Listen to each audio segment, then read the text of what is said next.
because then I am going to change venue. If there's internet posts and things in the media, then the What's up, prosecutor is going to everybody? be Good making me drive into morning. Lord knows where. Let me mute Then crazy. these folks. Good morning, everybody. Good morning. Today is Monday, June 27th. It is 10:31 a.m. The market has been open for about an hour. You know, we're running about an hour late, but you know, times may vary. When you're on time, you're late. When you're late, you're on time. During the summertime, that's how it has been. This is the Stock Market Live with Let Cash Accumulate Over Days. This is live coverage from the stock and crypto market. This is live ideas of thought and studies. This is not financial advice on this stream or with this company. With that being said, ladies and gentlemen, I hope y'all had a great, wonderful weekend, man. A lot of news over the weekend here. A lot going on right now.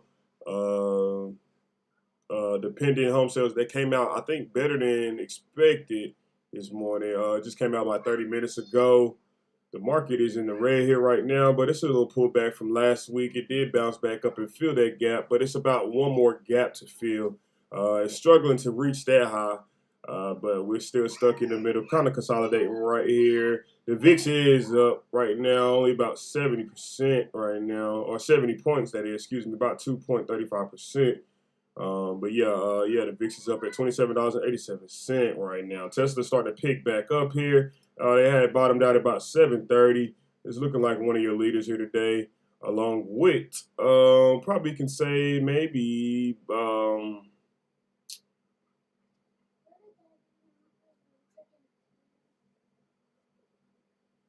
looking around. Looks like Google's the leader to the downside. So Tesla might be your only leader here to the upside. Only up about $6 though, not too much.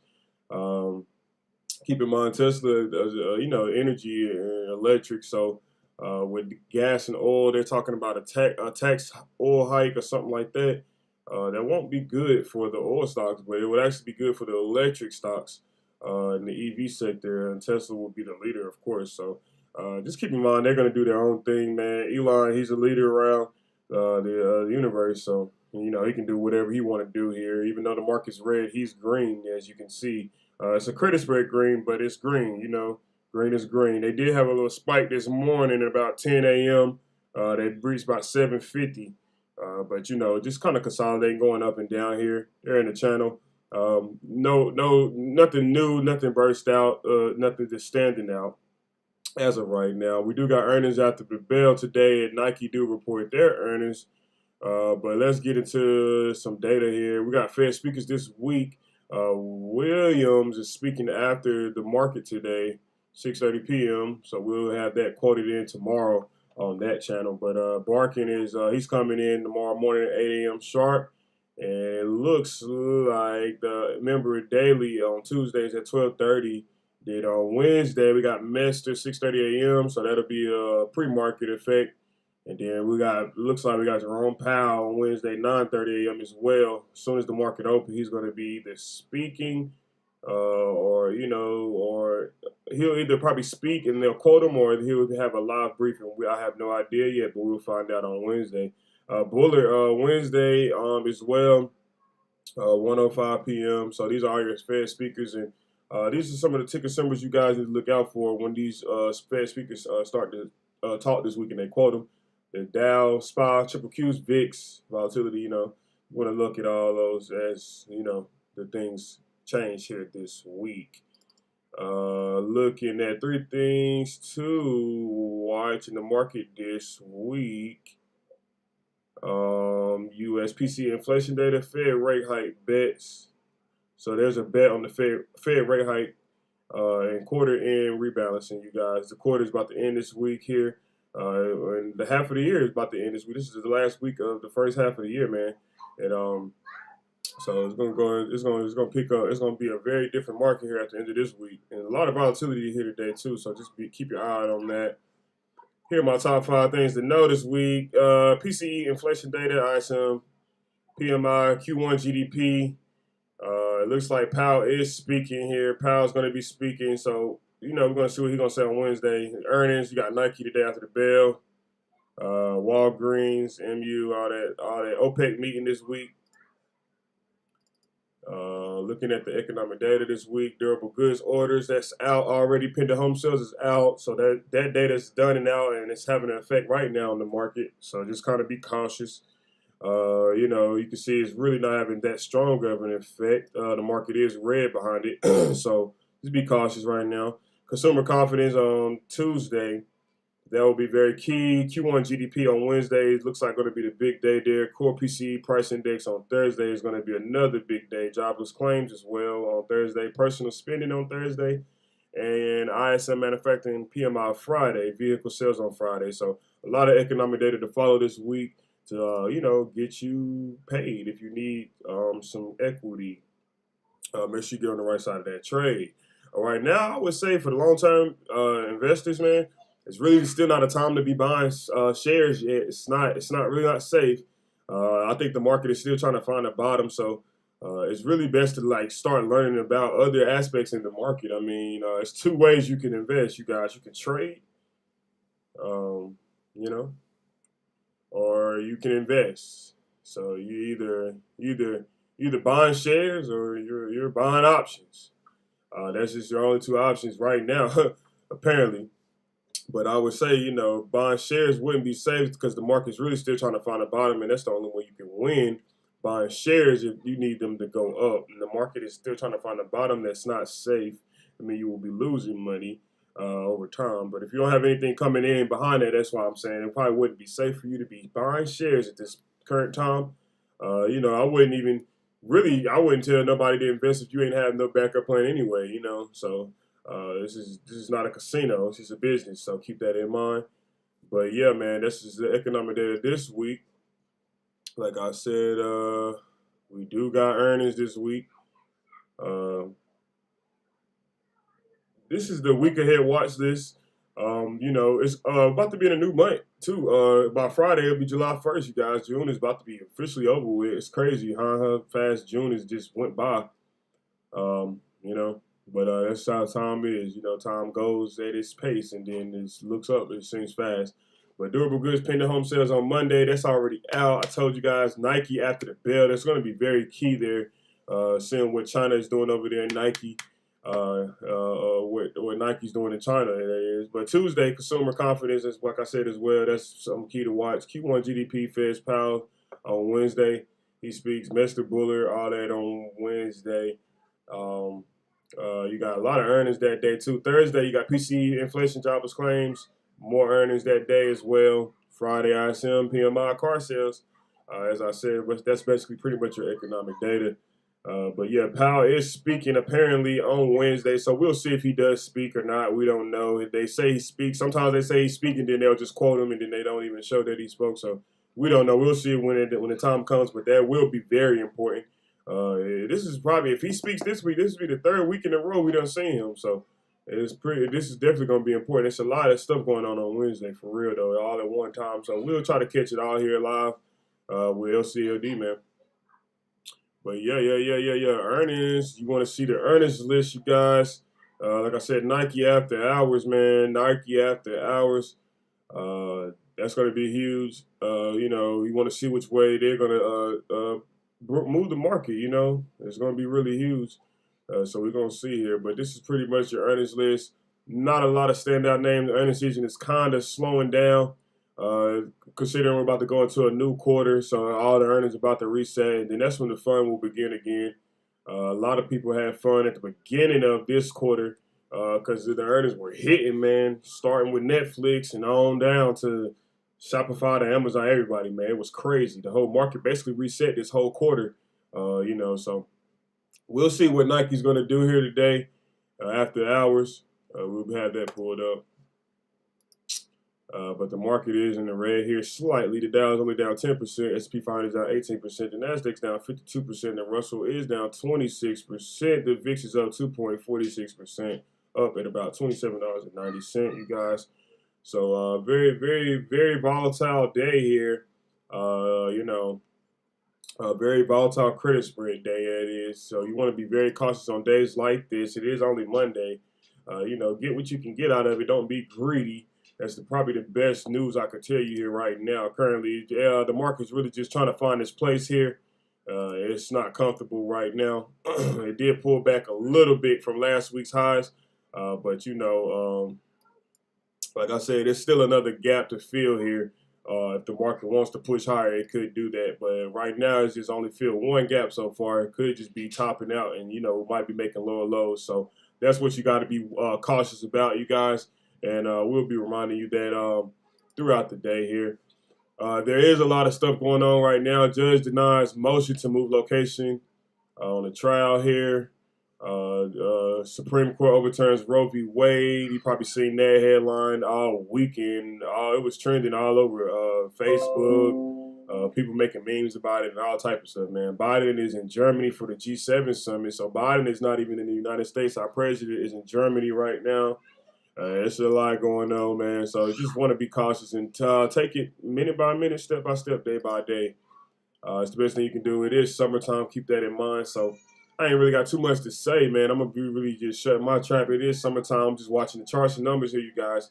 I'm about to let Fox News do their thing, and because that's what they got going on live. It's kind of moving the market, but it's not really pertaining to the market, but it is kind of moving it. The Supreme Court thing here. It's really about a school shooting, so pretty much pertaining to gun violence. But it's really, that's been going on for quite a while now. So nothing really standing out that's moving the markets, you guys. So market just consolidating, trying to find this cool spot where there is either buyers or sellers right now. That's all that's going on, man. But like I said, I'm going to shut my trap. I do see you guys in the comment section. I see it on my phone as well. Yeah, I see you guys. I pull it up here, and I'll be answering some of your questions right now while we're live here. Let's see. What y'all talking about? Are y'all talking about the abortion stuff, Roe v. Wade? Yeah. The Fed will raise its inflation target to 4%.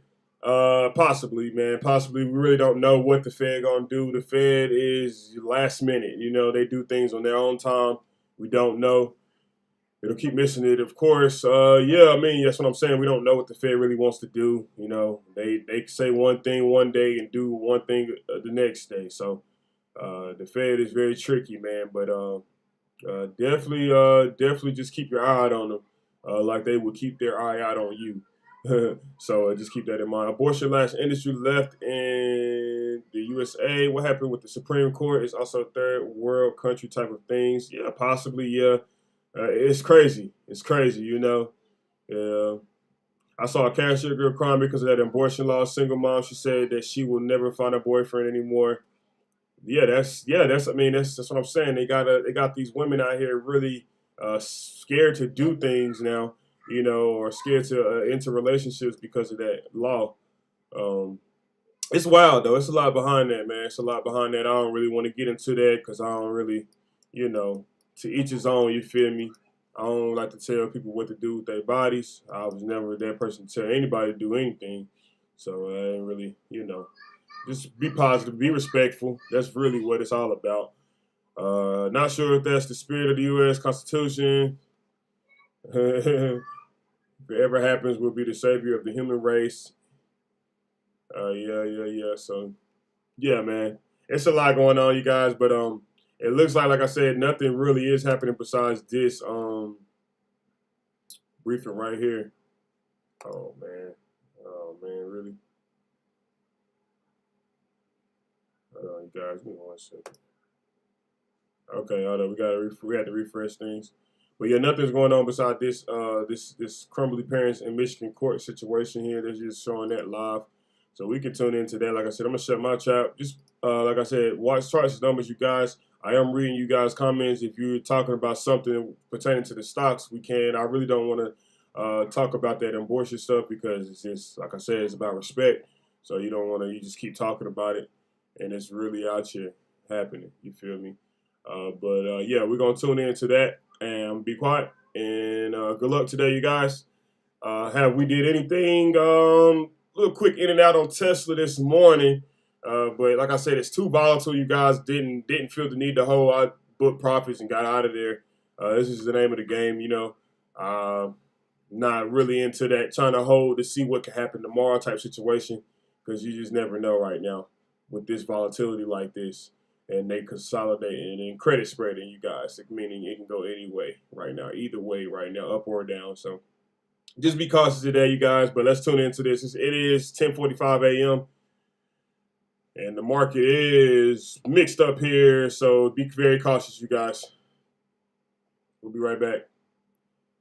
James and Jennifer Crumley's case related to the Oxford High School shooting that happened back in November out of Oakland County. The parents are those of the accused shooter, Ethan Crumley, sitting in court before this judge, whose name is Judge Cheryl Matthews. The defense for the pair have argued that they will not get a fair trial in this county. However, Judge Matthews said that Oakland County is not a small community, so pretrial factual media coverage isn't enough to taint the jury pool. The attorneys also requested that the prosecutors be limited about what they can talk about related to the case. The judge did approve this, saying that any and all statements made about this case by the prosecution or by the defendants will be made solely in the court, either in chambers or on the record. Now, James and Jennifer Crumley are both charged with involuntary manslaughter. They'll be going to trial later this year. Also, to the right-hand side of your screen, you can see that we are monitoring opinions and rulings being released by the nation's highest court. One that was just really big, that was their first one issued, basically said that they ruled in favor of a former high school football coach out of Washington whose prayers at the 50-yard line drew crowds and controversy, declaring that his public prayers were protected as free speech. This was a 6-3 decision and a pretty symbolic victory for those who sought a larger role for prayers and religion in the public school system. So again, some of you are going to see a quick 2-minute commercial break. We'll be right back with more Nonstop News.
Good morning, everybody. You are streaming live now from Fox on this Monday, June 27th. My name is Regina Gonzalez with you live from our Orlando, Florida studios.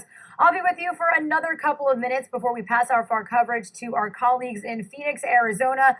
Quite a couple of live feeds and live events that we've gotten into our desk here. So I do want to walk you through on what we are monitoring. So here is a look outside of the Supreme Court of the United States.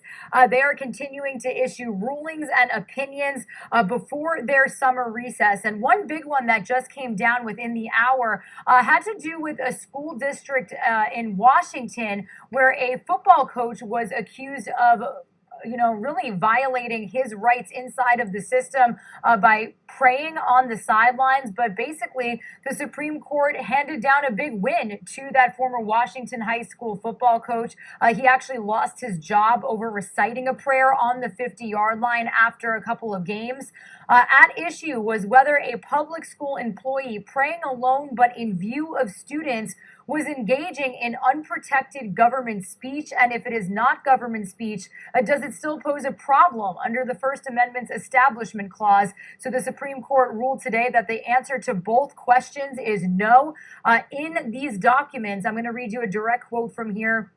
The documents on this ruling said here, a government entity sought to punish an individual for engaging in a brief, quiet, personal religious observance doubly protected by the free exercise and free speech clauses of the First Amendment, and the only meaningful justification to the government offered for its reprisal rested on a mistaken view that it had a duty to ferret out and suppress religious observances, even as it allows comparable secular speech. The Constitution neither mandates nor tolerates that kind of discrimination. So Joe Kennedy, which is that coach's name, was a junior varsity head coach and varsity assistant coach with the Bremerton School District in the state of Washington from 2008 to 2015. He began the practice of reciting a post-game prayer by himself, but eventually students started to join him. Now, according to court documents, this evolved into motivational speeches that included religious themes,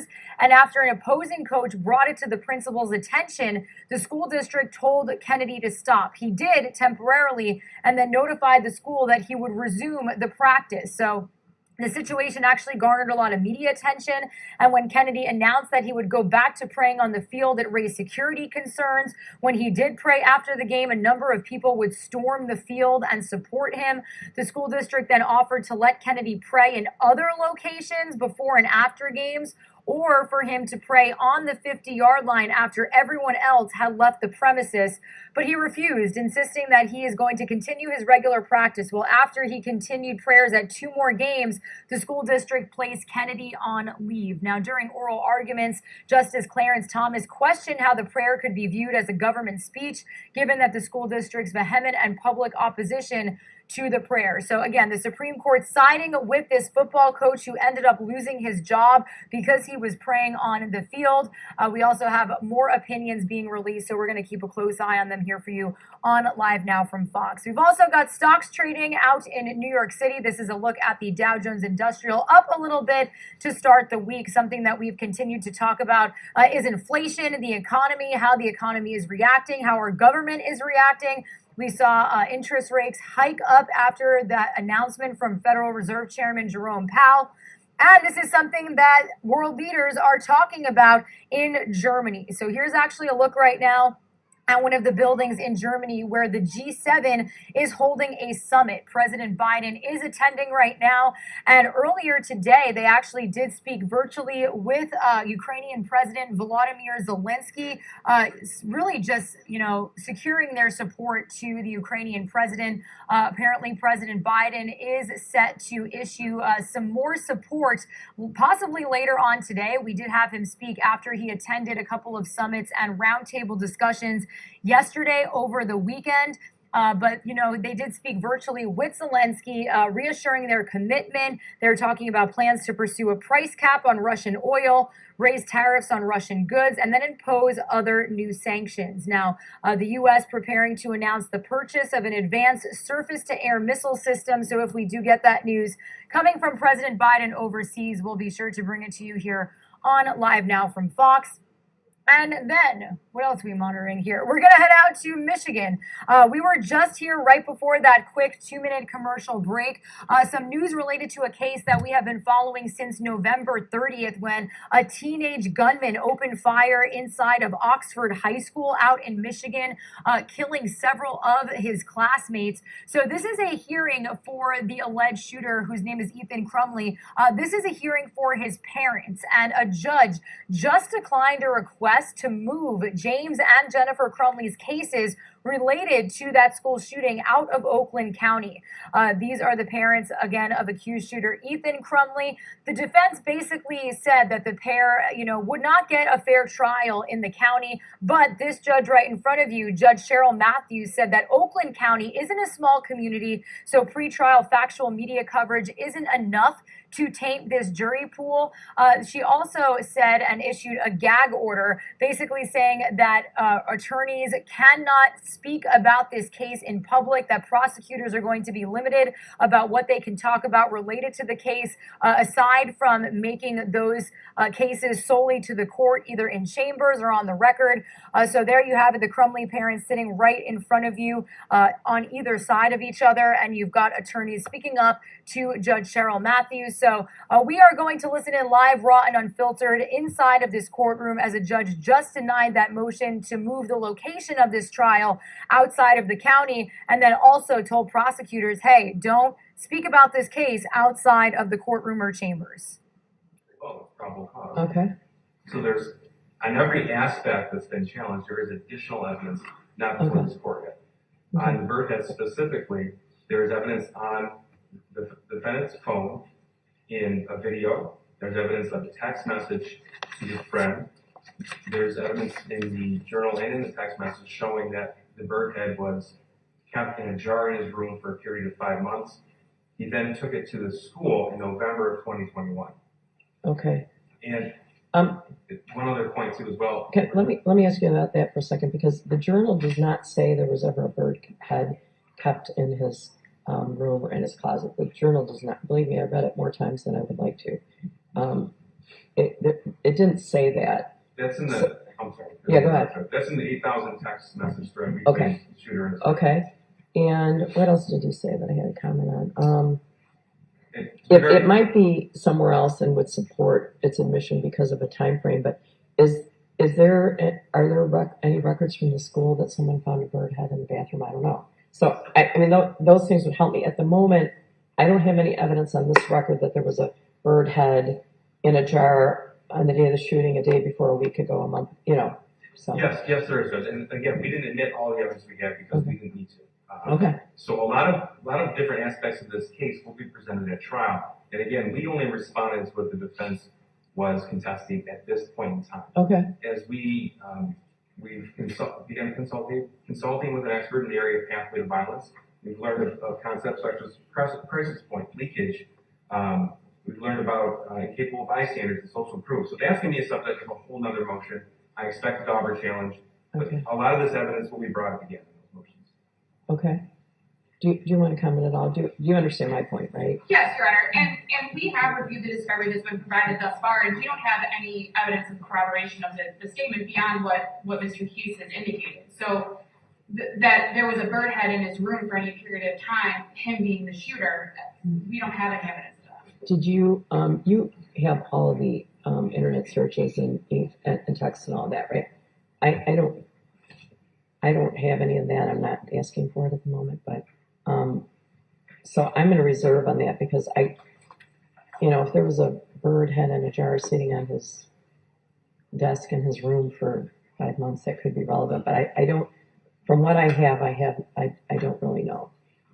Judge, we would be asking for the court to reserve ultimate opinion on the rest of it as well, because When you said, what's the rest? The bird head? regarding the entire motion to exclude evidence based upon relevance, because we have, like I said before, we're confined to what was in a limited record before this court. Why are you confined? You're going to bring your own motions, eliminate. Correct. I just don't want to be in a position where we're in a time frame for a motion for reconsideration. You know where to find me. Thank you, Judge. I've been sitting here a long time. So I appreciate it. That's all I wanted to hear, Judge. Thank you. I am asking, as we discussed previously in a meeting with everyone involved, I do need some consideration for the fact that for the turnaround, because we have a lot of other cases, and I'm happy to accommodate you and roll on any motions you might have. So Ms. Williams is going to send out an email to you asking, I want your thoughts about jury selection, because this doesn't happen every week. And we have some ideas too about questionnaires, when they would go out. what we would do. We want to do our best. So I guess also but either side's going to be in a position to appeal any ruling I make. So if you're going to ask me to state a case, I'm not going to. I brought orders to deny. So you put on a black robe and you can read lawyer's mind. Yes, Right. you read me. Mhm. Your Honor, we have 2 motions that we plan to file an interlocutory appeal on. Okay, I wrote the order up that it is ordered and then granted or denied, so you could just check a box. okay, I'm gonna show the proposed orders to the prosecution, Okay. versus the prosecution, and see if the court would sign those today, denying the stay. Thank you, Judge. The court's already indicated the do you ruling. have your own? I don't. May I approach? These are, Not yet. for the record, Judge, the people would oppose the stay. I'm not staying the case. Thank you. Trying the case. Well, we have to ask for the stay, obviously, in I order, understand. in No, order for I the Court of Appeals to.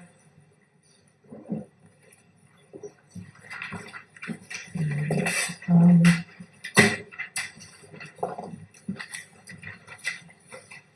anything else right now? I'm gonna reach out to you about the jury selection situation. Anything else that I can help you with right now? Anything else? Nothing from Ms. Crumbly. Nothing on behalf of Mr. Complete.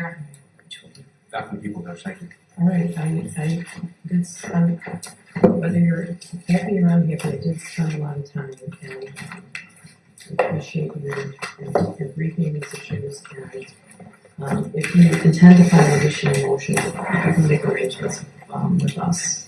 Your Honor, when we meet, maybe we could talk about another set of scheduling dates, because I do know we have additional motions we need to file, and we want to keep the case moving, so. Yeah. I think, Your Honor, in fairness to the thousands of victims, we should at least address whether or not the trial date is reasonable, because we get that question many times a day. I'm committed to it, but do you think the trial date isn't reasonable?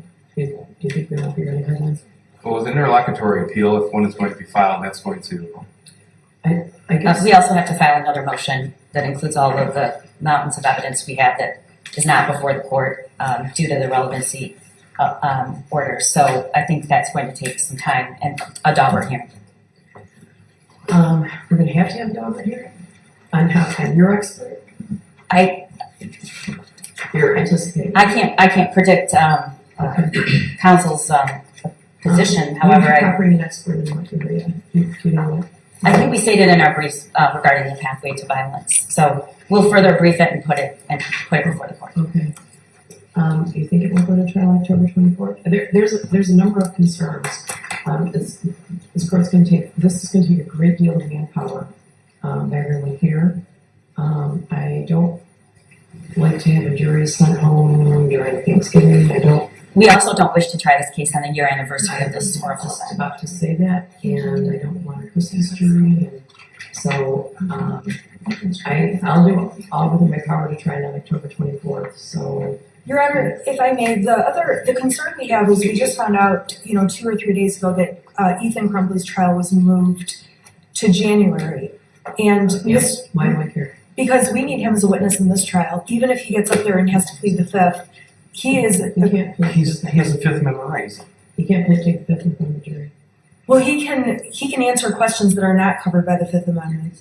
So we can call him as a witness, and I'm just thinking that if his trial is scheduled after, I suppose he'll still plead the fifth, so. I cannot conceive of a possibility how the defendant's son would be able to testify in this case. I don't know. I guess I've been wondering about that all week, whether he's going to testify. Is he going to testify? We're going to call him. We need him to testify to information not related to his actual shootings, but related to extraneous matters that are important in the case. So I guess I'm just, as an offer of proof, they want to call their son to somehow highlight his role instead of his parents. I'm just not sure how that's relevant. No, Your Honor, that's They have a right to call him, right? But he can't take the Fifth Amendment in front of the jury, right? So. Right, so there are certain questions we would just not be able to ask. We do understand that. We have other questions we need to ask, and this is not about the defendants wanting to throw their son under the bus or make him look bad. This is about our clients defending the case. I understand. Okay. I do. And when the prosecution criticizes the defense for being selfish in wanting to defend the case, we are going to be selfish all day. Okay. We agree, because selfishly we have to protect their rights. I understand.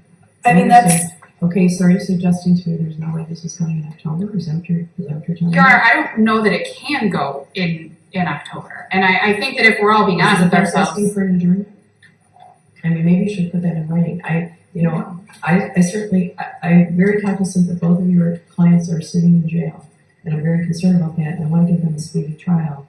I don't know that I can end the suffering of the victims in this case, but the longer it goes out, on and on. Your Honor, I don't mean to interrupt the court, but I think we have to at least acknowledge, and there are lawyers on our team that have personally appeared in the shooter's case. And by the way, this court has agreed to set, and there was a stipulation not to use his name. Mm-hmm. However, the court that in that case, I believe his attorney and the court have expressed an interest to have his case tried after this one. And so I think I just wanted to make sure the court's aware of that, and defense counsel, because if their position is they want this tried after, we have a problem. So we're ready to go whenever you set the trial. But Okay, well, I'm ready to go on October 24th. I have been in contact with Judge Rowe because there were obviously concerns. I did wonder when reading these motions if it was off or not, because you might be calling the shooter. But you can bring any motion you need to on behalf of your clients, and I expect you to do exactly what you said, to represent your clients to the fullest. thank you, Judge. thank you, Your Honor. So there we are. We're going to send you an email. We'll have a meeting that works. Yes, I think that Yeah, absolutely. We appreciate that. And then, Your Honor, we will draft an order with regard to communication to the press so that we have a separate order delineating. Your Honor, the opinions you gave on the record today, are those opinions and orders that we'll be receiving copies of? we'll receive order. Okay, so the court is doing the opinion on each of the motions. The order. I'll do an order. Okay, and then we just did the order on the stay issue, so And there was a written opinion on the motion of caution. we did get that, we did thank get you. there. All right, yeah, this was very time intensive, so we'll just be doing orders. Thank you. Thank you, Your Honor. All right, Thank you, Your Honor. Thank you. All right.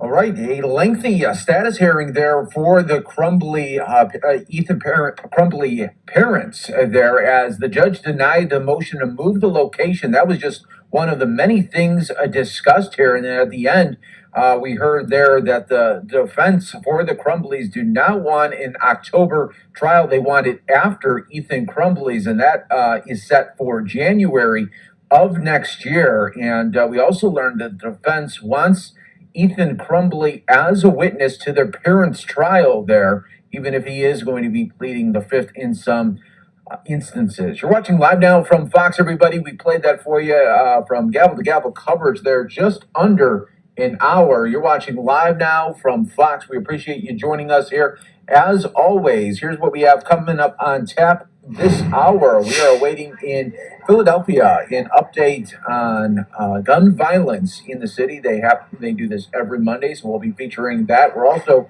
monitoring out in New York here, where the governor has an event going on called Keeping Our Subways Safe. And this comes after violence continues to plague the subway system. We all remember that mass shooting that happened not too long as well there. So we'll be taking that a little bit later here on Live Now from Fox. Also happening in Pennsylvania right now is opioid overdose epidemic there, a rally to end fentanyl.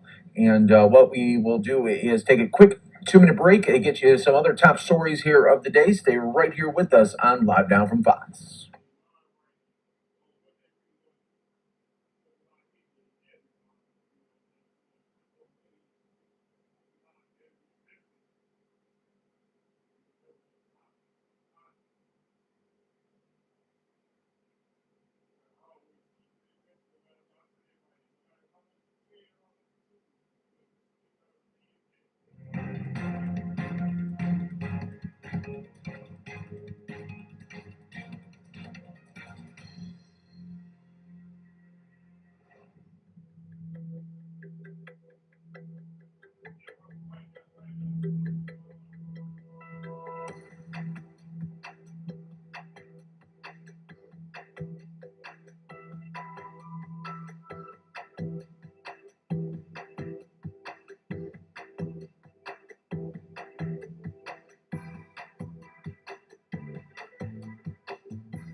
Welcome back, everyone, here to Live Now from Fox as we continue to bring you top stories, headlines from all over the country. I'm your host, Mike Pace. Always great to be here with you as we continue to bring you the latest updates and live feeds and, of course, breaking news updates when they happen right here on Live Now from Fox. I do want to go out right now to Florida, where Governor Ron DeSantis just wrapped up an event. Let's listen right here on Live Now from Fox. This is, I think, our second to last bill that we will be signing to wrap up this most recent legislative session. So we're going to do this. I have one more I'm going to do, and then that'll be that. We've gotten through hundreds. I mean, I think you guys did way more bills this time. I mean, like, 'cause it was a lot. I mean, we went through a lot. We had to crunch a lot of information and data. So we're doing, and this is a really, really great announcement. So we look forward to being able to talk more about that. First, I just want to recognize some of the folks that we have with us here. We do have our Lieutenant Governor, Jeanette Nunez, with us today.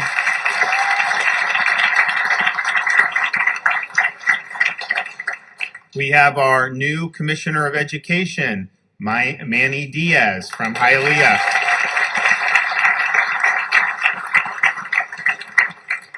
Dr. Ken Atwater is hosting us, the president of HCC. Thank you so much.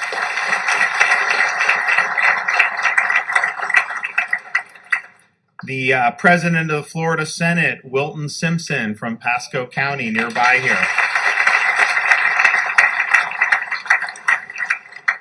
Representatives, I saw Mello, I saw McClure, I saw Jackie Toledo. I did not see Beltran. Is he here? There he is. Okay, Mike Beltran.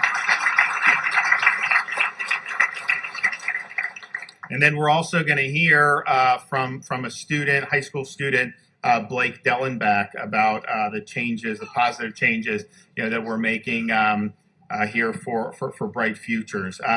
We celebrated my wife's birthday yesterday, so she's doing very well.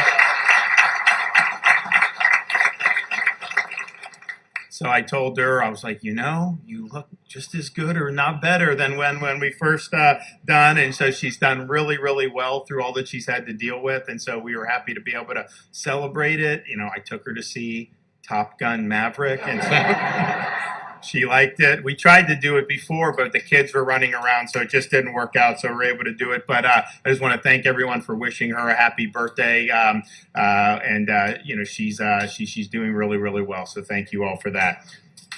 So we have the #1 ranked public university and state college system in the United States, and that's been true by U.S. News and World Report for 5 straight years. I can tell you, as somebody that was born and raised in Florida, that was not always true. It's something that we've seen a lot of positive impacts from a lot of what policy has been in the state of Florida. We've had a lot of support from the legislature. We've had a lot of people volunteer their time to serve on these boards to make sure that these institutions were providing high quality education. And so we're proud of that. We think that you should, if you're a Florida resident, Florida families have their kids graduate high school. They should have access to high quality higher education, but it needs to be affordable. And I'm proud to say that since I've been governor, we have not allowed any tuition increases at our state universities. And so it's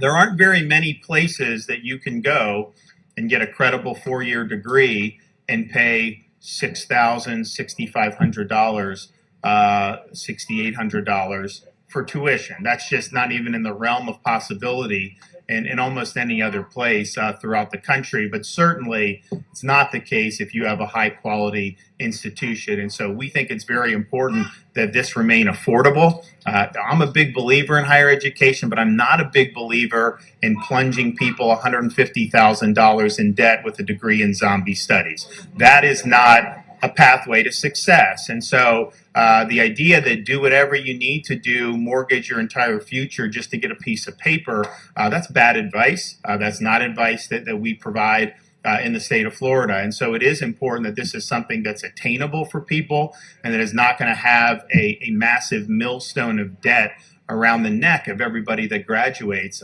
from these institutions. That is definitely true in other parts of the country. Here for our state institutions, it's not true. And as proud as we are of that, we've also said from the very beginning that I became governor, you know, a 4-year brick and ivy university is not the only way that you can be successful. There are pathways, very high demand pathways, where maybe you come to place like here in Hillsborough. Maybe you get certification in high school even and are able to go and do apprenticeships. And so our view is not that you need to do that, but our view is, you know, all of those pathways have opportunities where you can be very successful. And The Florida governor there speaking on a new law that he signed this morning, updating eligibility requirements for the state's Bright Futures Scholarship, allowing work or hours to count in place of community service for students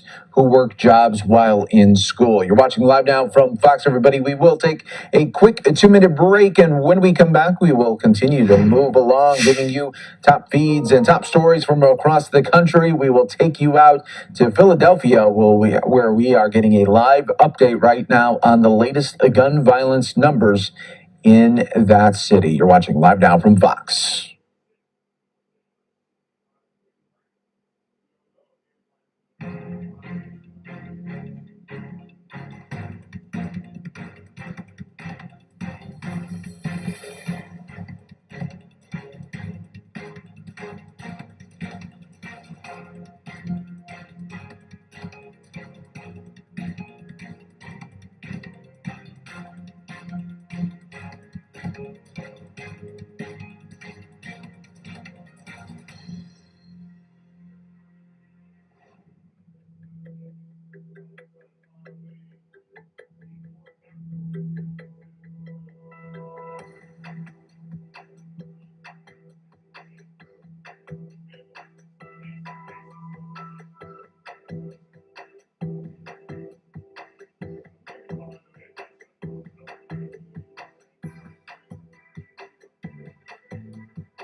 Welcome back, everyone, here to Live Now from Fox. We take you out to Philadelphia, getting an update on the latest crime and gun violence numbers. Let's listen.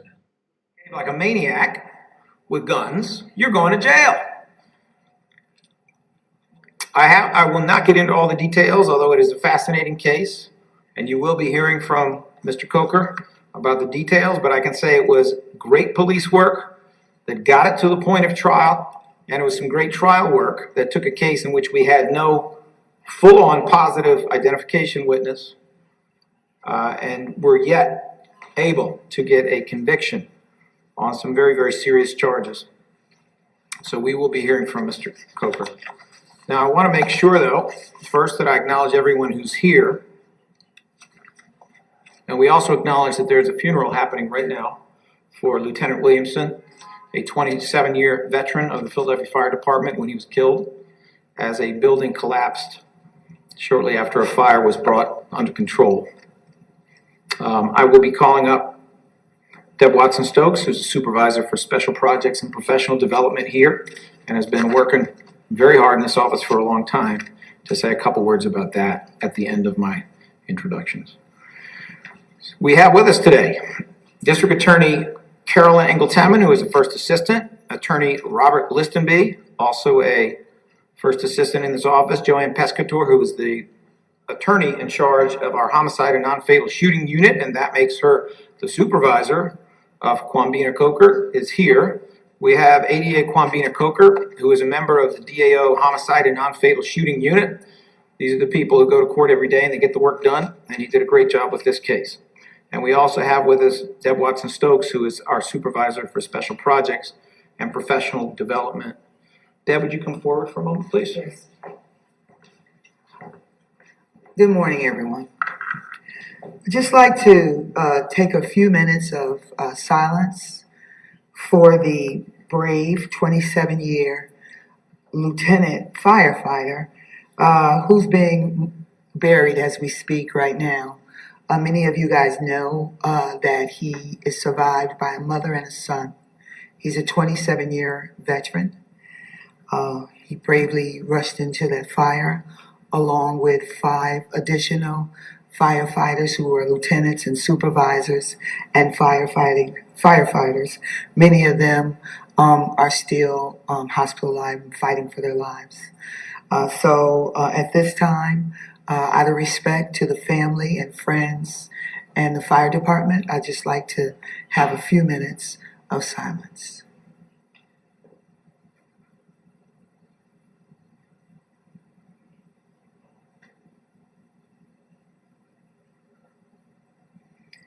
Thank you. Thank you. So here is our gun crimes update. And I should tell you that there has been something of an adjustment in the time periods covered because the Philadelphia Police Department, which supplies much of this data, has changed the timing and the way of their uploading data. Therefore, what we're looking at here is a period of Friday, June the 17th through Thursday, June the 23rd. What we have during that period, 16 homicides and 41 non-fatal shootings, which is terrible. It's even worse than what we have experienced on average during the pandemic, when we usually have about 10.5 homicides per week. This last weekend, terrible though it was a little better than that, but terrible nonetheless. There were 169 gun-related incidents reported over a 1-week period, so that you understand that's a combination of gun possession cases. And frankly, a lot of those gun possession cases are now a little up in the air, thanks to the United States Supreme Court's mad love of guns and pretty questionable attitude towards women. That's where we find ourselves. But 169 gun-related incidents are both gun possession cases and gun violence cases. Among those 169 incidents, police solved or were able to make arrests in 75. And among those 75, there were 74 cases opened and charged by the DA's office. That's what we see. We continue to see, frankly, low levels of bail that are much lower than what we request. We see it both for gun possession cases and for gun violence cases. And I don't know why. I frankly don't understand. And I would like to think other Philadelphians don't understand either. But I guess as long as we have cash bail, we're going to have problems. And that's just how it is. I want to make sure that we keep track of this as well. We are at 251 homicides to date as of yesterday at 11:59 p.m. There were 266 last year at the same time. That is 15 fewer, a decrease of 6%. Not nearly the kind of improvement we would like to see, but a little bit of improvement nonetheless. I want to highlight a few incidents. The first is a gun violence incident, a double homicide that was also a quadruple shooting. This occurred on Thursday, June 23rd, in the 1200 block of South Bucknell, 17th Police District at 8:45 p.m. 4 victims were shot. All of them were transported to Penn Presbyterian. Victim number 1, a 36-year-old black male, was shot multiple times. He was pronounced a short time later. Victim number 2, a 36-year-old black male, was shot multiple times in the torso. He was also pronounced a short time later. Victim number 23, a 25-year-old black male, was shot 3 times in the right leg and treated for his injuries. Victim number 4, a 28-year-old black male, was shot multiple times and treated for his injuries. No arrest has been made by PPD. The investigation remains ongoing, and anyone with information, please contact the Philadelphia Police Department's Homicide Unit at 215-686-3334. Incident number 2, this is a homicide double shooting. On Saturday, June the 25th, in the 200 block of East Tioga, in the 25th Police District at about 2:57 a.m., a 22-year-old Hispanic female was shot multiple times. She was transported to Temple and pronounced a short time later. Victim number 2, a 25-year-old black male, was shot once in the left forearm. He was transported to Temple and placed in stable condition. No arrest has been made. Once again, anyone with information, please come forward. We need you to come forward. Contact the PPD's Homicide Unit at 215-686-3334. Third incident is a non-fatal shooting incident that occurred on Sunday, June 26th, in the 5300 block of Jackson Street, in the 15th Police District at about 11:13 p.m. A 16-year-old was shot once in the left foot. He was transported to Temple Hospital, placed in stable condition. No arrest has been made. This investigation is ongoing. Anyone with information, please contact the Philadelphia Police Department's Shooting Investigation Group. That is a different phone number than the Homicide Unit. The Shooting Investigation Group, which handles non-fatal shootings, has a phone number of 215-686-8270.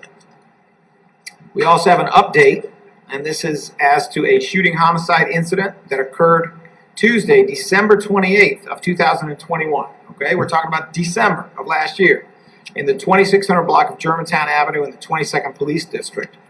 A 32-year-old black male was found shot multiple times. He was transported to Temple, where he was pronounced. There has been an arrest by PPD. However, this investigation remains ongoing. Anyone with information should contact the Homicide Unit at 215-686-3334. The defendant, the man who is under arrest in this matter, is Yasin Majors. That is Y-A-S-I-N. Last name Majors, 23 years old. Date of birth March 19th, 1988. And he was arrested on the 26th of June, 2022. A warrant was issued for his arrest on January the 25th of 22. There is an additional suspect who has not been apprehended yet, and a warrant was issued for his arrest at the same time on January 25th of 2022.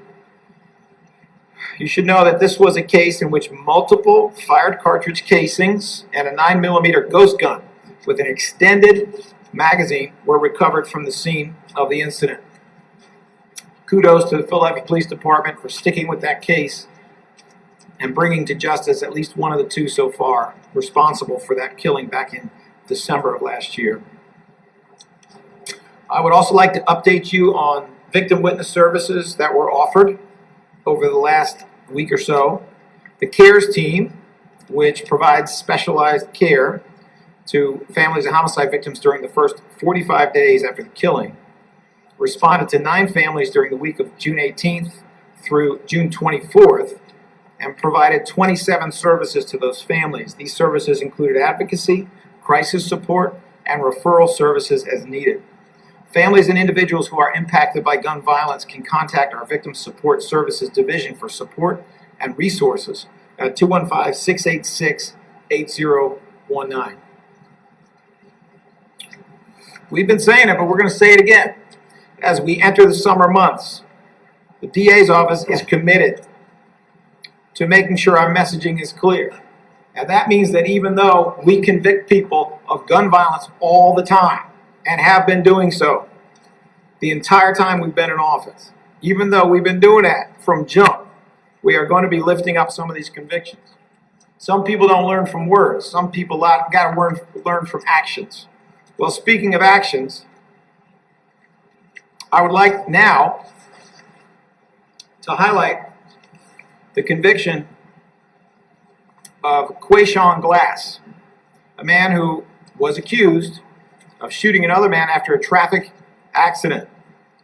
I want to say I consider this case to be one where there was extraordinary work, both at the investigative level and also at the trial level, having tried an awful lot of cases and supervised quite a few as well, I can tell you that it is not an easy thing to take a case where a complainant initially says, I'm not going to identify or I can't identify, to take a case where the victim at later times makes partial but not perfect identifications and there are no other identification witness.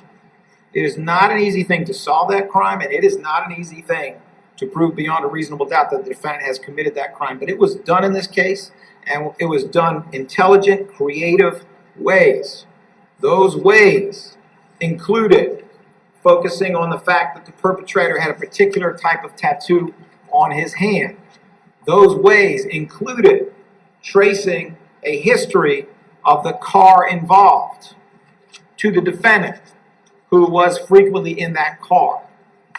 This is how the work gets done when we don't have perfect cases.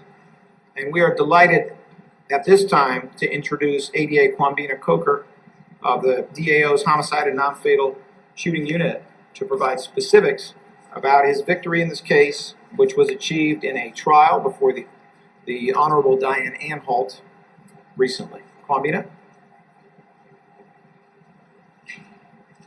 Thank you, DA Krasner. Sites will be open for Election Day for all voters, or voters can go to their precinct. The police. They told the assigned detective who the possible suspect could be. The assigned detective ran the police tag, the license plate of that car, the VIN number, and it came up to Quayshawn Glass being stopped in that car 2 times, 2 months before this incident. As DA Krasner said, the victim was a little apprehensive at first, probably scared to testify because we all live in this city, we understand what's going on in this city. And it was a partial ID, it was a tough ID because his brother, the defendant's brother, was also shown in a photo array, which was actually tough because they kind of look alike. At trial, the victim was able to make the strongest identification I've ever seen as a trial attorney.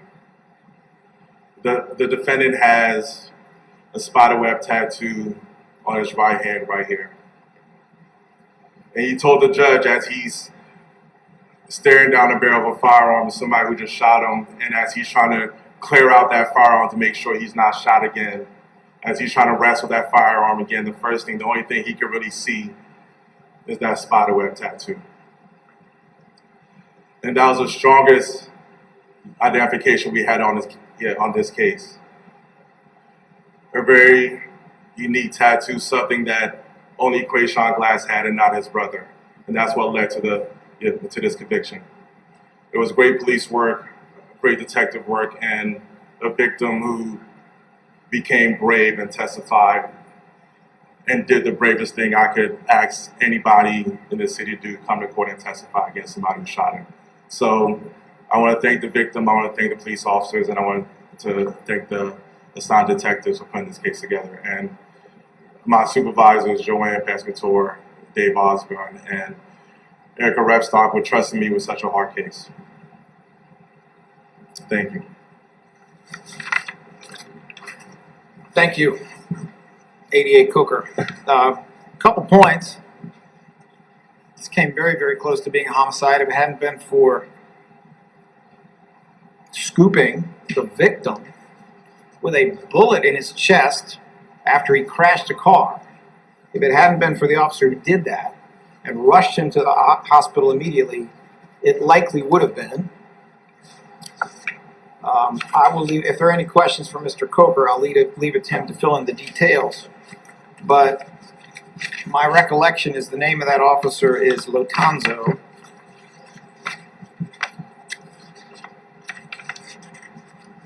Philip Lotanzo, if that's incorrect. You can get that from Mr. Coker.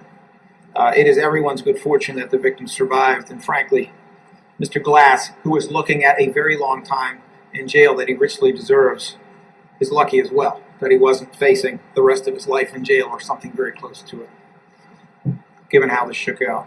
I'm going to say it one more time. $60K is going away. If you guys want to keep this up, you're going to jail. And not in Philly, and for a very, very long time. That's how it's going to be. And for those of you who may be in that life or around that life or know someone in that life, there are pathways away from it that lead you to a good job, a family, a house, a nice car. There are pathways away from that. This office and the city of Philadelphia are there to provide it for you. And if that's not what you want, if you want to turn a car accident into a killing or a near killing, $60K, then you're going away. Are there any questions for any of the people who are gathered here? Mr. President, you spoke earlier about how the Supreme Court ruling is going to affect the violence in Philadelphia.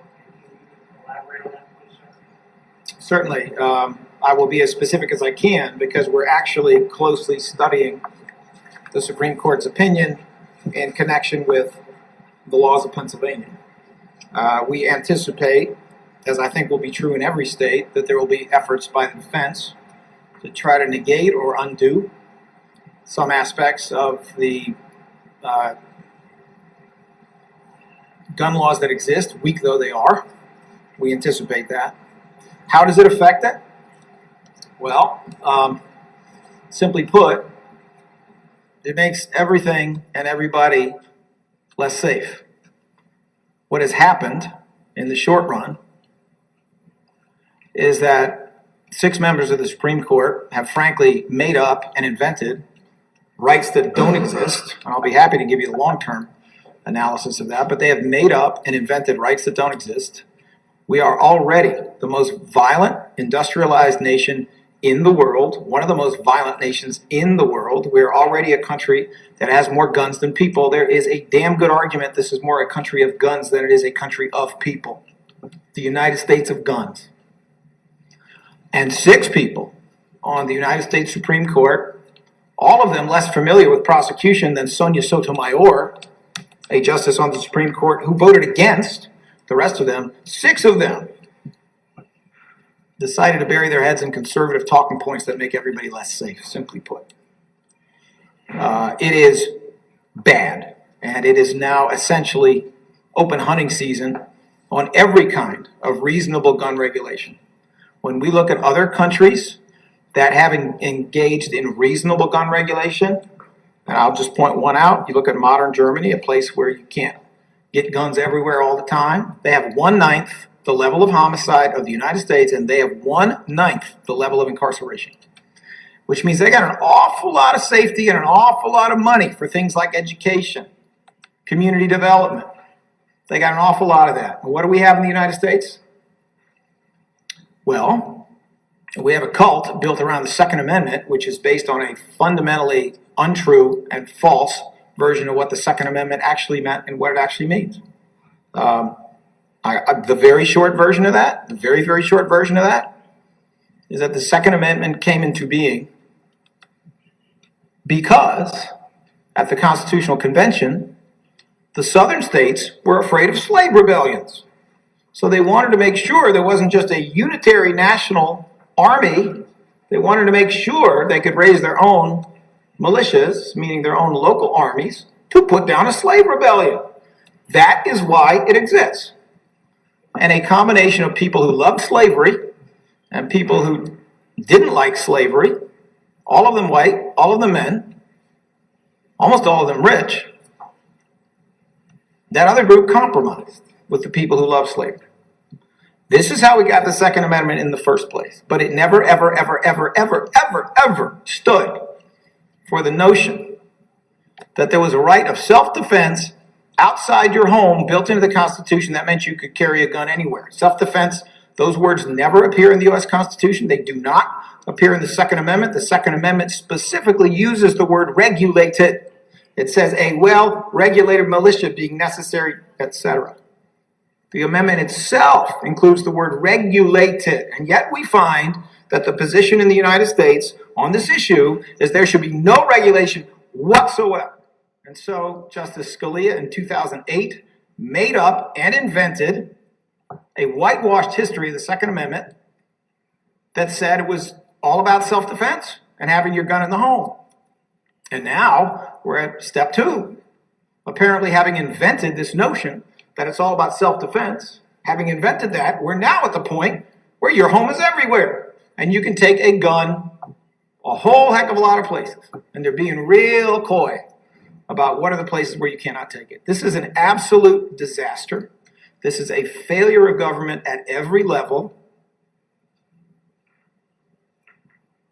And it is going to make it harder and harder. And frankly, one of the heartbreaking aspects of this is that there have been two decisions of the Pennsylvania Supreme Court in the last few years that have made it harder for police to do a legal. That was a Philadelphia district attorney there talking about the latest gun crime statistics and court cases that are in the system there in Philadelphia. And you heard from them. There are 251 murders, unfortunately, already this year.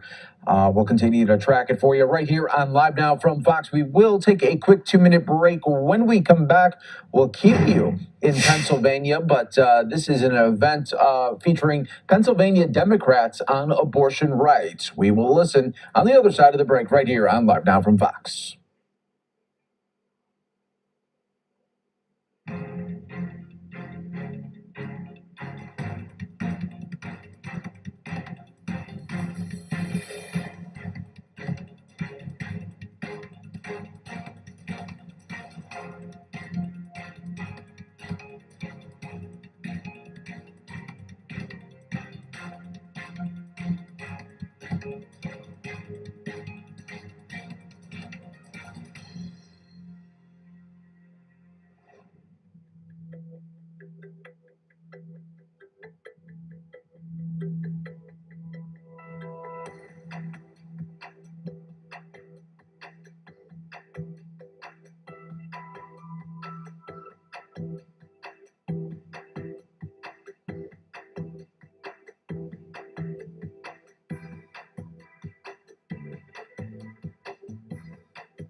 Yeah, I know what you're talking about.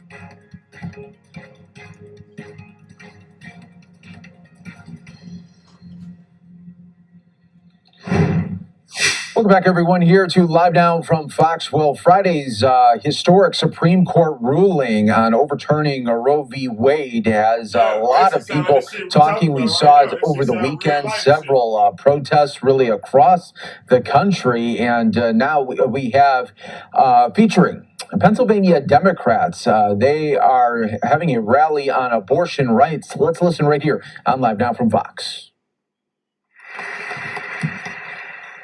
Good afternoon. I'm Senator Amanda Capoletti. I represent the 17th Senatorial District, Montgomery and Delaware counties.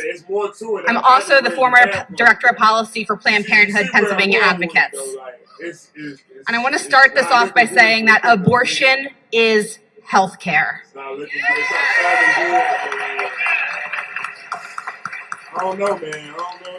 Far too often, we have one vision in our mind that was created, a narrative that was created by people who don't believe in bodily autonomy of what it is the people who are seeking healthcare, abortion healthcare.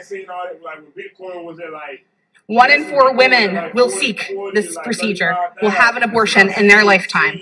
It's a lot of us here today, 1 in 4 of us, for whatever reason. And every reason that you seek that care is valid. Let me say that again. Any reason you seek to access abortion care is a valid one.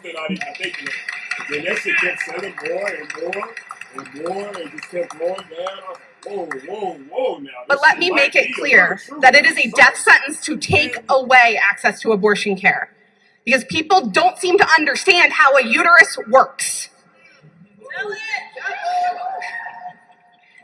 An ectopic pregnancy. The implantation Yeah. happens outside of the uterus. Yeah, that's The care for that, an abortion. That made a lot of people get out of it. Without it, you die. Septic uterus. The care for that, Yeah. an abortion. Without it, you die. So just be careful, man. Like I A said, I don't- miscarriage that your body won't release, and this one's real personal for me because many of you here know that I suffered 2 abortions and or 2 miscarriages in 4 months last year No shit like that. You feel and me? had to take medication to help with that procedure. Yeah, you feel me? Like I said, I don't want nobody That- I know personally to be caught up in no That's shit an like abortion, that. you guys, Especially they don't even know because my body wouldn't release it. Somebody's body wouldn't release it, and without that, They just depending on that shit you could for die. a future, you feel me? But not But it's knowing about that more shit than that. turn Go around on them, you on feel your me? That social shit media probably pages, about- and you will they can see really people just write that retweeting, shit out. reposting They're information from you feel me? doctors all across this country. One that stuck out to me that we It's don't do more- enough it's more talking about, so I'm going to dates bring it up leading today. to all that shit Oncologists, that got exposed. that they have So patients that's why who they need to put it access so out abortion there. care to allow for the safe treatment of their They'll cancer. run that motherfucker down. So yes, abortion care Yeah, when you get a is chance, health like I care. said, come holler at me. I'll show it. All this shit I just read, I'll show it to you, and it's more to it, man. You feel me? And we are in a moment that we need to be expanding access to health care, not just in Pennsylvania, Yeah, but throughout the tell you, entire man. country, Damn, not stripping it right. away. But then I was But gonna my say that. Republican Motherfucker, I colleagues, know they down, SB 956, they down Senate like Bill 956, is a 250,000, constitutional amendment to Damn, deny man. you your right I to should've health just care and fucking specific. knew this shit All right, was gonna everybody, be we some will get back to bullshit that when I in heard just pedophilia moments, and though. shit We like are that. following When I heard, breaking news in Houston right assassinations now and shit of like a possible hostage situation here. This is being reported by Houston police that are on the scene, as well as SWAT and hostage negotiators. There are reports of an armed male suspect with 1 or more hostages inside of this building right here, and we will definitely be keeping an eye on this one here for you. I'm live now from Fox. As soon as we get more information, we will bring it to you right here. But this is the scene playing out in Houston right now. No reports of any injuries at this time. We will wait for more updates from the police, and if they do a news conference as well, we will feature that for you right here on Live Now from Fox. Let's take another quick 2-minute break. Stay right here with us as we continue to follow breaking news from across the I tried to tell country. you before it got to that point, so.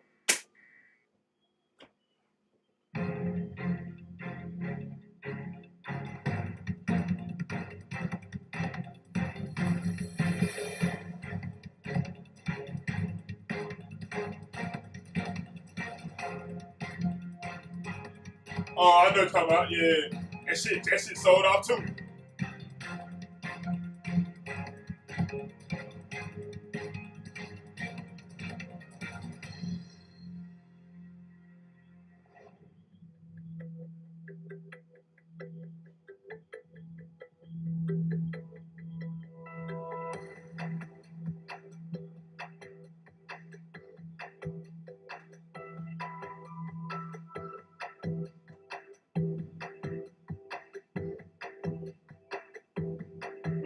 Oh yeah, he should have took profits at the top.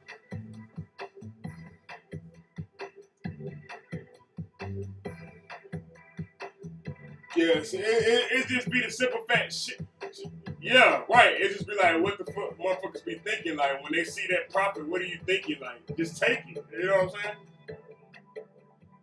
But I get it though. People expect more out of it. People expect that crypto shit to be the future. But I try to tell people, as long as the dollar is still alive, as long as you still got gold and silver, crypto ain't guaranteed. You know what I'm saying?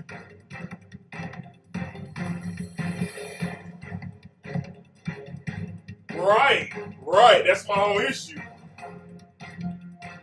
It ain't backed by nothing.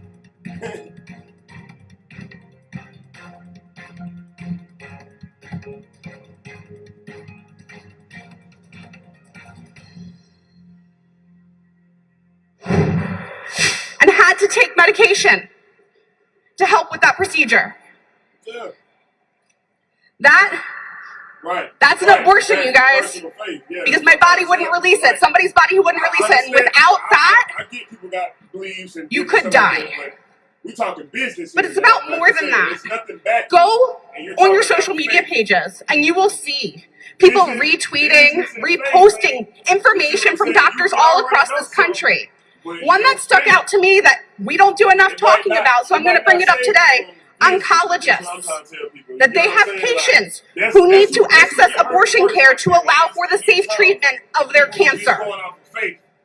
And they're not really So yes, looking into the business. abortion care is health care. Like I said, what I'm telling you right now about all that people, nobody don't really, like a lot of people, the word is starting to spread, but a lot of people still don't know. And we are in a moment that we need to be expanding access to health care, not just in Pennsylvania, but throughout the entire country, not stripping it away. But my Republican colleagues, SB 956, Senate Bill 956 is a constitutional amendment to deny you your right to health care and specifically say that there is no right to abortion care here in Pennsylvania.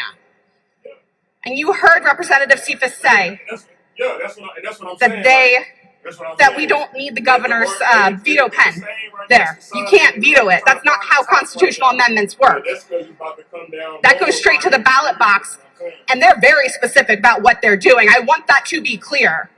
They are looking to put that on the ballot in a primary of an off-year election when the least amount of people vote, so the least amount of people have a say in whether or not abortion care is a right here in Pennsylvania. So yes, this is a call to action. I got some. It's a call to action to know who you're voting for, where they stand, and the fact that there is an election every 6 months here in Pennsylvania, and you should be out there voting in each and every one of them because things like this end up on the ballot.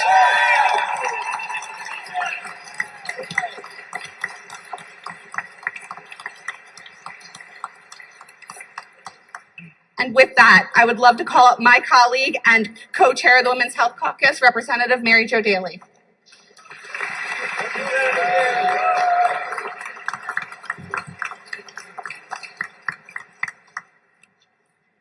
Thank you, Senator Capoletti. She sure knows how to say it. I also want to thank all of you who are here today. I can't tell you how much it means because we are in a battle. Because what happened in the Supreme Court Friday is not what the people want. In the 50 years since Roe v. Wade, there has never been a public poll where the support for safe and legal abortion fell below 70%, nor where the support for limiting the rights of women climbed out of the 20s. Most of the Supreme Court justices who delivered this decision were appointed by presidents who did not win the popular vote. The U.S. senators who confirmed them represent 40 million fewer Americans than the U.S. policies and actions of the Republicans in control of the Pennsylvania House and the Pennsylvania Senate, and unfortunately in control of the United States Supreme Court. Last week, the Supreme Court ruling seized a right that existed for 50 years, a right that, along with birth control, changed women's lives as it gave them control over their own bodies. For the pro-birth folks, it's always been about controlling and punishing women. But believe me, banning abortion does not end abortion. It just means that more women die. Data from the World Health Organization reveals that the legality of abortion across the world actually has little to no effect on abortion rates. Legal or not, abortions continue to take place, and the only difference is that more women die. There's nothing pro-life about forcing a desperate person to continue a pregnancy that could have negative long-term health outcomes, physically or mentally.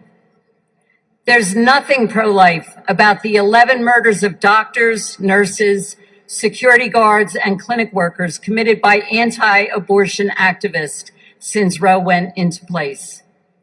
There's nothing pro-life about 17 attempted murders, 383 death threats, 153 incidents of assault or battery, 100 chemical weapons attacks, 373 physical invasions, 619 bomb threats, 41 bombings, 655 anthrax threats, and 3 kidnappings committed against abortion providers.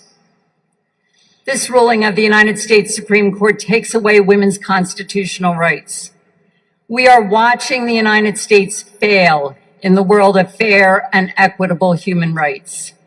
We are joining a very small group of countries that have rolled back abortion rights in recent years. Since 1994, we've seen this from Honduras, El Salvador, and Nicaragua. While last year, we saw Colombia actually loosen the restrictions on abortions because they decided that low-income people in their country did not have equal access in Colombia. While we stand here together to speak for most Pennsylvanians, we must remember that Republicans control the House, as they have for 23 out of the last 27 years, and Republicans control the Senate like they've done unbroken since 1994. They can bring up and pass an abortion bill or an amendment anytime they want, and they've done that. Fortunately, over the past 8 years, Governor Wolf has vetoed these bills. We know that abortion is still safe and legal in Pennsylvania, but our fight is not over. Now is not the time for despair. It's time to look to the brave people of the past who fought to get us their rights and to work together to ensure that future generations regain the full right to make their own decisions about their own bodies. Our American democracy was born in Pennsylvania, and it's our job to ensure that the work of earlier generations is not undone. And now it is my great honor to introduce Senator Judy Schwenk as our next speaker.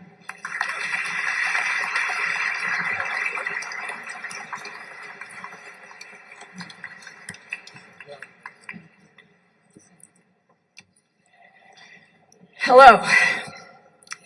I'm State Senator Judy Schwenk, and I represent the 11th District, as I call it, the heart of Berks County.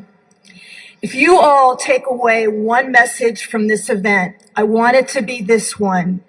We, and I mean all of the folks behind me and most of you out there, I'm sure, are going to fight like hell to keep abortion access in the Commonwealth of Pennsylvania.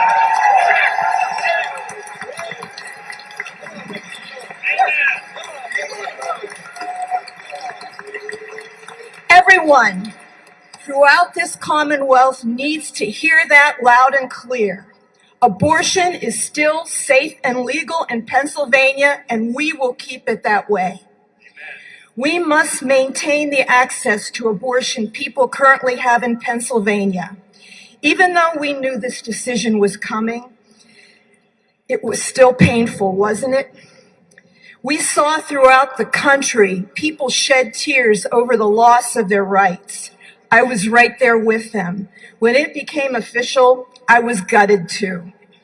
Roe has protected my ability to make decisions about my own body for my entire adult life. I can't tell you how difficult it is for me to think that my granddaughters will grow up in a country that affords them fewer rights than it did their grandmother. That's the very definition of going backward.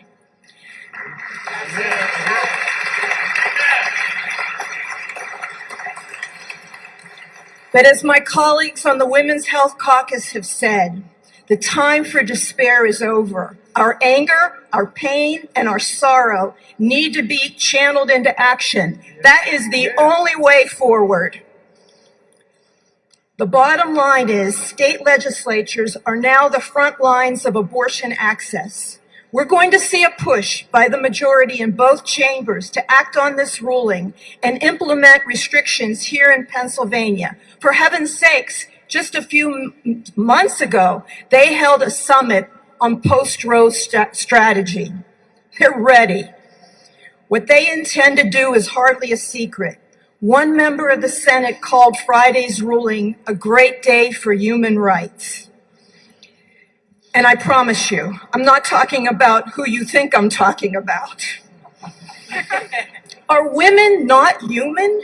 Should we not be afforded the right to make decisions about our bodies? This is the America some of our colleagues wish to return us to. Don't take my word for it. Listen to theirs. The bitter reality is nothing any of us say here is going to change the minds of Republican lawmakers or the most ardent anti-abortion activists. But our voices, our stories, and our knowledge relating to this issue have power. And don't forget you have the vote too. It matters. We have to use that power and organize around abortion rights. More than anything, we need to reach those that can be persuaded to become active, to understand what's at stake here. To me, that's the biggest battle and the first step in the action that we need to take. We've got to wake people up.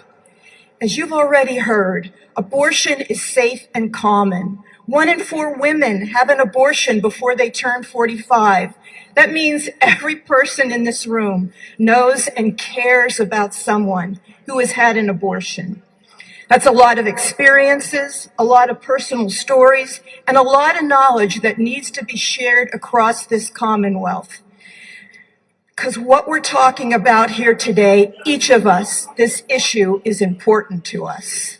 As Senator Capoletti said, one of our greatest threats to abortion access is Senate Bill 956, that constitutional amendment. That needs to pass the Senate and the House this session and again next session before it can make its way on the ballot as early as the 2023 primary. We will not let that happen. We must not let that happen. Now, if the next speaker's title is upgraded from Minority Leader to Speaker of the House,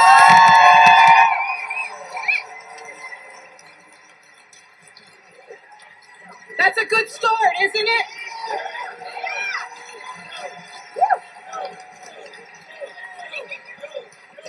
It is my honor to introduce the Democratic leader and my good friend and colleague of the Pennsylvania House of Representatives, Joanna McClinton.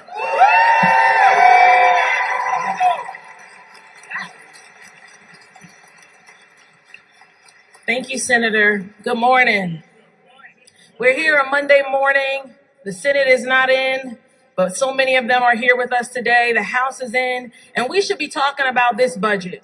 We should be talking about the priorities that we all agree upon. We should be talking about making sure that this right that has been taken away from our neighbors in West Virginia, in Ohio, is protected here in Pennsylvania. But sadly, all of those folks behind me, the advocates, the members of the House Democratic Caucus and the Senate Democratic Caucus, know that the Republicans in Harrisburg have shown us who they are. They've shown us they don't believe in women's rights. They've shown us they don't believe it should be up to each and every birthing person to decide what happens with their own body. They have shown us that time and time and time and time and time again. But we're not here crying with tears. We're here ready to rumble.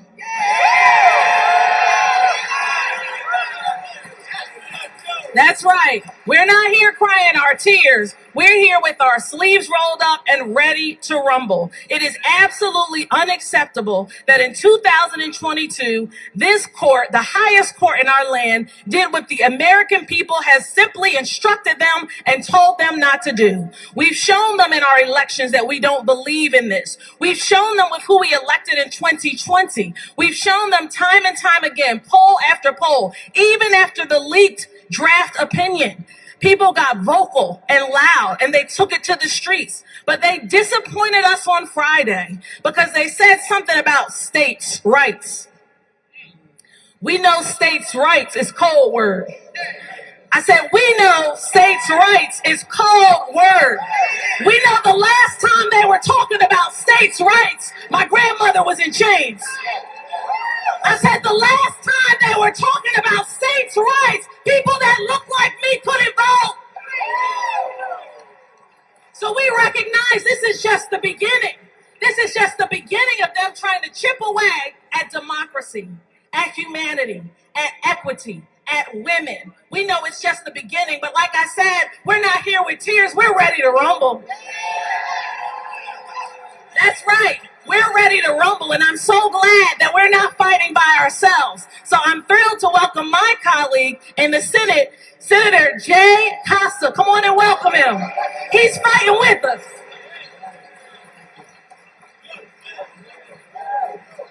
Thank you very much. And boy, I tell you, I can't follow up on something as articulate and as passionate as that. But I'm here to tell you that we are working together to address what needs to be done, to get the work done, to ensure. And I stand with Joe and her caucus and our Democratic caucus, all the members who are here today. We'll stand and do everything we can. As Judy Schwenk said, we're going to fight like hell to preserve this right. And that's what we're going to be able to do. I can't build upon what everyone else has already said. Just know we stand with you. But this was stated as a call to action, and it is. And what we have to do together is take that dark day, take that nightmare of Friday, and we got to convert it. We got to convert it into solidarity and working together to be able to go advocate what needs to be done. We have to take our frustration and turn it into advocacy and make certain that we do what we have to do in our communities and reminding folks how important this issue is and what we have available to us here in Pennsylvania and what's coming down the road, as Senator Capoletti spoke about earlier, about the constitutional amendment. We need to be cognizant of that. And finally, we have to take this anger. We have to take this anger and really turn it into action. And that's what this is about today. So the call to action today is get engaged, get involved, speak with your colleagues, speak with your friends, speak with your neighbors to be able to rally around what needs to be done to ensure that we're going to protect the right of women to make those decisions. That my daughter, who's in healthcare, can make decisions about her own healthcare and not be precluded from being able to do so. Thank you for having me. We got to go do the work, ladies and gentlemen. Let's go get it done. Let's go get it done. Now I'm happy to turn it over back to the Women's Health Caucus.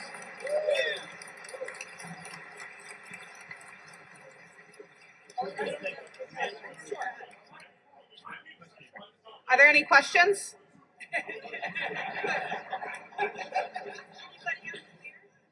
So you guys got the memo. Go get engaged. All right. Thank you everyone for being here today, and thank my colleagues for standing in solidarity.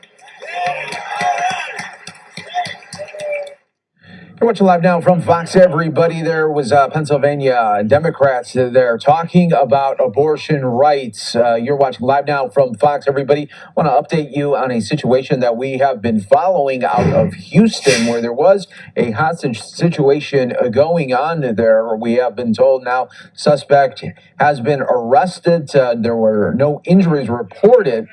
And we are awaiting an update from police when that happens. We'll bring it to you right here on Live Now from Fox. Stay right here with us. Let's take a quick 2-minute break.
Welcome back, everyone, here to Live Now from Fox. I'm your host, Mike Pace. Thanks again for joining us here as we gave you top stories and headlines from all over the country. And next one, we're going to go out to Atlanta here for a really troubling story, an update on a Subway worker who was shot and killed.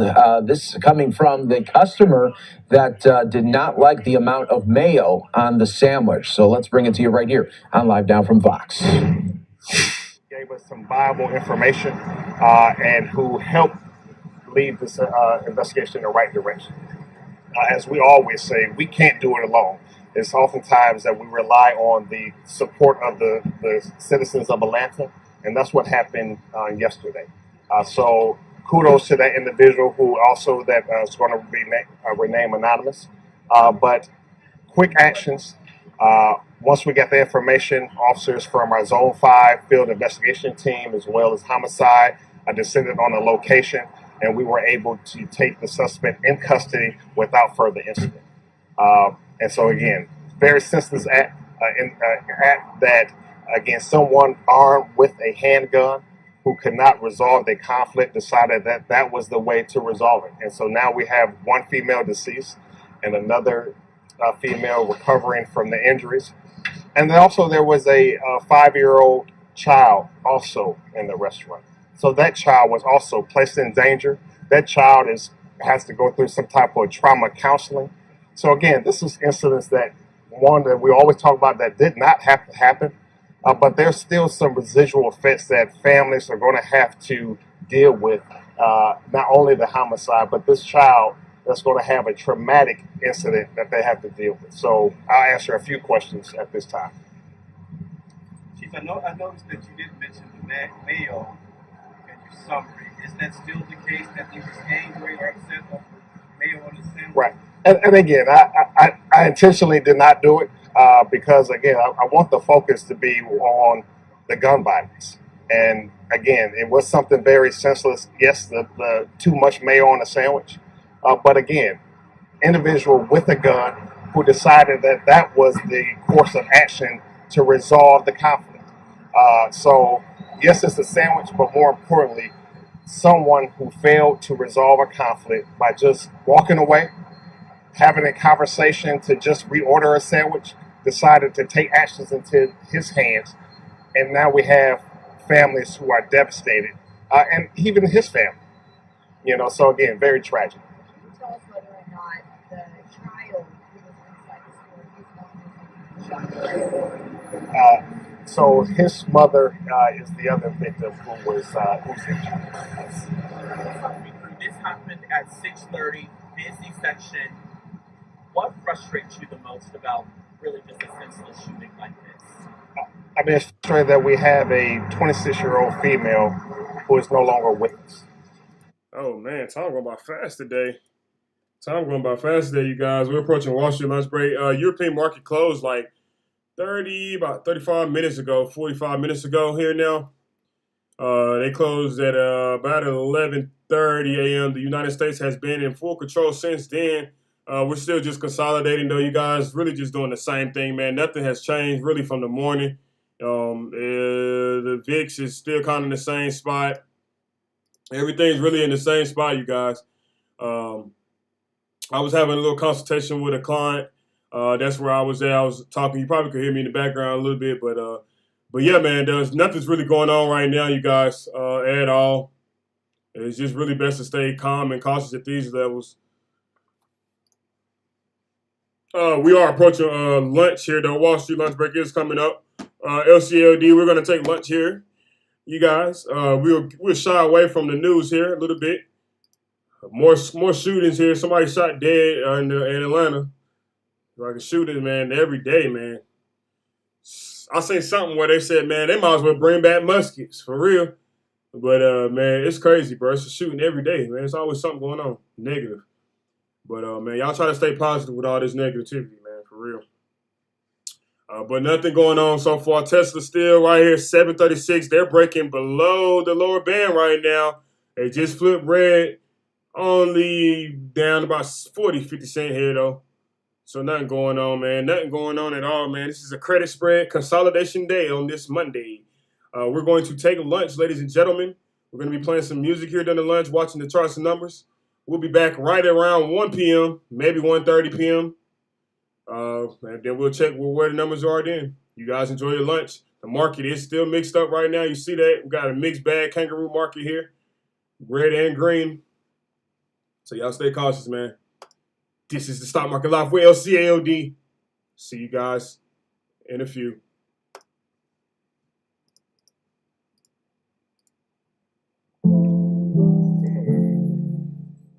Somebody pass me my lighter. It's a freestyle out top. I'm trying to keep it clean. I'm trying to be seen. One night, I got that blood high. They say, Lenny, you too high. But I ain't trying to be cool. I ain't trying to be cool. This the sun, sit down, go to school. I ain't trying to be cool. I ain't trying to be cool. This that sun, sit down, go to school. I ain't trying to be cool. I ain't tryna be cool, I ain't tryna be cool, I ain't tryna be cool, I ain't tryna be cool. This that sun, sit down, go to school. School rocks, you can learn everything you want. School rocks, sit down, pay attention, don't talk back. Niggas know what's up, niggas know where it ain't. I don't give a motherfucker, I'm getting money, what you think? Hey, I'm getting money, what you think? Hey, take care, roll out, it's fair, go up, go down, it's there, it's here, my mind, we racing, I'm here, I'm there, you here, you there, we here, I'm here, I did it, came up, I'm committed, you did it, I'm committed, you send it, I send it, we send it, you sent it, we swipe, we win it, we win it. Shit reverse though, it can be a fucking curse though. If you're running your mouth, I hope your shit go down south. I hope your shit go down south. Like my bitch going down south, but we ain't gonna talk that now. This ain't about no fucking bitch. Man, that bitch ain't shit. Man, she lied on my list. Man, she lied on my list. Then she asked for some dick. Then this shit got twisted. Then I said, ain't no twister, but this ain't no game. You can't get it. You can't fit it. You can't fit in with my team. I'm committed. Yeah, I said it when I said it. Then I know that I did it when I did it. If I did it, then you know that you did it too. So that's all I know, that I did it, boo. Every nigga talked against me, they dead, ooh. Damn, and they dead, ooh. And I don't even brag about that. I just ask God, why is it is like that? Damn, I done did some fucked up shit, but I know I'm gon' go. But it ain't lit, yeah, it ain't lit to be talking about death. That's why I'm even gon' get on that subject to death. You get it? Don't talk about death, don't get on the subject to death. These niggas ain't got death. They run out of breath. They run out of breath, yeah. Hey, they run out of breath. Hey, but I'ma step with that 4-5. I step with my hands, yeah, I got hands. It don't matter what you wanna do, leave you in the sand. Knock a nigga down, leave his hands to the land. Rest in peace, that's my man's. That's my man's. Yeah, that's my man. To the land, rest in peace, that's my man. I was in the hood, on the west, man. Yeah, we got it in the best, man. Niggas in some real trappers. Real trappers speak up for the real trappers.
First thing I do is start trapping. Hey, you better start adapting. Like a charger, you can adapt it. Plugged up. Just a piece to my chapter. I'm getting money, you are laughter. I'm getting money, I'm your father. I'm getting money, you better look at me like your daughter. And she like my style. Every time I fuck her, she say wow. And my gun do go pow. I don't know Soulja Boy shit. This some clowns. I ain't with that fuck shit. Nigga try me, he gon' get bust quick. Man, fuck it. Man, fuck it. I ain't gotta discuss it. Since a youngin', motherfucker, I been getting money. Yeah, I got them counties, counterfeit. Free my niggas out that county, out that pen. They my rounds deep, my dog. I'm a double G, double. Yeah, I'm from the east, but I throw it the west. Cause I love weed and smoke, nigga. Yeah, smoking on that Cali bud, please. If you know about Chaser Bag Stream, Chaser, yeah, that cash me. About 100 racks to my cash, please. Hey, go chase a bag, go chase a bag, go chase a bag. Hey, I love that fucking cash, I do it. I do it. Hey, cause I love that bag, and I get that bag. Hey, chase a fucking bag, go chase your fucking bag. It's bad, it's bad, it's bad, it's bad. It's bad, it's bad, it's bad, it's bad.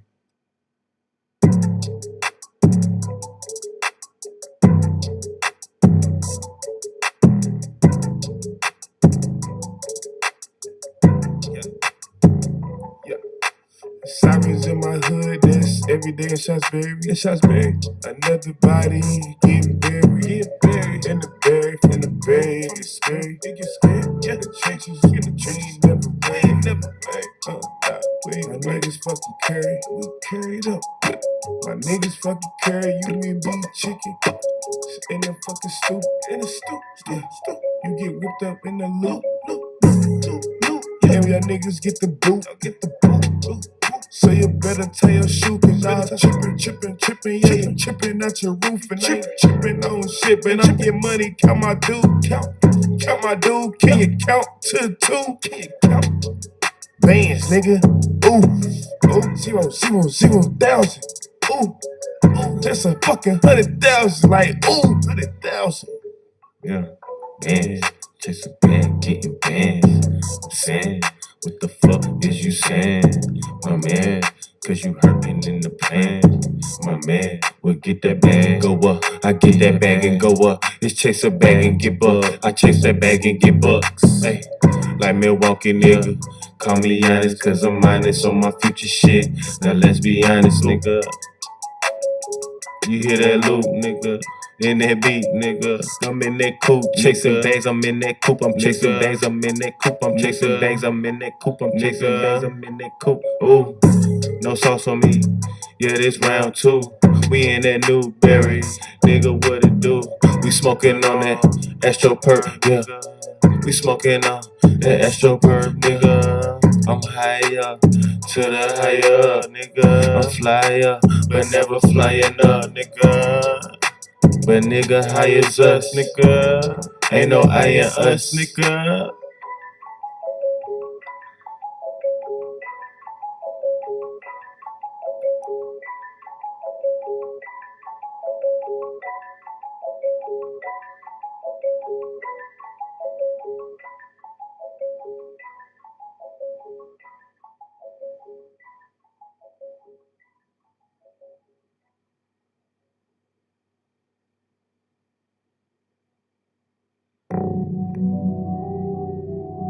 Yeah, it's Leonard P. Seymour on the beat.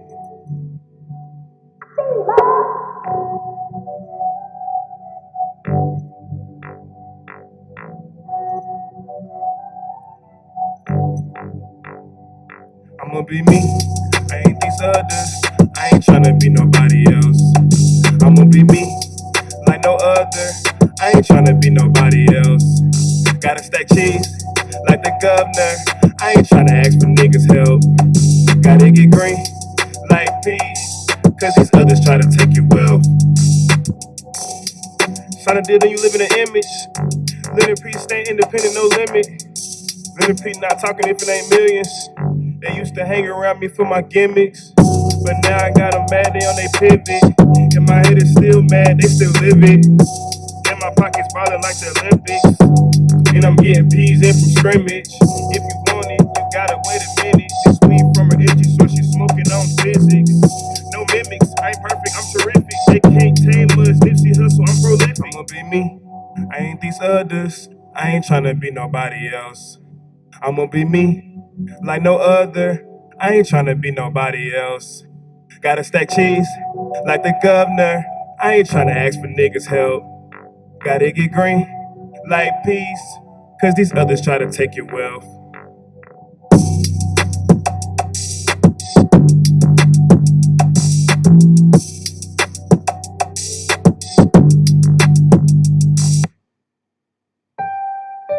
Bag, bag, bag, bag, bag.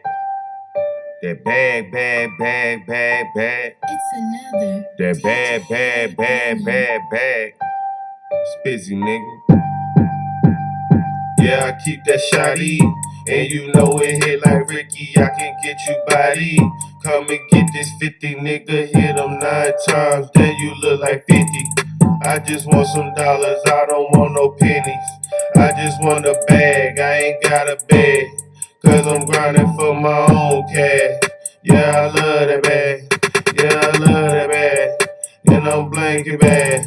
Yeah, I'm blanking bad. Yeah, I'm blanking bad. Yeah, I'm blanking. Bitches call me Chaser Bad. Yeah, I'm stankin'. Smoking on that good bag. Yeah. Bitch, I know you love that bag. Yeah. Bitch, I'm really blanking bad. Niggas hating, niggas thinking, cause I'm shooting at they pad.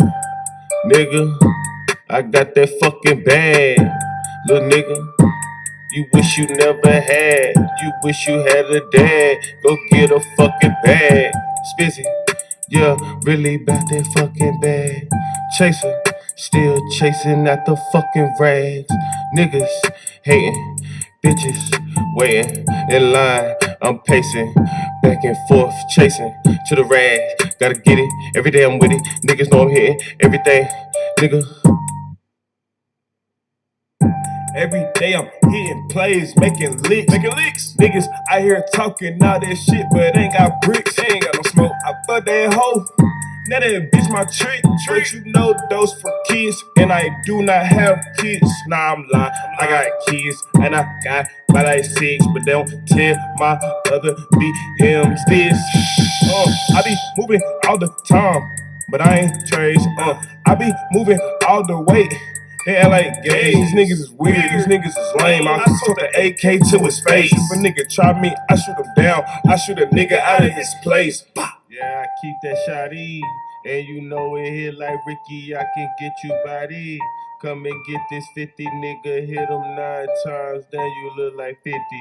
I just want them dollars, I don't want no pennies. I just want a bag, I ain't got a bag. Cause I'm grinding for my own cash. Yeah, I love that bag. Yeah, I love that bag. And I'm blanking bad. Yeah, I'm blanking bad. Yeah, I'm blanking bad. Say, yeah, I keep that shotty. And you know it hit like Ricky, I can get you body. Come and get this 50, nigga. Hit them 9 times, then you look like 50. I just want them dollars, I don't want no pennies. I just want a bag, I ain't got a bag. Cause I'm grinding for my own cash. Yeah, I love that bag. Yeah, I love that bag. And I'm blanking bad. And I'm blanking bad. And I'm blanking bad.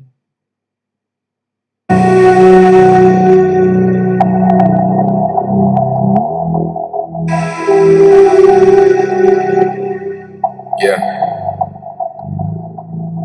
John. 704, 704, 704, from the 704, 704, 704, 704, from the 704. That's right, I be that young nigga that you never heard. Spit on rhythms, I'll make you remember, now you know the words. Dropping hits, yeah, I rack up them figures, but I hardly splurge. I'ma get it, my deposit hit, my pockets never hurt. I got gold up on my neck, I got gold up on my wrist. I got whole gold wrist, gold condom for my dick. Hey, you know I'm hella cold, but a nigga never sick. And my money hella old, we on that immortal shit. Working every day, I'm on a mission just to chase a sack. Cop a little weight and then I flip it and I make it back. On a paper chase like I'm sprinting on the fucking track. If I take a break, it's just to sit and roll and smoke this pack. I be on my grind, know a nigga never slacking. Long as I got God, know a nigga never lacking. I don't be surprised, crazy shit, it always happens. I just verbalize all this shit into this rap. Where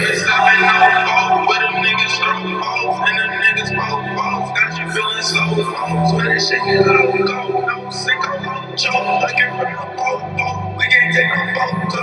Run the 704, where them niggas throw balls and them niggas both balls. Got you feeling so low. So that shit get low, go, no, sick of low, choke. Looking for the boat, we can't take no photo. I be going every day. Watching fly, you can't stop me, nigga, it's no fucking way. I be popping from the berry all the way to Santa Fe. Trending topic, I am John, trying to get to know my fucking name. Johnny, give me my respect, I'm underrated and they fucking sleep. I could drop a new project like every other fucking week. You think he the best, I swear these niggas are so fucking weak. No heart in my chest, but I never miss a fucking beat. Do you really know me or do you just know my story? I've been sipping on the 40 in my head feeling distorted. Yeah. Is you really for me? Well then I need you to show me. I do not want to control you, I just want you to adore me, bitch. I need you to listen, give me your attention. I said I'm on a mission, trying to make the digits.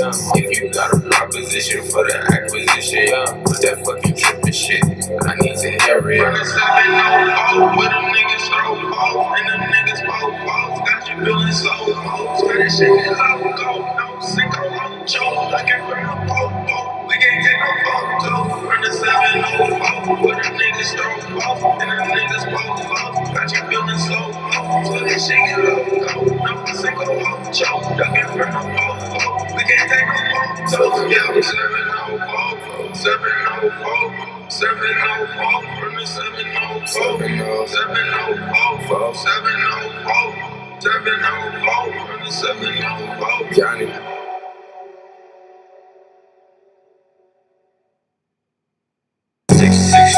Yeah, I be spazzing on them.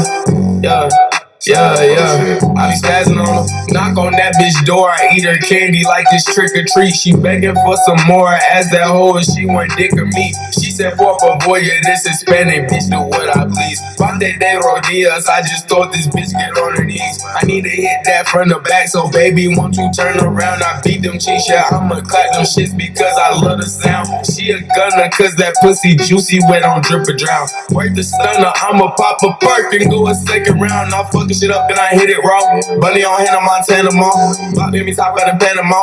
Dick at the whole speaking Chippewa. Don't fuck with the cops, nigga, fuck all the odds, yeah. This shit is too hot, I can't stay up in the spot, yeah. I am not soft, niggas playing, I'm not, yeah. Johnny took off, I'm the man at the top, yeah. Very scary, fairly odd, bitch, I don't go by the rules. Feel like Jimmy Neutron, but bitch, I dropped up out the school. This my power hour, yeah, I got her on the roof.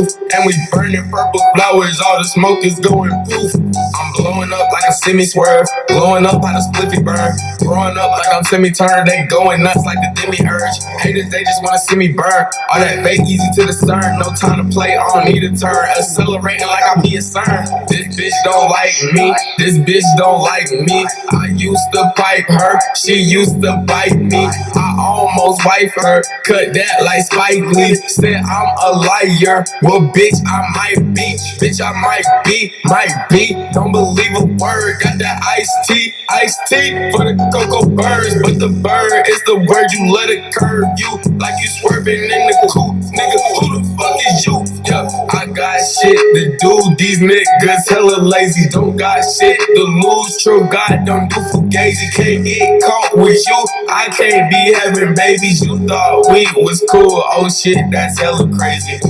I I be snapping on them, ooh, getting ratchet on them, ooh, got the racket on me, ooh, it ain't plastic on me, ooh, I be spazzing on them, ooh, I be blasting on me, ooh, bag on me, ooh, yeah, hit the labs on me.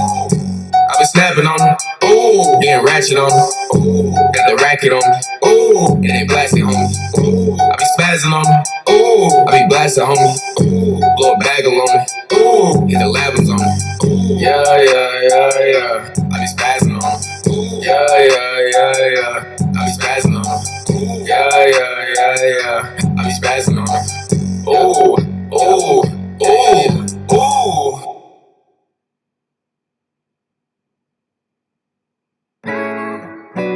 I'm about to bend the edge just to get the sack. I'm about to bend the edge just to get the sack. Christmas, how I get the sack. I'm overlap these niggas, I ain't talking run the track. Christmas, how I get the sack. I'm overlap these niggas, I ain't talking run the track. Cold boy quiz, all I do is spit crack. I'm ballin' like a Laker. Downstairs hood, call a young nigga Baker. HBK, I'm a young heartbreaker. Yes, shawty bad, little nigga, don't chase her.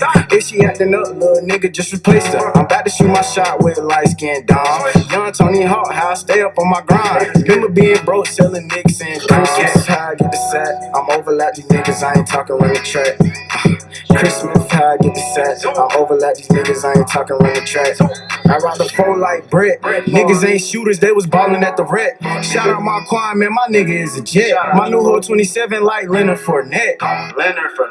Christmas, how I get the sack. I'm overlap these niggas, I ain't talking run the track.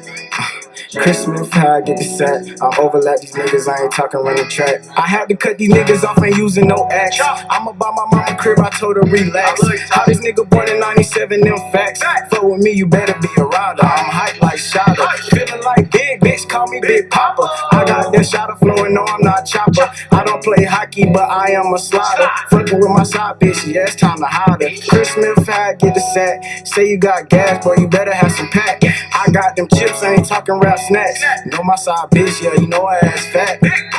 Christmas, how I get the sack. I'm overlap these niggas, I ain't talking run the track. Christmas, how I get the sack. I'm overlap these niggas, I ain't talking run the track.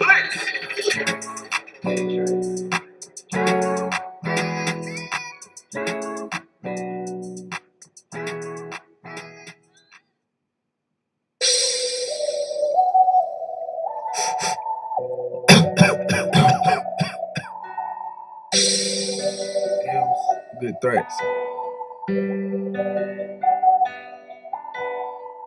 I told my niggas we gotta get it.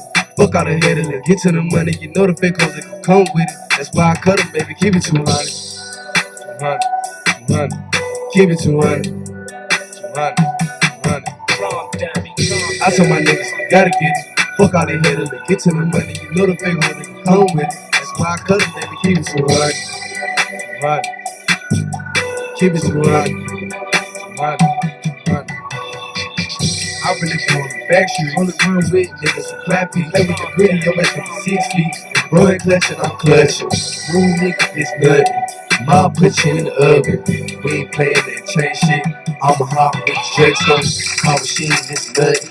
Pull up on your first cousin. I just talked to TG the other day. Said stay low and stay out the way. And run up this cake for your family. Every day, put food on the table. Every day, I done fell in love with this cake. Percocet shove straight to the face. I just hopped on 85. Lean all in my head, man. Bitch giving me a dumb neck. So the bitch just joined the ride. Mom smoking on 85. About to go holler at the floor today. He told me he got for 2 for 5. Boy, don't be like, yeah. I need that nigga right now. Play card, I got 2 for 10. Serve a nigga like right now. Got my bitch from giving dick. While I'm chasing this chick. Kobe Bryant in the 4th. All you see is straight nits. I told my niggas, I gotta get it. Fuck all they haters, let's get to the money. You know the fake ones that gon' come with it. That's why I cut them, baby, keep it 200. 200. 200. Keep it 200. 200. 200. I told my niggas, I gotta get it. Fuck all they haters, let's get to the money. You know the fake ones that gon' come with it. That's why I cut them, baby, keep it 200. 200. 200. Keep it 200. 200. This ain't even Elite 8, I'm already lit up at the gate. This Snow Bunny off the Molly. I just let the fucking tropics. Met a plug named Jesus. serve a 20-piece right in your face. She asked me if I lead a day, will your family be straight? Hell yeah, count it up, count it up, count it up, run it up. Me and DP, you already know we back to fuck the summer up.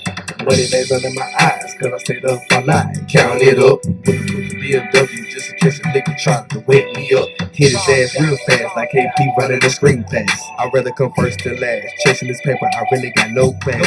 What you think the hitters for? From Jibra all the way to the boat. Pull up at the prayer, you know how I go. Serve a nigga, then you gotta go. You love hoe. Vivian diamond shining like a chandelier. Her see me and she started to choke. What do you mean, my nigga? I can never ever see myself going over Zay. And I'm doing this shit, so there's the spirit in my soul. Fuck the election, better grab you a pole. Fuck the election, better grab you a pole. That's what my niggas gotta get. Fuck out of here to get to the money. Go to figure what you cope with. That's why I couldn't maybe keep it 200. 200. Keep it 200. 200.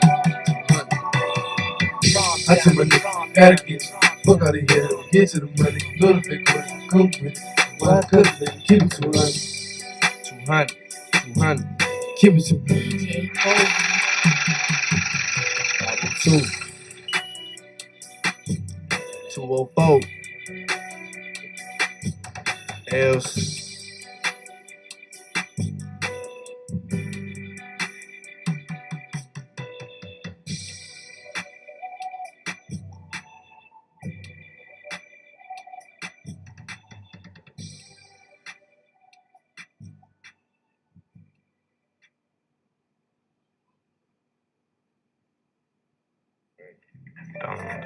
Greetings. Ladies and gentlemen, boys and girls, number 9 checking in. The evening special. Smooth vibes for you.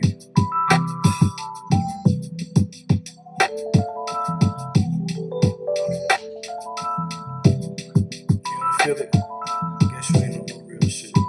Tell me this, why I feel like it's gonna be too late when niggas wake up. I wash my face, I brush my teeth, and then I sit and blaze up. Coming for any motherfucker ever tried to play us. Built it from the ground up, so I can't take no pay cuts. Introversion got me missing, I'm so look like the breakups. The bullshit came at me, and I just had to keep my head up. The world is going crazy, I think niggas getting fed up. They can know your money, give a damn how much you got your bread up. They treat this misdemeanor like a fucking felony. You say you want my nigga, why the fuck you telling me? Oh my Kanye, shit ain't nothing you telling me. Well, you can speak it, but I highly doubt I'm gon' believe. Look with your eye, forget your eyes, my change what you perceive. I'm from the city, bodies falling like the autumn leaves. Over a bitch or some bullshit, and I'm like, niggas, please put them down, but keep them tucking like your enemies. This shit here, my nigga, is the revolution. These niggas too pussy for war, I do it through the music. Gather round, I need your focus, hope this make it to you. I'm like a Malcolm X and you more like a Martin Luther. You and I, we both the same, gotta watch out for the shooters. The difference is you unaware they out here trying to do you. Make them move smarter, drink more water, shit beyond the limit. I give you knowledge, turn their wisdom, really how you use it. They say you crazy, it's they bullshit and you call it to it. You doing it for the grandma, baby, don't you fucking do it. I got my mind secure and nigga, I would never lose it. I'm flex a rambling nigga, you ain't gotta ever push it. I always talked about the shit, but now it's time I do it. It's about that time that youth to have some positive influence. It's like the music is the only way you gon' get to them. Half of them feel it, others hear it, is they go right through them. Niggas trained to love that shit by popping pills and shooting. How you gon' fuck on every bitch and ain't number you lose it. You feeling like the man cause you beat it up, you refused it. Told us love nigga, you know you just wanted to use it. The situation never blew, I was quick to defuse it. I'm on this break, I'm doing straight, just not feeling that school shit. The mind you got is a weapon, gotta choose how you use it. These niggas hating and plotting, gotta watch who you cool with. You gon' survive in America, how clutch is your toolkit? New slaves, Jesus pieces, labor, just bought them new whips. Tryna manifest so much that I don't know what to do with. Now I'm playing, I get that paper, I'ma build a school with free education for melanations, still fuck your pulpit. It's allegory to your preacher, he can really stop it. These niggas lying to the people to protect their pockets. That's it, we'll see you later in Houston with the Rockets. Hit your mom, don't buy no J's or Kareem, I'm copping. Now let's talk about options, man, this shit from the tropics. Intellectual mind, her list of ones microscopic. I call they music fishy cause they shit is really flopping. Check your approach, my nigga, maybe you should change the topics. Go spread some knowledge, my nigga, fuck what color you're watching. These niggas telling how the nerd to say the fans is watching. These bitches faking shots, gotta kick up, now she says she playing pop. You can't get on my way, it is too big a tsunami. I put the gas desk, I see the fish trying to creep up behind me. I know my rights, bitch, ain't no crime without no fucking body. They let me, that's the reason that I don't trust nobody. They fake praising my talents just for pictures beside me. Hard to still love all this pain that I got built up inside me. What a disaster, do it really matter? Cause I went and found peace. And peace. Do what I do, so it's best that you just watch me. Just watch. I feel great. Tell me why these niggas wanna hate. Why everybody got their fucks up on my plate, knowing damn well that I ain't even ate. Bullshit religion make the people wanna wait. On some sacred, but ain't nobody getting saved. I'm walking down this path that it ain't even paved. These niggas sell their soul just for fucking fame. What a shame.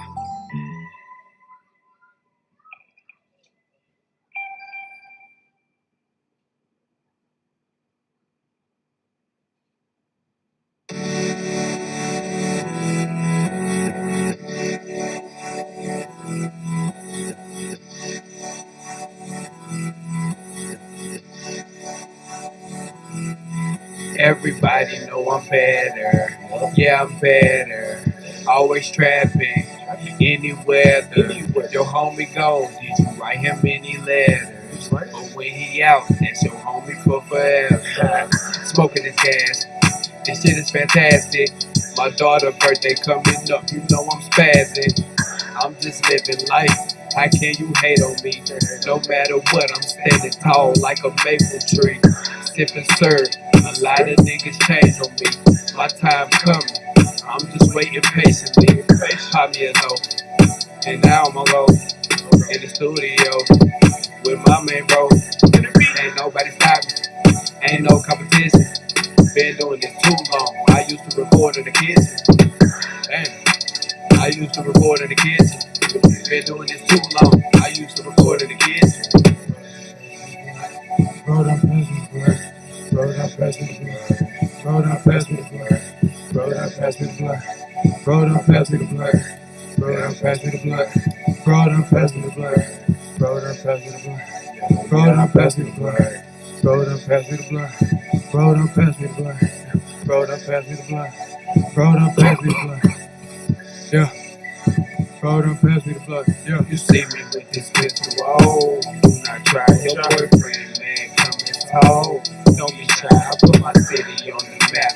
You see where I reside. I'm up in the morning getting like Bill Nye.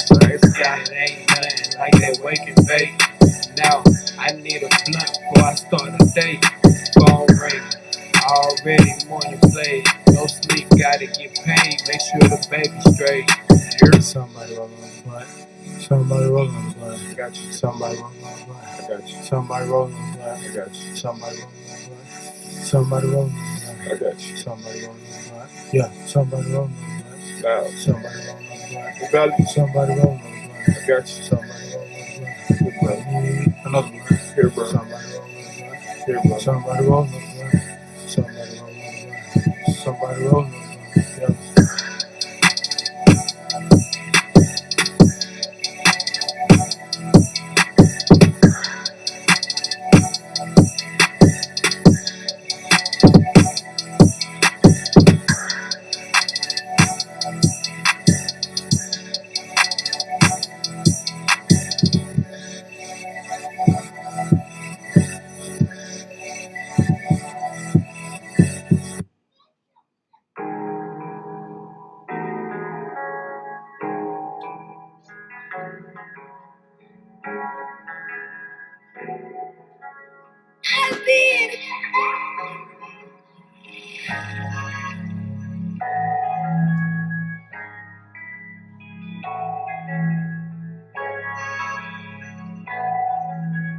Get that bag, get through. I'ma get us out the hood, but I promise. But I promise.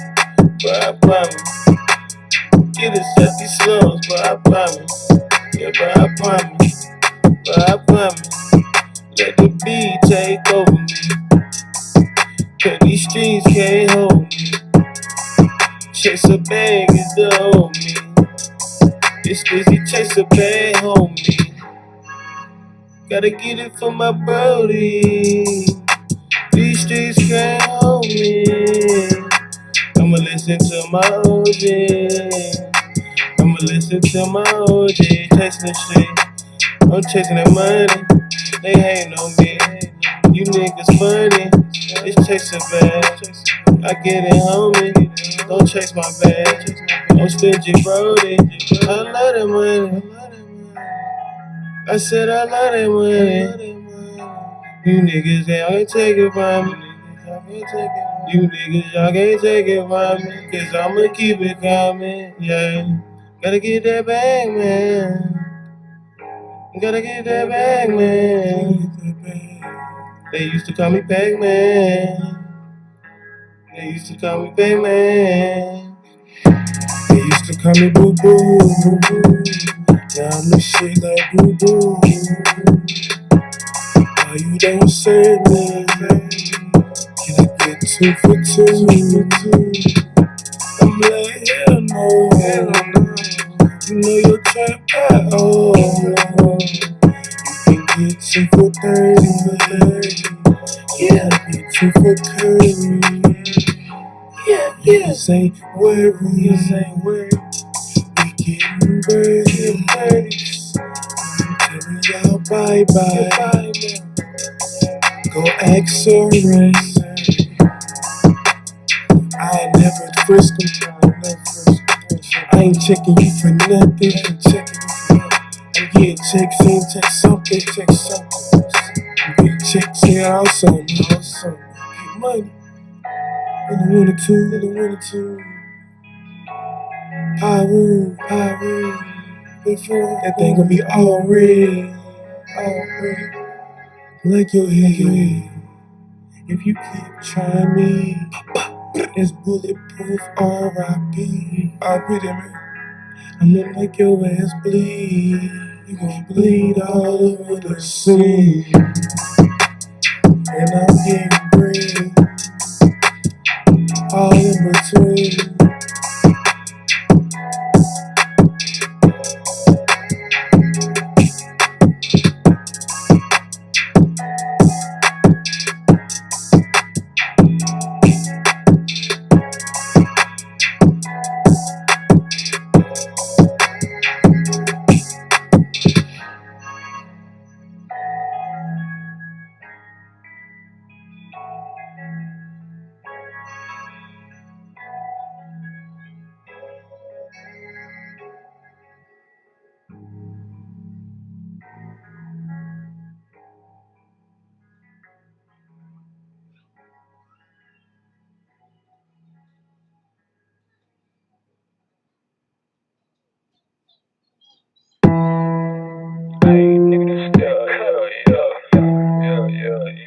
Hop out and get cut of me. Yeah, y'all niggas know what the fuck going on. Y'all niggas so fucked up. All y'all niggas lame. Y'all little niggas dirty. If they call me begging me for a track, thanks. Fuck, nigga. Fuck the other side. You can play with your life, and you gon' lose your life today. My little youngest thug, you probably wanna earn some stripes today. We out here wrecking shit, we come around, they put their ice away. We don't fuck around, you fuck around, we take your life away. You can think this shit sweet, we gon' see about that. Load up the K's, it's time to spank, we gon' creep about that. Send my youngin' to do 'em bad, they gon' sleep about that. Hey, when it's beef, bitch, we gon' eat, bon appetit about that. Ain't no pressure, bitch, it's extra. If it's beef, we comin' with it. 50 rounds of ammunition in the drum that's on the glizzy. We ain't shootin' for no reason. When we up, we tryna hit 'em. My little cousin playin' gutter, I might make my auntie miss it. Had them niggas with you, pussy, yeah. All y'all niggas, bitches, catch them slippin'. Show no mercy, leave them sleepin' with the fishes. Them the shit y'all pull was petty. We comin' heavy, be ready. Chopper kickin' like it's second. My little niggas be steppin'. Ain't no slippin', ain't no missing. It get wicked bout that gang. Drug dealers, lots of killers and gorillas out that gang. Hey, you know what the fuck going on, nigga. 502 to the 204. You know what the fuck it is. Free my little nigga Goose, bitch. Double G, bitch, yeah, we with that glitter scene, so ain't no get back. My little niggas on them jiggers, don't invite him to no kickback. He a lick, we gon' get him. It get greedy with the guys, leave him shitty in this city. Ain't no missing with the eyes. I might tax him for the dick, stun the killer for the fries. Smoking Never trippin', nigga, we gon' kill 'em when we slide. We can take her from Vegas, she get silly for the guys. Hey, hey, follow to, hey, to the 12th floor. Pull up to your spot, all my youngins on go. Hey, hey, follow to the 12th floor. Got your bitch at the trap, going dumb. Hey, hey, hey, follow to the 12th floor. We got eyes, nigga. Yeah, tell me what you want. Yo, follow to the 12th floor. Niggas know what the fuck going on, man. Checking out this bitch. You know, niggas know we ain't playing about none of that shit. Y'all little niggas gon' pay for that pussy shit, man. Yeah. And I'm in this bitch getting heavy. With that iron. Fuck, nigga.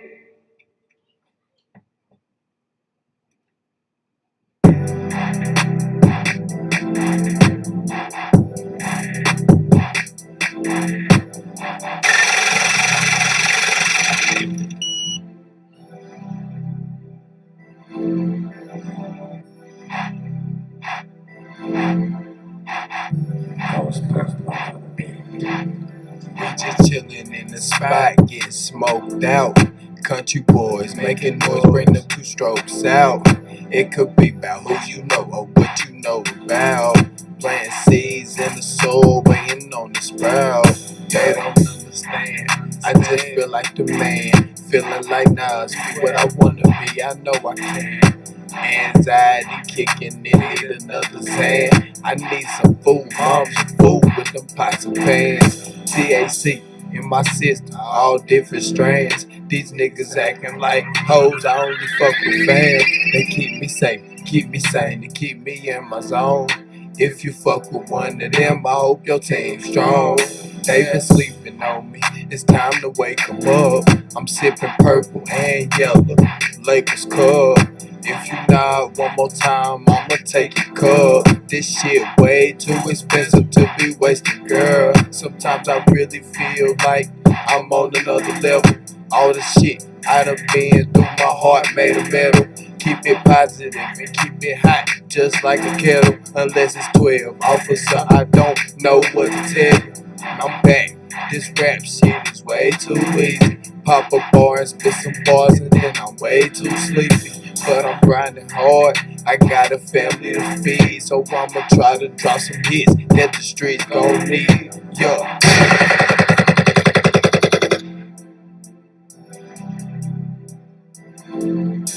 Been struggling for a while, trying to find my way out. Even had thoughts of grabbing the stick and laying niggas down. Had to get my mind right, had to get my mind focused. I done made my mistakes, I done made some bad choices. I'ma keep my head up, if you ain't noticed. Keep a smile on my face, while I'm puffing on this hope. Plant seeds in the soil, I'm just waiting on the sprout. This shit here's from 93, and that's no doubt. Yeah.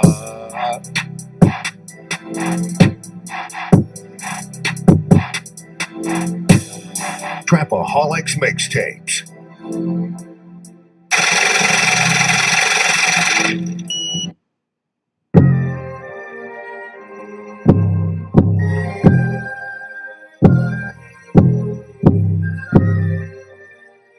All we had to do was follow the damn train, CJ. You lost, put his ass on the cross, make his ass get lost. You ain't really no boss. I do this shit with no fault. Get lost, get lost, get lost, get lost. Put his ass on the cross, make his ass get lost. You ain't really no boss. I do this shit with no fault. Get lost, get lost, nigga. Get lost, nigga. You lost, nigga. Really, I'm a boss, nigga. Chase a bag, nigga. Really from that stoop, nigga. That's one rack, boss. Yeah, I'ma get him. That's one rack, lost. Damn, Smizzy hit him. Got him with them bars, nigga. Call me Hershey, cause I kiss him. In the back of the back other made nigga. You know that Maybach all white and I'm tatted nigga. Like I'm Haitian with them rosters on my head nigga. One rack shit, one rack bitch, I love that. One rack shit, that one lack bitch, and I'm gon' splat at your shack shit. I meant oops, my bad, I'm back bitch. You lost, put his ass on the cross, make his ass get lost. You ain't really no boss. I do this shit with no fall. Get lost, get lost, get lost, get lost, get lost, get lost, get lost, get lost. Put his ass on the cross, make his ass get lost. You ain't really no boss. I do this shit with no fall. Get lost, get lost, get lost. Hey, have you ever been down there hurt, lost? And worry about yourself, trying to be a boss. Huh? Do you know the cost? You're lost up in the sauce. I never took a loss. If I did, I bounce back. That's boomerang, nigga. If you get it, then it's facts. I'm getting cash every day. I'm just chasing checks. Run it up. I gotta do what I gotta do. I ain't taking no loss, nah. I ain't taking no loss, I ain't taking no loss. Gotta do what I gotta do. I ain't taking no loss, nah. I ain't taking no loss, nah. I ain't taking no loss.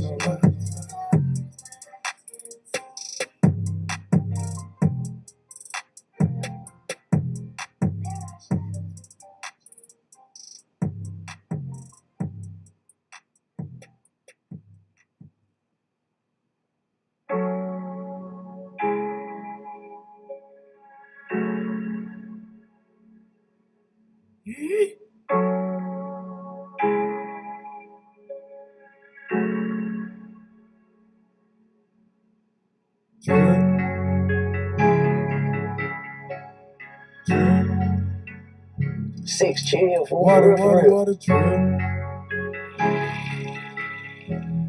Drip. Yeah, go dummy, Kyle. Drip. Water, splash. Water, drip. Water, splash. Water, drip. Yeah.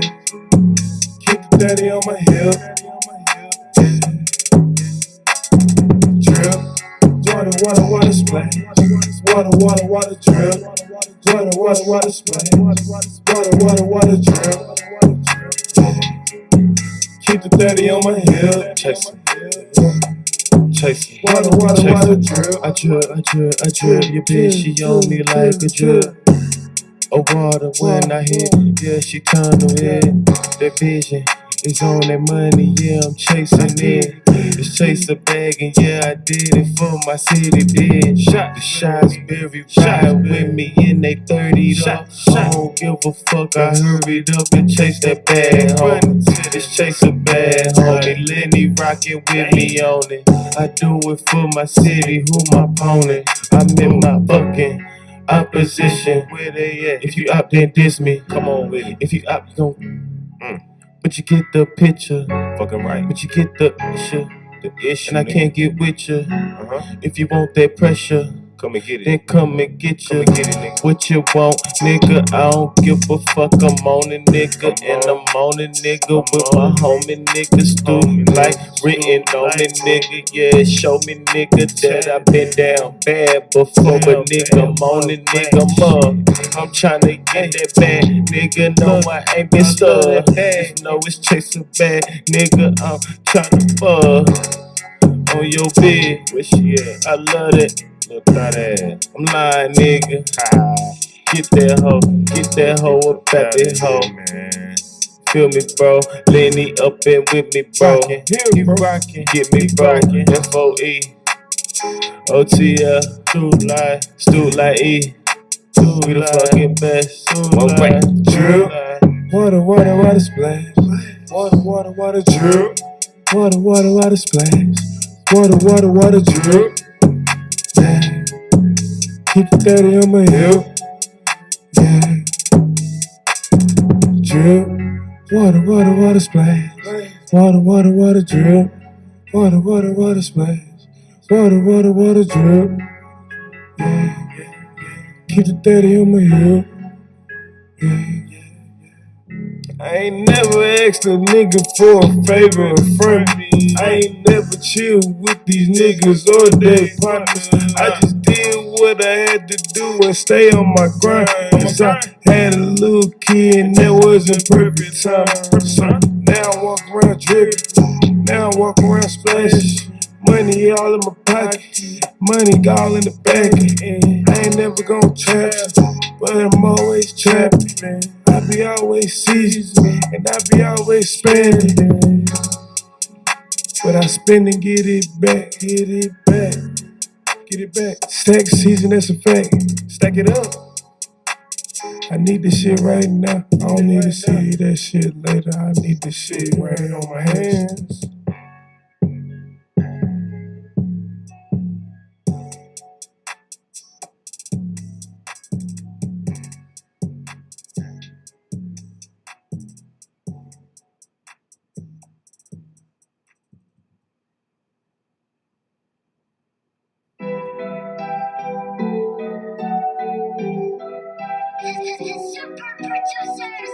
LCA. School line. My girl in love with Coca-Cola.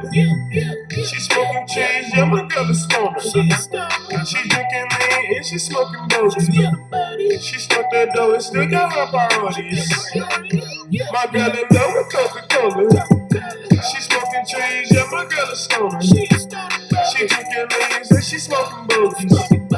She smoked that dope and still got her priorities. So ahead of myself, sometimes I be scared of myself, but I love me to death. I gotta keep it pushing on that land mission. We weren't seeing eye to eye no more. You caught that tunnel vision, you on that cold ass shit. But I ain't taking pictures, but I'm painting them. You gotta see my vision. I'm trying to go platinum. Fuck your recognition. This ain't no audition or no chorus, nigga. I got hella bitches. Who got hella bitches? I ain't worried about no pussy. I'm dropping records, nigga. I'm trying to find me a label, and I ain't signing with you. Checking niggas, throw the flag in. I gotta make this shit my passion, and that's 100, that's 1 rag in, and I be stacking. Gotta keep the money coming, never lagging. Like I'm down on my last, like I'm done with my last. I don't need you no more. It was good, it's in the past. I fell in love with Coca-Cola. She smoking trees, yeah, my girl is stoner. She's drinking lean and she smoking bogeys. She smoked that dope and still got her priorities. My girl in love with Coca-Cola. She smoking trees, yeah, my girl is stoner. She drinking lean and she smoking bogeys. She smoked that dope and still got her priorities. Hey, I ain't doing nothing but tryna get some bread. I'm on my road, run this shit. Yeah, I'm tryna stay ahead. If you get in my lane, you gon' end up dead, nigga. You heard what I said. It's Coca-Cola shit. It's whipping in that pack. It's whipping till they lock. It's whipping till they rock. On that, all I know is straight drop. Fuck a eye. The more you niggas hate, my paper gon' flop. And I'm headed to the top. And your bitch, she gave me top. That's another level. You know I keep my Glock in this heavy metal.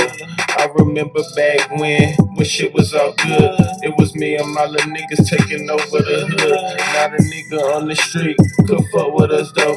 Not a bitch on the street, we ain't fuck on the low. Unless she full of that smoke, unless she full of that dope, or maybe full of that coke. Then I'm serving that hoe, cause I love her bad. I gotta get it for sure. I'm steady stacking up. I ain't got time to blow, I ain't got time to waste on no petty shit. I got niggas out here that's already rich. My girl in love with Coca-Cola. She smoking trees, yeah, my girl is stoner. She drinking lean and she smoking bogeys. She smoked that dope and still got her priorities. My girl in love with Coca-Cola. She smoking trees, yeah, my girl is stoner. She drinking lean and she smoking bogeys.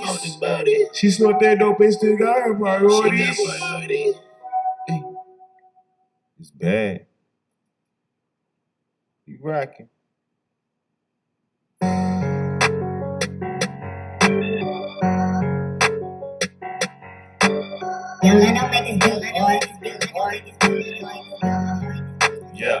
Yeah, I say I'm smoking on the backwoods, yeah, I'm burning loud trees. Smoking on that Pacquiao, shit'll knock you out.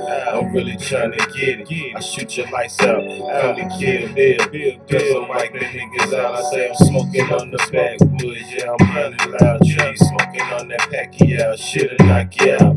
I'm really trying to get it. I shoot your lights out, come to Kill Bill.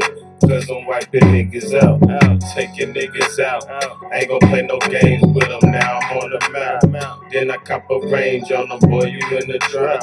Now your clout done came to me, I ain't gon' point you out. Boy, ain't no lame nigga, definitely ain't no cane nigga. I got that shit to open up your drain, nigga. I'm off the chain, nigga. Stay in your lane, nigga. Cause I'm wiping niggas out like this pain, nigga. If you got pain, nigga, I got things that bring you back to this earth and never change, nigga. Insane, nigga.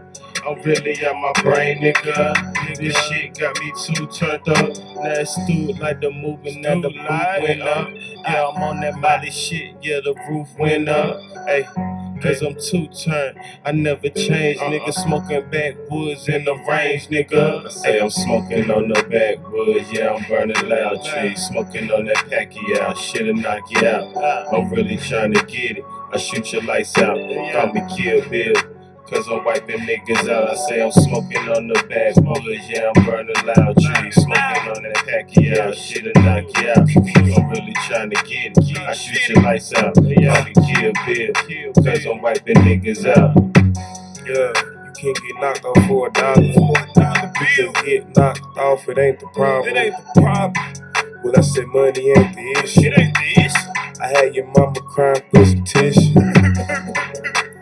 Nigga, you a stain. Nigga, you was not in my lane. I make it rain with that 30 or the 40. Nigga, I got mid-range. I shoot a nigga out his fucking Jordan. Think I'm playing.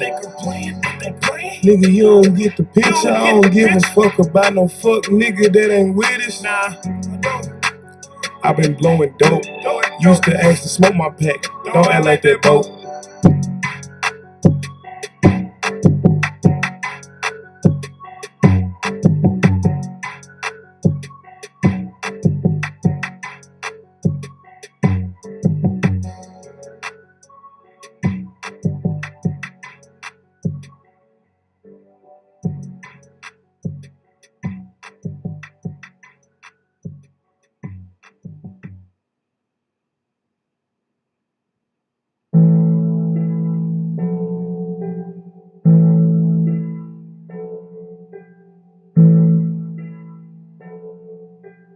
Hacho Pitome.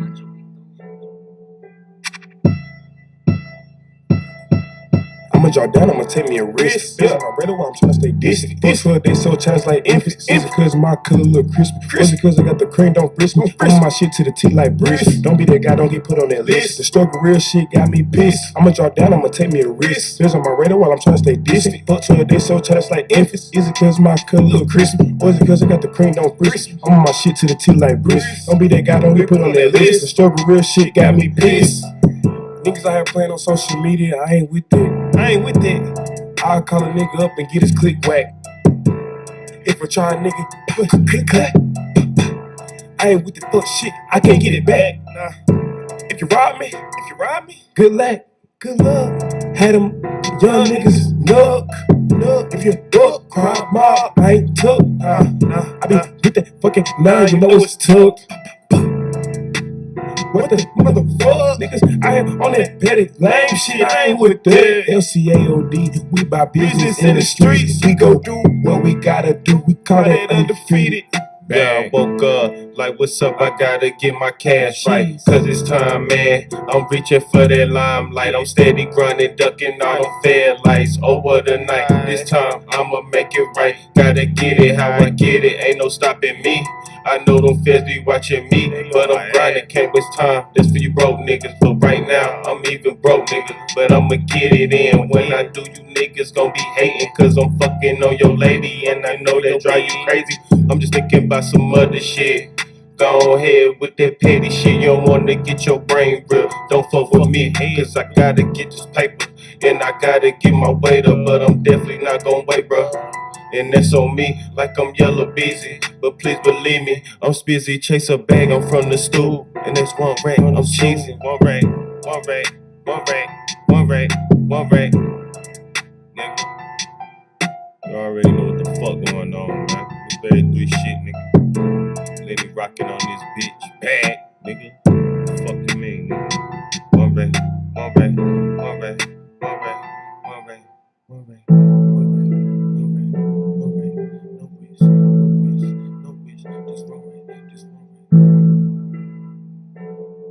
It's bad. It's bad. It's bad. It's bad.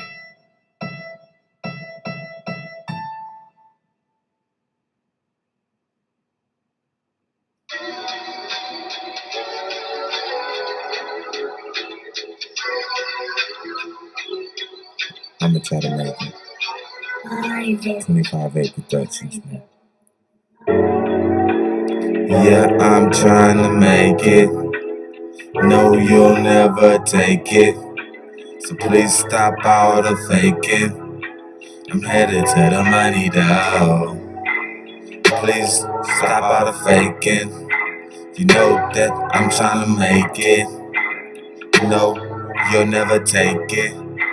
I'm headed to the money, though. I'm headed to the money, though. I'm headed to the money, though. I'm headed to the money, though. I'm headed to the money, though. Yeah, I'm trying to make it. No, you'll never take it. So please stop all the faking. I'm headed to the money, though. I'm headed to the money, though. I'm headed to the money, though. I'm headed to the money, though. Yeah. I'm headed to the money, though. I'm headed to the money, though. To the money, though. Headed to the paper route. Yeah, my nigga, yeah, the paper route is gonna take me out. Yeah, take me out the hood. Have me eating good. Yeah, yeah, I wish you would. Try to take my meal. Try to take my paper. Come out of the ground like I am an undertaker. Yeah, my nigga, no, I'm never faking. Yeah, I sing too. Yeah, I ain't just draking. Yeah. No, I'm never faking, yeah. Run up on me, you mistaken, yeah. Yeah, what you taking? No, I'm never faking. Yeah, I'm with the crew, doing what I do. Yeah, I'm on that earth. Yeah, I smoking true. Yeah, I'm in the crew, doing what we do. Yeah, no love, yeah, to you. Cause you know I'm gon' make it. No, you not gon' take it. So please stop all the faking. I'm headed to the money, though. Yeah. I'm headed to the money, though. Yeah. I'm headed to the money, though. Yeah. I'm headed to the money, though. I'm headed to the money, though. Yeah, I'm headed to the money. Don't look at me funny, leave your brains looking runny. Sunny side up, yeah, I'm on that lean. Yeah, you know I'm double cut. Yeah, I got the green. Yeah, you know I'm rolling. Yeah, you know I'm smoking. Smoking on that herb. Yeah, I roll that gas. Yeah, I'm smoking on that perp. Yeah.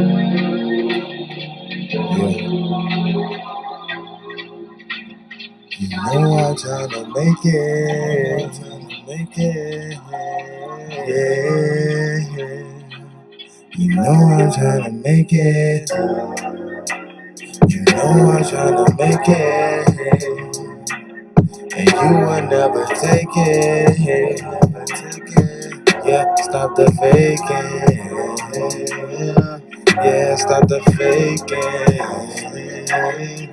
Yeah, I'm gonna get it. Yeah, I'm gonna get you. Snap back for you get fitted. Yeah, your boy, I'm not kidding. Oh, I'm not kidding. I'm trying to make it out. Trying to make it out. Yeah, I'm 22, but you not gonna take me out. Yeah, you not gonna take me out. Yeah, you not gonna take me out. Yeah.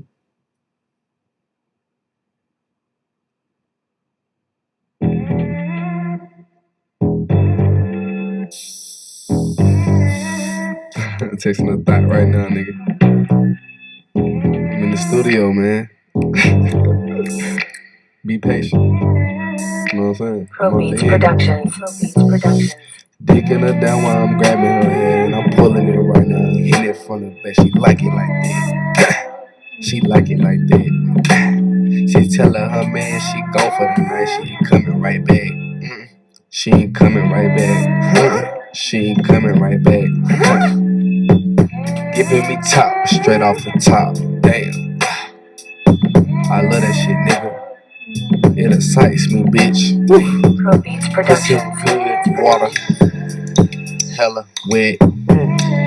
Mouth cold. All she make me think about is when I get home. Is you home alone? Is you home alone? Can I come over? Can I come over? Fuck you in the shower, ayy. Hit you on the couch, yeah. Hit you in the room, yeah. Nut on the pillow, damn. I left him right there. Hey, now my kids is laughing right on your face. Ooh, I just hit it today. Ooh, I just hit it today. Picked up a new pack yesterday. Hey, smoked the 8th with her. Now I can't leave her alone. Head is a babysitter. Damn. Hold up.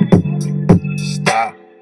Don't think I'm slipping in here. I got that rocket in my sock. Ooh, kick the door if you want to.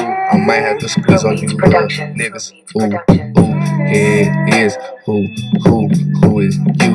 Lay it down, money in your pockets now. Bands on me like I got a lot of bands. Bands on me cause I keep a lot of bands. Add 'em up, nigga, what is you saying? Your girl over there screaming right now. I just whacked some nigga, he ain't know it. Now I gotta leave you here shaking. Now I gotta leave you here shaking. Pull off, that's another juice. Just hit my side hole up in Charlotte. Told me to come through right after I leave over whatchamacallit. On a highway 85, smoking no good threats. I just got a new pack.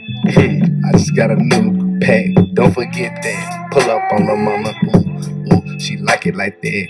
Hair long, I like it like that. Red bone, I like them like that. Yeah, and she naked. Water dripping all over her body. No lotion, just straight hydraulic pumping up in her stomach. Up in her stomach. No cartoons, real nigga. I'm up in her stomach. She all open, soaking wet. Water dripping. Damn, she wet. Fuck her good, cause you know she the best. I fuck her good, cause I love her bitch. Yeah. Yeah. Get it. Get money. Yeah. Hey. No love for the plug. Bitches in it for the thrill. Young nigga kid is still. Shoot the chopper at will. Shoot the chopper at will. Hey, no love for the plug. Bitches in it for the thrill. Young nigga kid still. Shoot the chopper at will. Shoot the chopper at will. Hey, hey, young nigga, smoking Cali bud, counting Cali money. You niggas know what's up. Since a youngin', tell them pull up at the Wendy's. In the back, I show you Grammys. Then I'm driving off in Granny's whip. Hey, still rolling up. Hey, I still know some plugs. You can get what you want, just come and shop with us. I feel everything that I drop on this beat. Smoking good weed. I already told you that. Come pull up in the 4, I'll show you where that dope be at. We smoking good threats. Ain't no love for the plug, he can't get nothing back. Hey, ain't no love for the plug, bitches in it for the thrill. Young niggas keep the steel, shoot that chopper at will. Shoot that chopper at will. No love for the plug. Bitches in it for the thrill. Young nigga keep it still. Shoot the chopper at will. Yeah. Shoot the chopper at will. Yeah. Shoot the chopper at will. Shoot the chopper at will.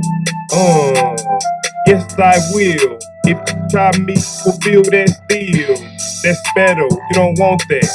But I'm teach like meta, so I fall back on everything though. I got a letter in me, yeah, that means you cannot reach my beat. Hey, that means that I'm on the beat, and you better hear me listen, cause I'm spiritually. Hey, yeah, got the choppers at wheel, cause Trump put us in this situation, yeah, he put us all here. Hey, it's the law and that's facts, hey, so better watch what you say, hey, yeah, some on this shit, yeah, like this, nigga try this, yeah, be real, represent, and never ever switch. Young niggas still getting paid, young niggas still getting laid like Frito-Lay, them chips made, I don't care about what they say, I don't care about what they say, talking down on my damn grave and I ain't even there yet, I ain't even there yet, God got me, I'm going to heaven.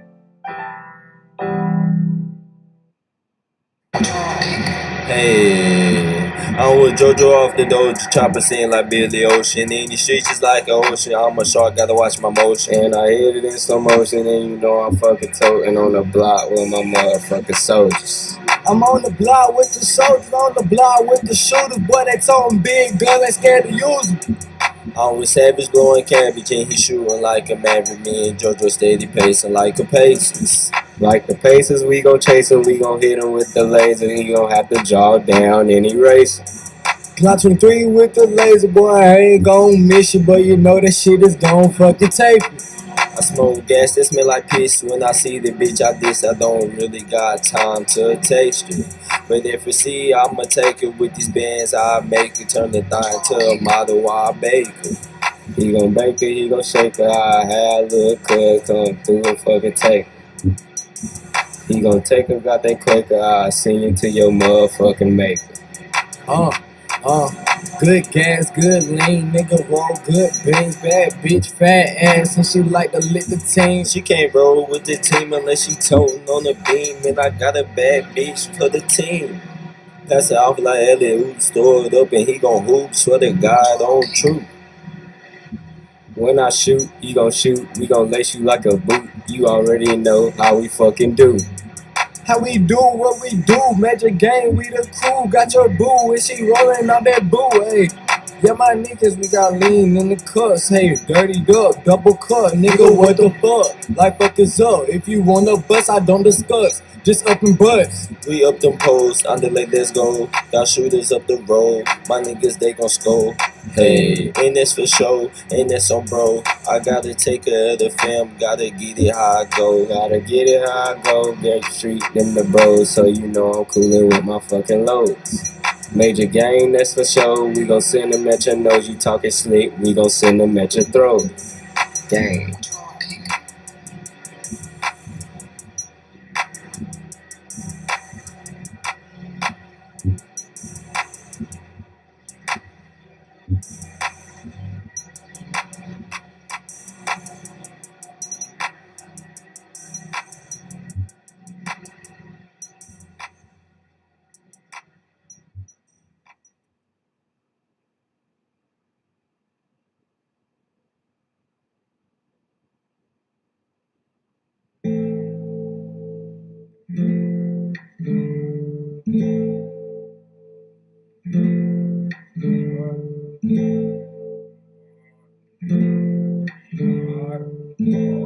Oh yeah, Maja. This the one right here.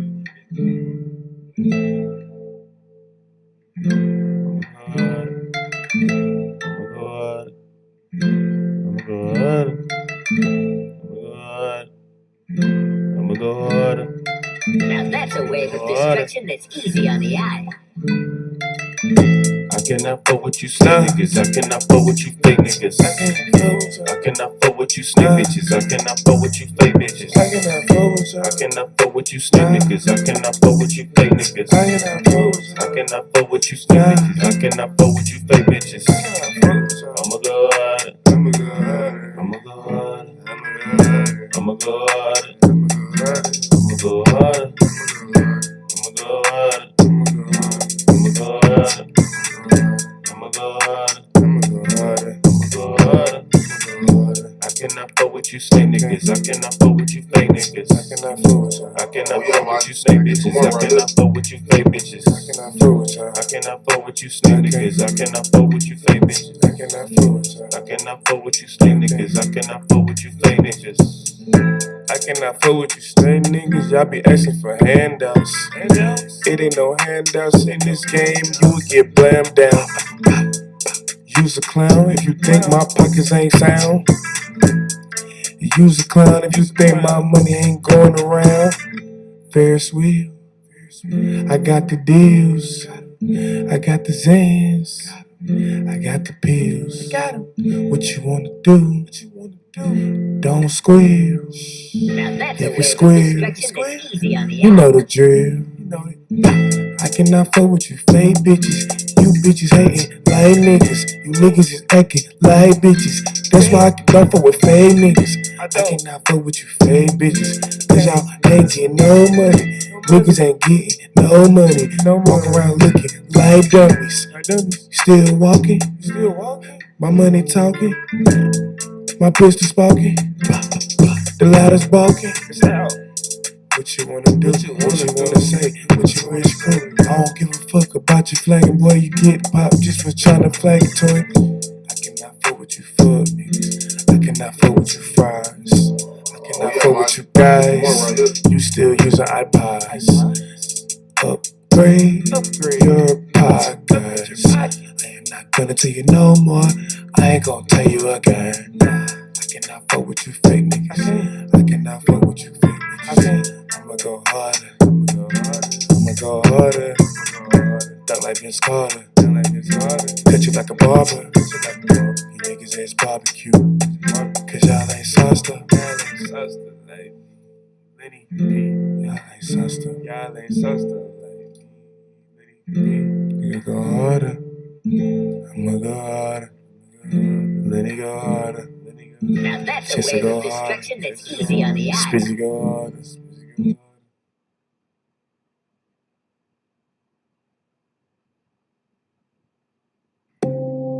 What's the niggas always talking about the game?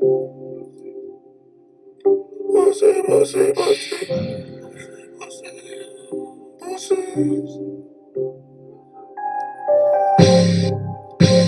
You a bitch, and I know it. You a snitch, and I know it. You a bitch, and I know it. You a snitch, and I know it. I seen the statement.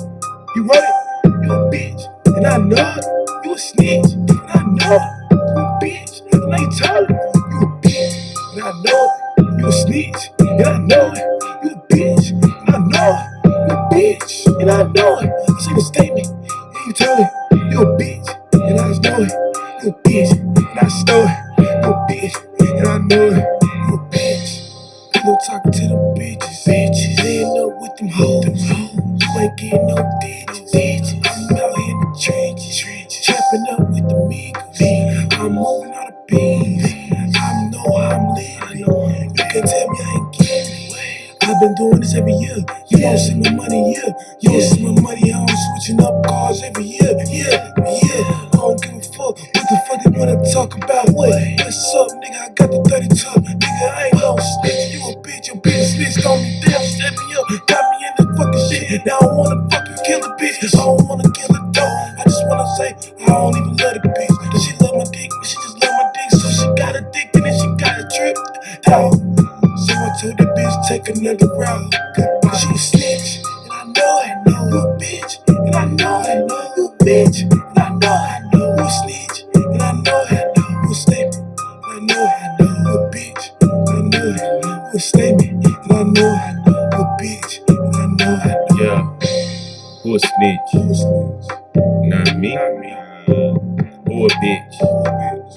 Not me. But I seen you on that paperwork, and I seen you telling niggas about that paperwork, and then you turned around and then you told on me, and then you told on me. What the fuck? Oh, homie. The fuck? What you gave me was old, homie. Don't act like you ain't old, homie. Slay me, and I spray me. Nah.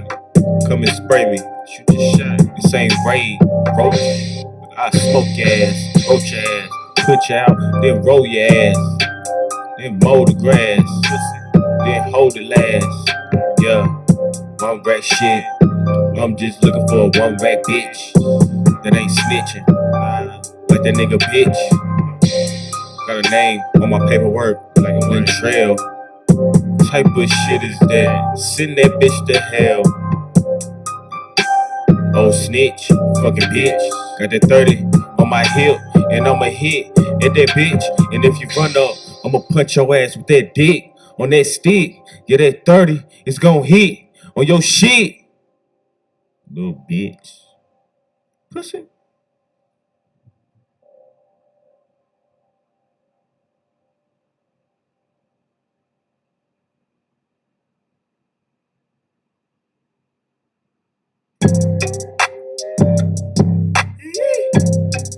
Yeah.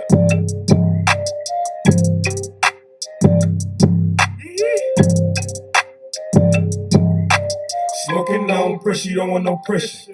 I done read up with the bags full of extra. If you want it in emergency, then I'ma stretch you. Tired of these little niggas tryna talk reckless. They must not know that they be checking checkers. Them checks in, now we getting motherfucking cheddar. Times getting harder, but my life getting better. Family tryna few, but I ain't even tryna guess. Who you guessing? Nah, bitches chase a bag, and I been chasing bags, and bitch I'm blanking bad. I got that 30 on me. I hate to bust your ass. I love them big racks, so you can count on that. I'm chasing check off this pen and pad. I'm tryna get that money. I need that fucking bag. Lenny about that fucking bag. Stula ENT about that fucking bag. Yeah, I gotta get it, nigga. Every day $1 mission, tryna hit it, nigga. It's like a lick. A sticky nigga, sticky like a hit. Yeah, I did it, nigga. Don't call no hits on me, cause I'm a hitman myself. I don't give no fuck, cause I judge you like a girl. And they black and white. We black and white. It's a cold world. Have a night. Smoking on pressure, you don't want no pressure. I done read up with the bags full of extra.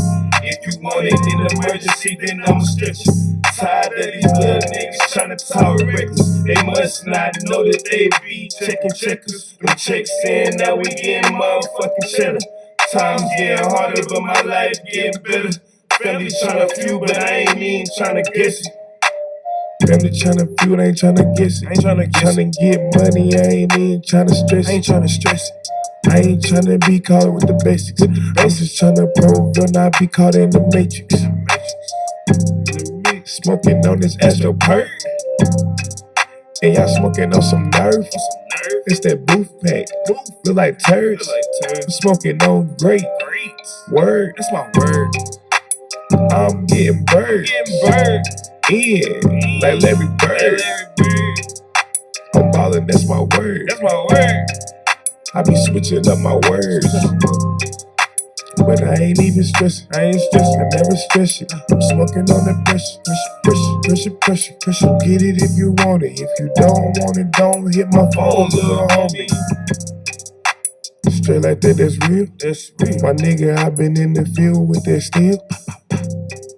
You get popped for a cent.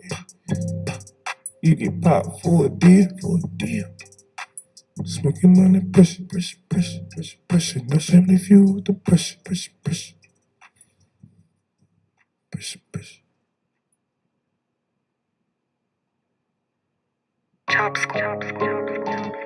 Yeah. I like that. That's your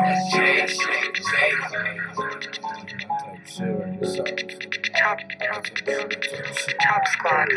Yeah, crazy ass world, all this shit that's going on. I can't even lie. Real nigga, yeah, I do some wrong, but this shit that's going on ain't even right. Seeing people dying every night. Niggas fighting for their lives, trying to get the stripes like Adidas. These niggas spot your ass out like a cheetah. And they smoking on that reefer. Niggas popping pills, lose their mind, blow your top. Run up in the house, shoot everybody for that fatty wop. These niggas tryna ball while I'm a jock. Yeah, I'm on your ass, put blood in your shoes, call your ass a red sock. And I ain't from Chicago, but my niggas blow. Yeah, this the Windy City, Shotsbury, what they throwing up them foes. They kicking in your doors, they fucking all your hoes, and they stealing all your weed and all your coke. I cannot tell these niggas sit down. Shit, sometimes I provoke. Wanna run up in the house and slit these niggas' throat. It's hard to be different when you see the same shit. Niggas on the corner, niggas scheming up a lick. Other niggas whipping up a brick. Shit, bitches poppin' pussy, man, that's some sick shit. This the shit that we see every day. I don't know what to say, so my blunt, yeah, I blaze. Sometimes it get hard to look further. Man, I be worried that a nigga might come and serve me. Or the feds, yeah, they might give me 30. This bitch I'm fucking with, yeah, she might do me dirty. Police get behind me going fast, yeah, I'm swerving. Young nigga spinning, getting cash, yeah, I'm splurging. Damn, this the life that I chose.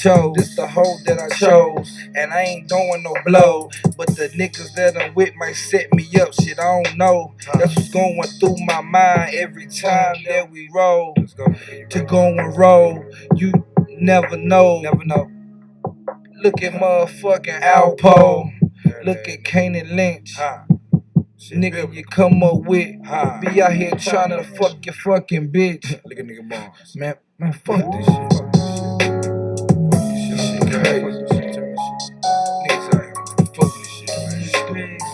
Niggas out here lost their motherfucking mind.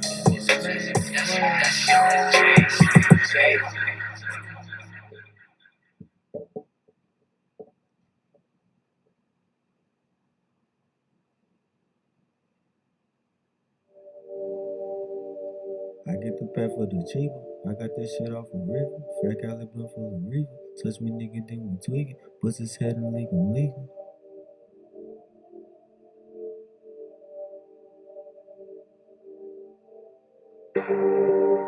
Yeah. Bust his head and leave him leaking.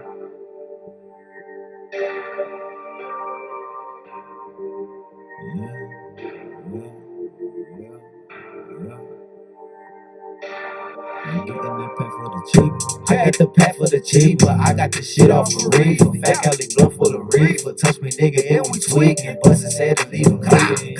Fuck what a fuck nigga heard and fuck what a fuck nigga thinking. Already got his bitch swallowing semen. Baby sitting on the weekend. He hit his, he gon' tweak. I got the shit for the cheaper. I got the shit off a reefer. Fat Cali blunt full of reefer. Touch me, nigga, and we tweaking. Bust his head and leave him leaking. Fuck what a fuck nigga heard and fuck what a fuck nigga thinking. Already got his bitch swallowing semen. Baby sitting on the weekend. He hit his, he gon' tweak. Yeah. That nigga might be in his feelings. I just be smashing the hoe, ain't no puffin' no hoe. So the fuckers you talking about with us? I'm trying to get to the bitch. I'm trying to see me a million. I'm trying to stack and provide for my children. I got some niggas doing time locked down in the building. What you know about send off a pack of bread and make it home? Jack boys back door, run down and take everything you got in your home. All I know, keep me a phone. Try me a map for your zone. Try me nigga, then it's on. All I know is taking get to that dough. My mama need her better home. Got you for real. They tryna see me to an early grave. I got some niggas that's gon' cut away. I got some niggas so I roll up the dope. I think about my niggas every day. I got some niggas doing time in the feds. They keep their head up, you could be home one day. You'll be home one of these days. I see my niggas and pray for bad days. My niggas bringing that pressure on. Can't trust a nigga who changed on this brother song. That bitch wasn't loyal. Same niggas say that they lay your profile for your mother. When you 6 feet on the dirt and your face on the shirt and you riding nerves. I came from the struggle, disrespect my brother. I'm riding this right. I got the pack for the cheaper. I got this shit off a reefer. Fat Cali blunt full of reefer. Touch me, nigga, and we tweaking. Bust his head and leave him clean. Fuck what a fuck nigga heard. Fuck what a fuck nigga thinking. Already got his bitch swallowing semen. Baby sitting on the weed. He hit this, he gon' tweak it. I got the shit for the cheaper. I got this shit off a reefer. Fat Cali blunt full of reefer. Touch me, nigga, and we tweaking. Bust his head and leave him leaking. Fuck what a fuck nigga heard and fuck what a fuck nigga thinking. Already got his bitch swallowing semen. Baby sitting on the weekend. He hit this, he gon' tweak it. He gon' tweak it. He gon' tweak it.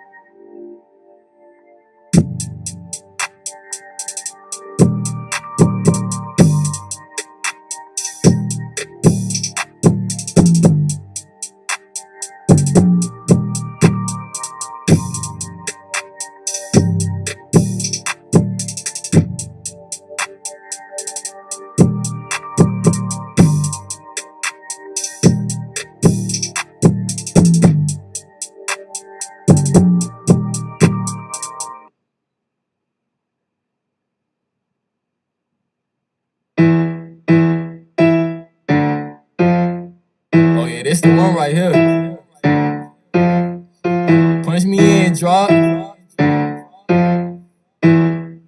Produced by Create. Roam in the city with killers and sticks. Hunt to the block and we sleeping and shit. Throwing off foes, we lit as a bitch. They got by my side, we like Lego and sticks. Come forward with the bros if you trying to get rich. We up in the mall, we ain't taking no pics. Hell nah, bitch. We ain't taking no pics. These niggas ain't aiming, they shooting their toes. Trapping all night, but you know it don't close. I just got the pack and it's already sold. When you get in that jump, boy, you know you gon' fold. He writing them statements, he know that he told. Just hit on my DM, I'm fucking that hoe. She talking crazy, she might get exposed. She might get exposed. Up in the trenches, I didn't have no pop. Fuck is a bitch, fell in love with the Glock. I'm stuck in the city, so punching the clock. 4 pockets full, I still never stop. I just bought a phone and I still got a knot. I got the kids to this shit, now they call me Glock. Like fuck it, we fucking it up. Pints of the lean and I double the cup. Drop a few dollars and sour it up. Gave up break, now she powering up. If he want to smoke, he know that it's up. I'm a big dog, that nigga a pup. Had to give me some bread, jump right in the street. That nigga can't rap, he can't hop on my beat. I'm with the bros, we playing for keep. My bitch go to sleep, then it's on the creek. Gotta come with some bread if you wanna feed. If she wanna fuck, then I'm charging a fee. Bitch.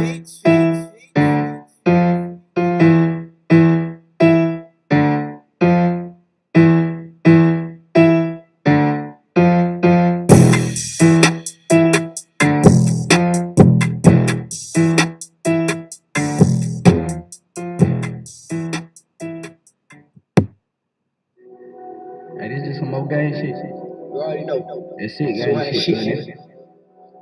Fuck hey. Big money. Hey.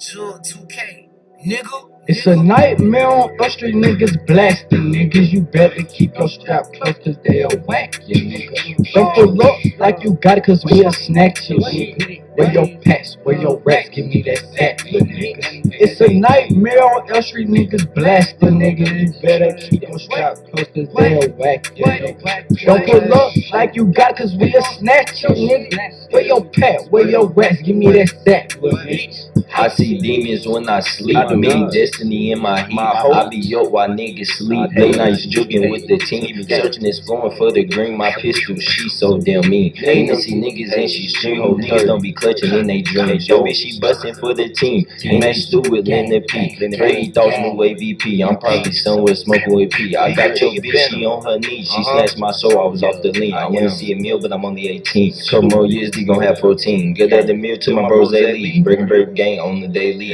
I get down, shit ain't great beat. This bitch glow up, don't try to play me. It's a nightmare on us street niggas blasting niggas. You better keep your strap close cause they whack you nigga. Don't pull up like you got it cause we'll snatch you nigga. Where your pets, where your rats, give me that sack nigga. It's a nightmare on us street niggas blasting nigga. You better keep your strap close cause they'll whack you nigga. Don't pull up like you got it cause we'll snatch you nigga. Where your pet, where your rats, give me that sack, nigga. Where that cash, bitch, nigga?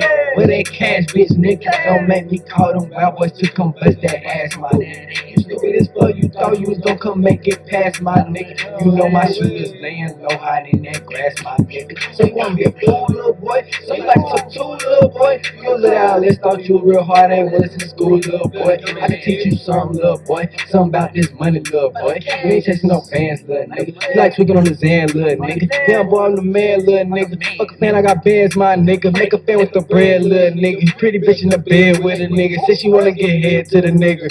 Hey, pretty bitch in the bed with a nigga. Said she wanna get head to the nigga. Hey. Do you need health insurance? Then you want to hear this $29 per month health classes themselves. There's work that is undergoing, and you've already heard around the disciplinary matrix. And one of the recommendations that this group has come forward with is a disciplinary reset that is also being implemented. There's hiring and retention work that's happening. There's government structure work that I know the Reverend highlighted, but is really paramount. Making sure that we can have a fully integrated system of public safety, and we've got an individual in the Commissioner of the Office of Community Safety that's able to carry that out. That's going to be huge because my office can't do it alone. So the answer to the question is yes. We absolutely need to make sure that these policy changes are not limited to paper, but they're carried out in practice. I know you say you don't have an exact timeline, but how soon can we see some some of these things, or what are some of the next steps that will be taken over the next couple months? So the question was, what is the timeline? The timeline differs depending on the recommendation. So there's a number of recommendations that you will see in the immediacy that will come to pass. One example, again, is the field training officer work that I believe is today. It's being presented, and we're in the process of carrying that out throughout the Minneapolis Police Department. Disciplinary matrix is another one, but inevitably there's going to need to be revamps and changes as we're better responding to the needs that are happening on the ground and to have true accountability in our department. There are some things that we are going to see in the 2023 budget. So undoubtedly, there are proposals, and Safety Beyond Policing is one, where we are going to have additional allocations within the budget itself. And then some of them, and I've been candid, will take longer. And so I know I'd have to go through each one line by line to give you a rundown, but the fact of the matter is that these recommendations are robust. They're significant. They will help to create real change, and some of them will happen quickly, and some of them will take longer. And that's just the truth of the matter.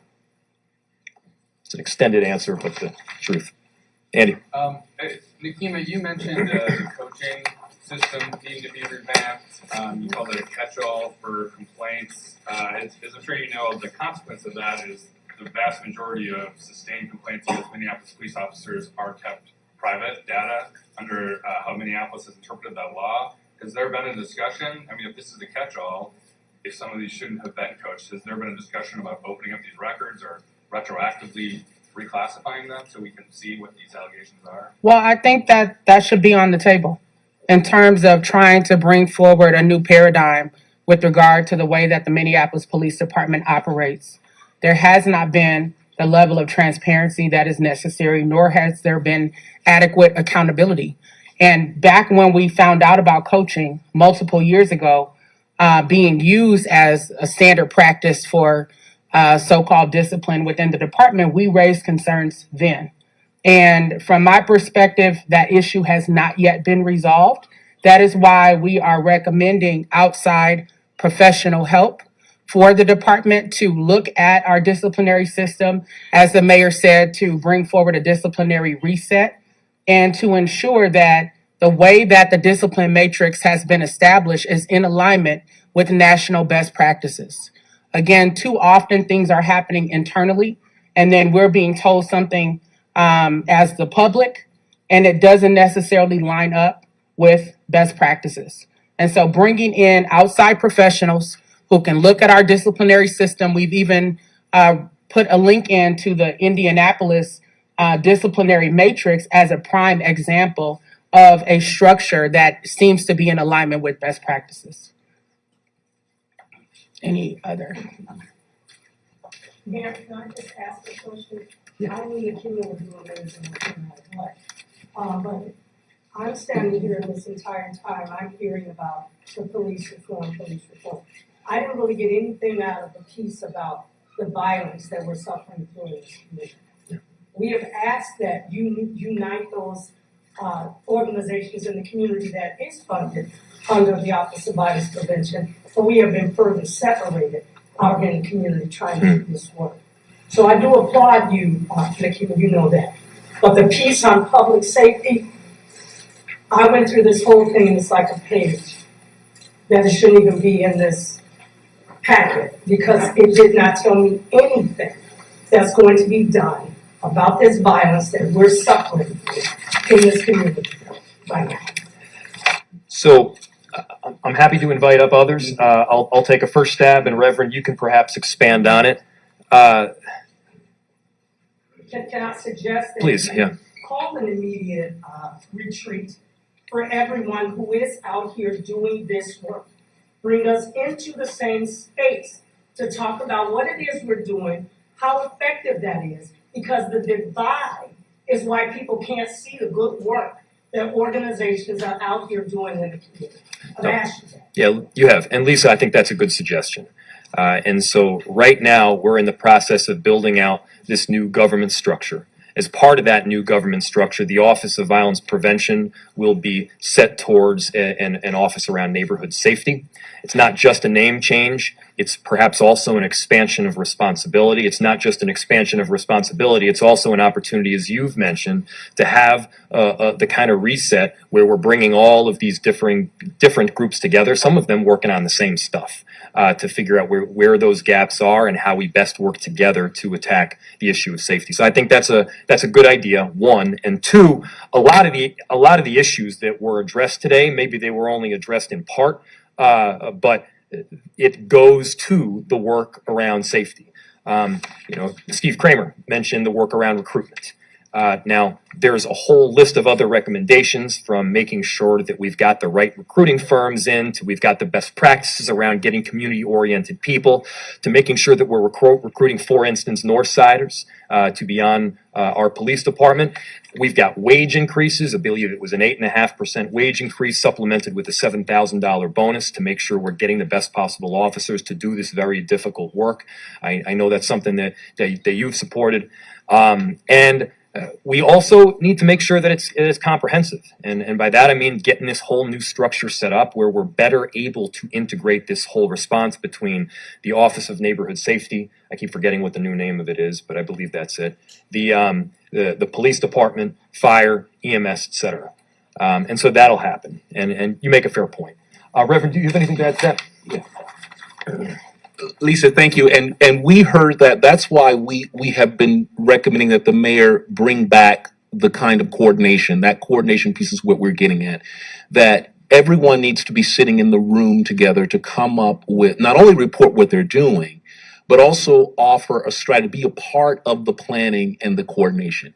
From the mayor's office, from other jurisdictions, the police department, all need to be hearing from the community organizations what's going on. We want to elevate prevention and intervention work up to the level of sworn officer work.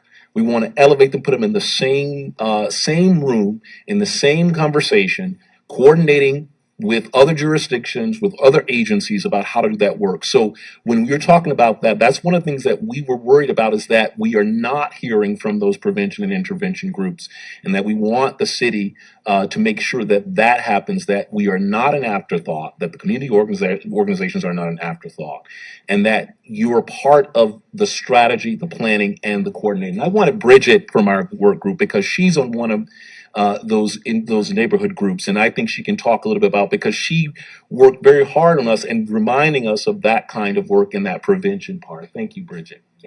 Hi everyone, thank you for coming. Miss Lisa, thank you for bringing up that valid point, because you and I have had several conversations of how to bring the groups together. I want to thank the committee for hearing my voice when I did bring it up, because it wasn't just my voice, it was the voice of all of the organizations. There's 85 different groups that are part of OVP, and all of us do need to be in the room, because when I have done training in the past with SWAT, just to give them an idea of where we stand and how we work and how we can work collaboratively, we actually saw that work come together. From Minneapolis PD, one of our groups, Agape Movement, which I'm a part of, and then Brian Smith's group, which we talked about earlier, which is BCR, Behavioral Crisis Response. And we all worked together at one scene. And MPD trusted us enough after it was an inactive gun that was taken out. We were able to get the scene released to us and do what we're supposed to do for the community. And it worked well. And it worked well enough to show that all three can come together, work together, and have success, and have someone actually continue on living life and breathing. So thank you, Ms. Lisa, for bringing that up, because that was something, that was a point that I just kept making. We have to get in the room. We have to stay together. You guys have to hear. You're watching live now from Fox, everybody, as we continue to bring you top stories and headlines from across the country. When we come back here, everyone, we are going to go out to Los Angeles for an in-demand news conference where a police officer was beaten to death by officers in a mob training scenario. That is what the officer mom claims in a new lawsuit. We'll have it for you coming up here on the other side of the break, right here on Live Now from Fox.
Welcome back, everyone. Here to Live Now from Fox. An LAPD officer was beaten to death by fellow officers during a training that simulated a mob attack. This is coming from a new wrongful death claim filed by his mother here. So we are going to listen here on Live Now from Fox, where the incident happened back on May 26th. We are hearing from the attorney right now, a part of that lawsuit. Let's listen. Who tried their best to resuscitate Houston and to save his life.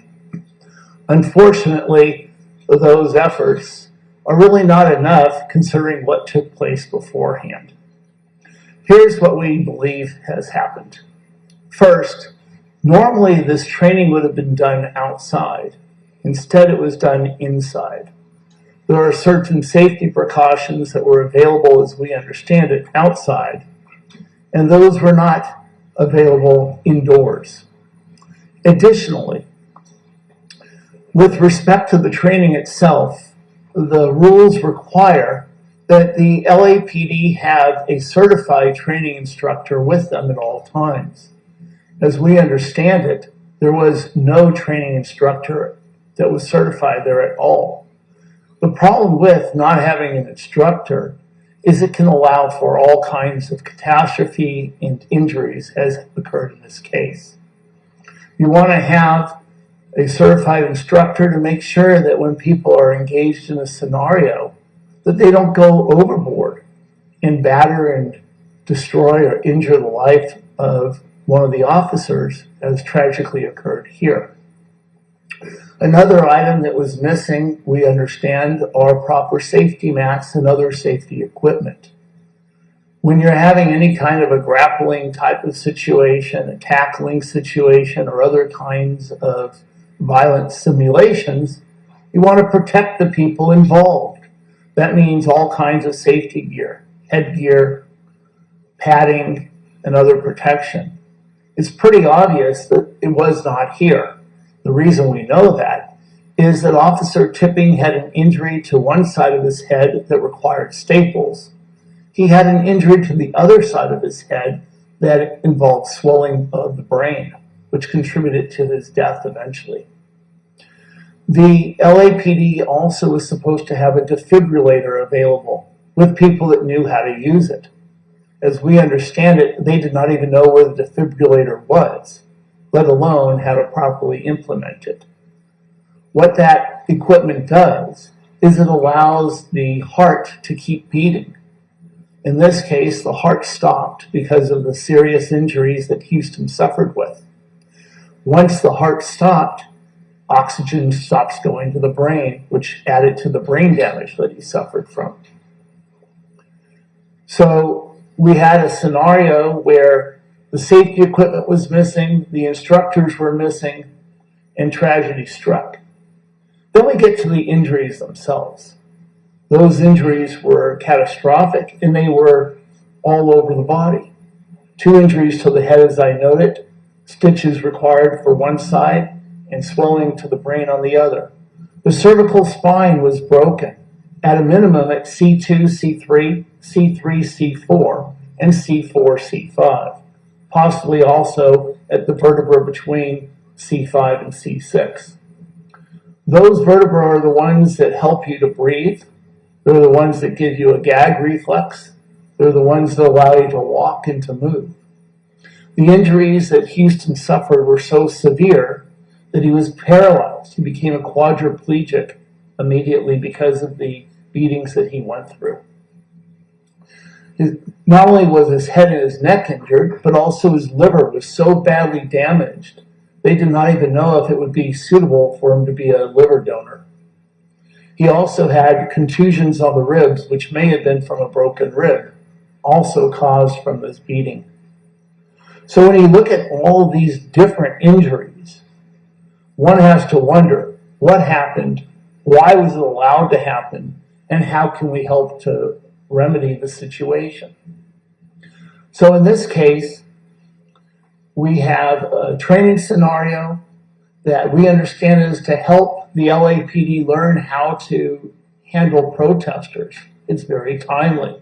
With the demise of Roe versus Wade, we have protests going on all over the country.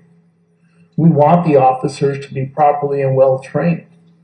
But if the officers in their training inflict such serious pain and injury that their own dies from it, what does that say for the safety of individuals who engage in their First Amendment rights and peaceful protest against the horrible decision the Supreme Court just issued?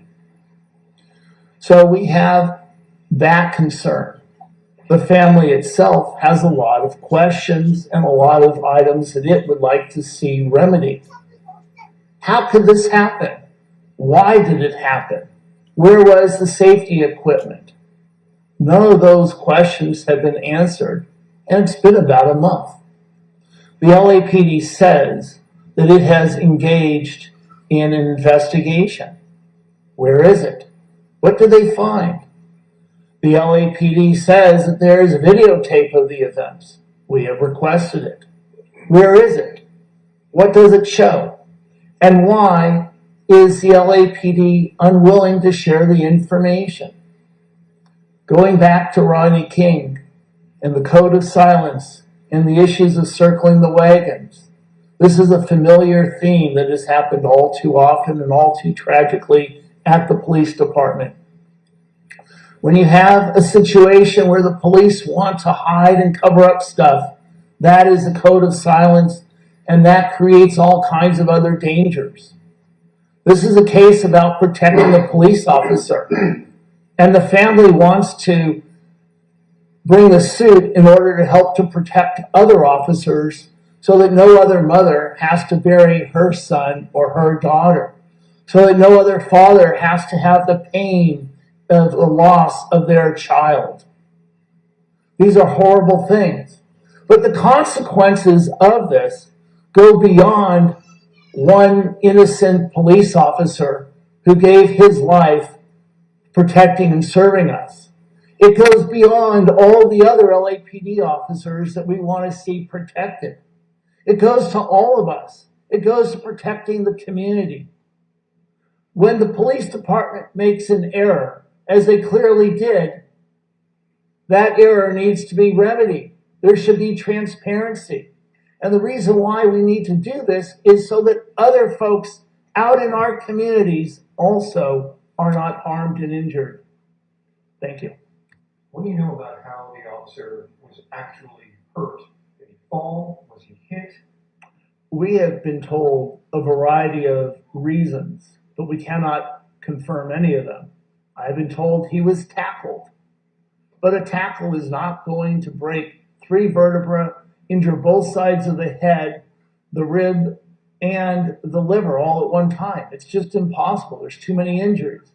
We've been told it was grappling or a type of wrestling, but wrestling is not going to cause bleeding to the head requiring stitches and liver and all those items because it's wrestling, it's not punching, and these are signs of kicking, punching, using a baton, or otherwise beating a person. Is it possible that he fell into something while they were doing one of those other things? Anything is possible. I mean, I asked this because you mentioned that this was happening in a place that was not typically used for training. And it's an excellent question. Did they have a situation where they did not create space to do this, where there weren't items there? That's a possibility. That's why you need a trained instructor. But even in that situation, it seems hard to imagine someone is going to have an injury to this side of the head, this side of the head, the liver, which is in the back, the rib on the other side, and 3 vertebrae at least, and maybe 4. It's just so many injuries in so many places that had to be more than just one shot. And do you have any idea of why the training was happening on this particular day? Because LAPD is this huge unit of people that just do training. And it would seem odd that they would do any training without one of those people there. Like, was there a rush? Was there time pressure? I don't know if there was a rush or time pressure. We've dealt with protesters for all kinds of events throughout history, and the last couple of years have certainly seen a lot of protests for a lot of reasons. Think of George Floyd, think now of Roe versus Wade, all kinds of events, but this is not new, it's just current. So they should be well trained, and this is part of the problem. Plus, as I understand it, Houston was not the first person that was injured in this training exercise. We understand there was also a female officer that had been injured previously, but I don't have any further details yet. Same day, same training as I understand it. So You know she was hospitalized? I do not believe she was hospitalized. How far along was the Houston's into his training, and how long was the training supposed to take? I know that he had been in this training for a long period of time. I've been told there were about 12 different individuals being trained, and that 10 of them had already gone through training, but I can't verify that. You don't know how far away from the ending of his training he had reached. I think we were very close to the end of training. You mentioned that there was video, but you haven't received it. Have you received any other pictures or anything like that to give you any kind of description of where this actually took place? I know that it took place in the police academy. That I do know. And I know that it took place indoors as opposed to outdoors. As far as getting the videos, we have requested that, and the city has not produced that to us yet. I shot a lot of training videos for police, state police, sheriff. Indoors, padding is everywhere. Padding is everywhere. If you looked into if that's the case in this situation. I have been told that the padding was not everywhere, and that's one of the problems. You're supposed to have padding everywhere. I totally agree with you.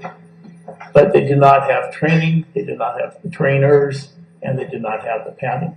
And do you know of any reason why this particular training was taking place indoors, or if it could have been initiations, or if it was actual training? I mean, I guess you're still working to get to the bottom of it, but do you have any idea of any of that? As I understand it, they were doing something else outside, so they moved the training indoors. As far as initiation, I'm not aware of that. Houston Tipping was about to have his 5th year on the department. He was a bicycle officer. He was not in any of the types of police gangs that we've heard about. So I don't see that, at least at this point, as being a situation, but anything is possible. And was he training to move into another department outside of the bicycles? No, I think he enjoyed being a bicycle officer. It's a wonderful job. It gives you the opportunity to be closer to the community. It's a little slower way of traveling, so you get to meet with the public more and to help them, and that was important to Houston. He got into law enforcement because he wanted to help people. He became a police officer later in life than most of the officers. He was 32 years old when he died and was only on for 5 years. So he started at age 27. Most of the recruits are closer to 20, 21, that range. Now they all will have to be over 21, I think, with the new laws. But before, you had younger officers still. And he got into it after going to a firefighter. A friend of his graduated from the fire department, and he decided that he wanted to be a police officer after that. He told his family, I want to help protect the community. They asked him, gee, you want to be a firefighter? He goes, no, I want to be a police officer. So that was the way that he chose to try to protect and serve the public.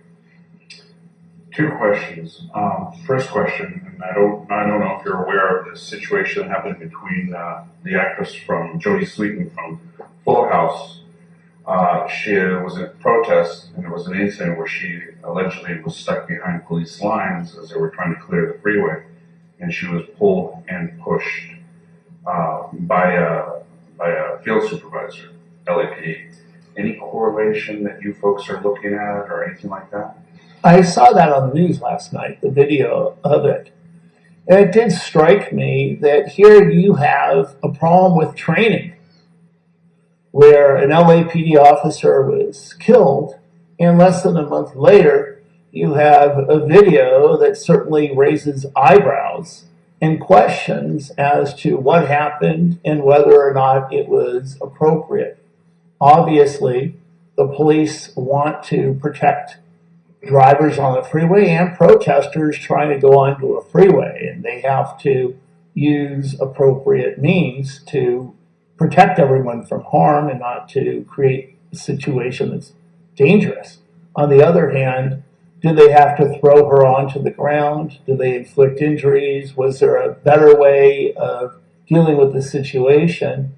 We don't know, at least I don't know, what happened before she got thrown down and what kind of steps the officers try to take beforehand. But that's part of the whole question that this case raises as well. You want to train for what's known as escalation and de-escalation of force. That's part of the police or the peace officer standards and training post that applies to all peace officers in the state of California. You're only supposed to use that amount of force which is reasonably necessary under the circumstances at the time. Was that reasonable? From the snippet we saw, certainly it does not seem to be. What happened beforehand? We don't know yet. At least I don't know. Okay, once again, re-asking the same question. Any possible focus of hazing, even though he was a 5-year veteran, since there were some new officers in that training class? Hazing is a risk. I don't yet have evidence of it, but hazing would be one explanation as to why Officer Tipping was so badly injured and beaten. So certainly that's a possibility. And obviously being a firefighter, certified firefighter, he was in good shape. He was not a firefighter, but he was in good shape. Being a bicycle officer requires you to be in good shape because you're riding a bicycle many miles every day.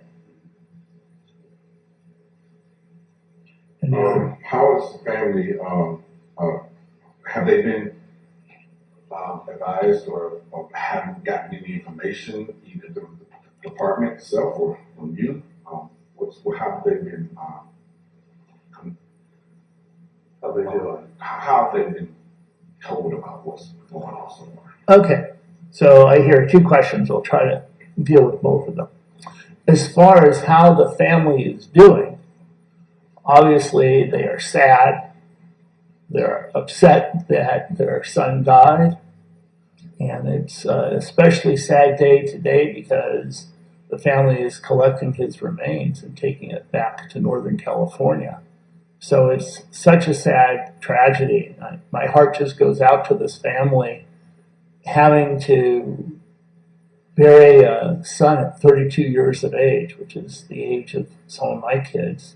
I just don't know how I would deal with it, and I don't know how they can deal with it except try to put one step forward at a time. And I think that helps to drive why this lawsuit is going to proceed, is because of the harm that was done to the family, the sadness that they are experiencing, the anger that it looks like their son was intentionally harmed, and the fact that the department isn't giving answers, which goes to the second question. You wanted to know, what has the family been told?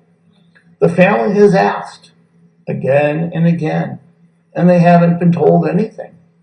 We have tried to interview various witnesses, and the common response is, I need a lawyer, I can't talk, I'm not allowed to talk. The department is asking these same questions. Those are the kinds of responses that we're getting mostly. So it's very hard to piece together what happened. Of course, the investigation that I've asked for would help. The video that I've asked for would help. And the more that the department hides it, the more suspect it becomes in my mind.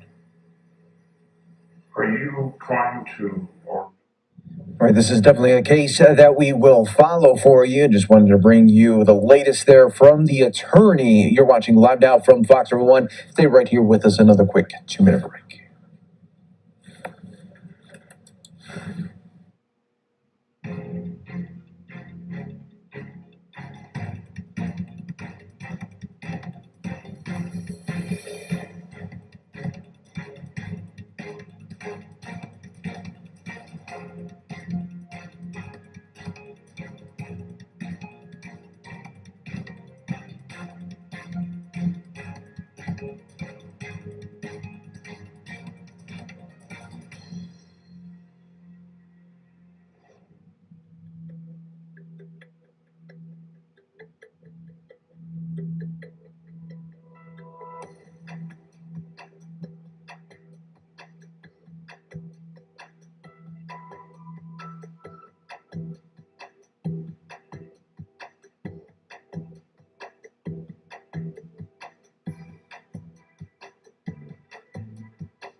You're watching live now from Fox, everybody. We appreciate you joining us here as we continue to roll on. I'm your host, Mike Page. Always great to be here with you as we continue to bring you the top feeds, top stories, and of course, breaking news when it happens right here on Live Now from Fox. Let's show you how the markets are doing. Really a flat day right here for the Dow Jones, just about 31 points there in the red as we get closer to the final hour of trading coming up pretty soon. I want to go next out to Kentucky, where a little bit ago, Senator Mitch McConnell was speaking in his home state. Let's listen right here on Live Now from Fox.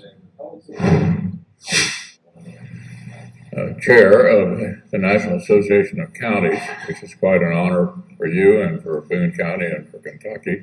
Your term is up now, I guess, right? I'm past president for a few more days. For past president for a few more days. Yeah. It's great to be back here. A lot of news the last week or so. Big news. So why don't I start with that? But I do want to mention the Brent Spence Bridge first, because you can imagine my relief after all these years of coming up here and not having to try to figure out how we're going to get this done. I was actually the only Republican member of the Kentucky delegation who voted for the infrastructure bill. Not only did I vote for it, I helped put it together, because this has been a long-standing challenge for previous federal administrations. The Obama administration had hoped to put it together. The Trump administration had hoped to put it together. My wife was actually Secretary of Transportation during those years. Finally, it seemed like the atmosphere was conducive to getting a result. Our neighbor to the north, Rob Portman, was very much involved in pulling all this together as well. Didn't believe we'd actually probably be able to do this without tolls, but it looks like that may be possible as well, and I'm sure that doesn't make any of you happy at all, right? Progress on that front, I think, is important. Let me just turn to the news of the day. As you know, my top priority during my period as majority leader. I've, by the way, been majority leader, and I've been minority leader. Majority's better. Was the federal judiciary. I had made a very, at the time, controversial decision not to fill the vacancy created by Justice Scalia's passing during the presidential election in 2016. That set up the opportunity when my party won the White House to fill that vacancy. We had a second opportunity when Justice Kennedy retired, and the Kavanaugh nomination, as you recall, was quite dramatic.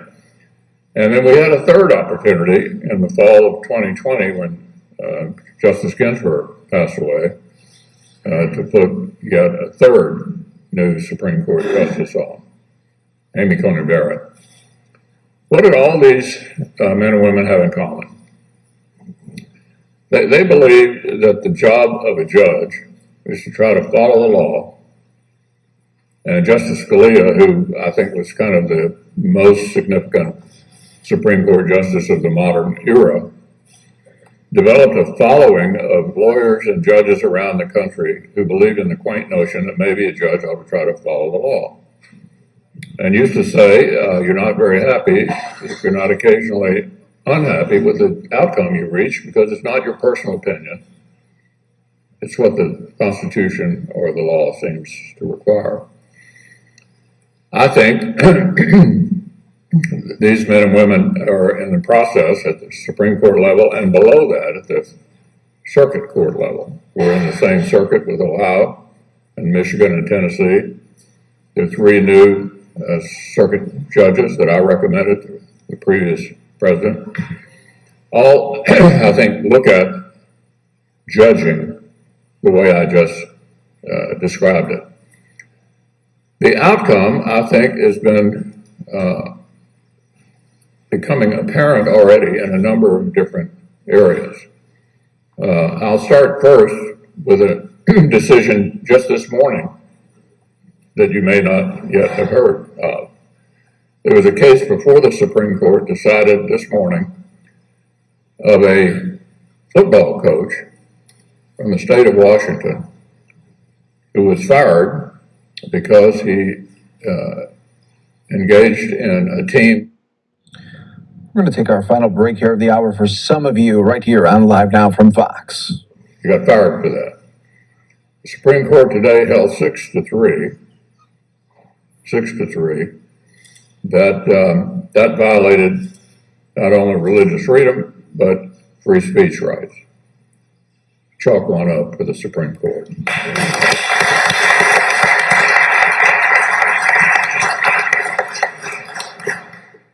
Last week was also a big week in two ways on the issue of guns and school safety. I participated in a bipartisan agreement in the Senate to target school safety and mental health. The bill that we passed in the Senate, which the House then took up and passed on Friday and the President signed on Saturday, does not take away any gun rights from anyone. It is targeted entirely at school safety and mental health. The one way in which it makes a minor change that hopefully will produce major results is that it opens up the possibility of background checks into juvenile problems for those under 21. And if you look at these mass shootings, they've not all been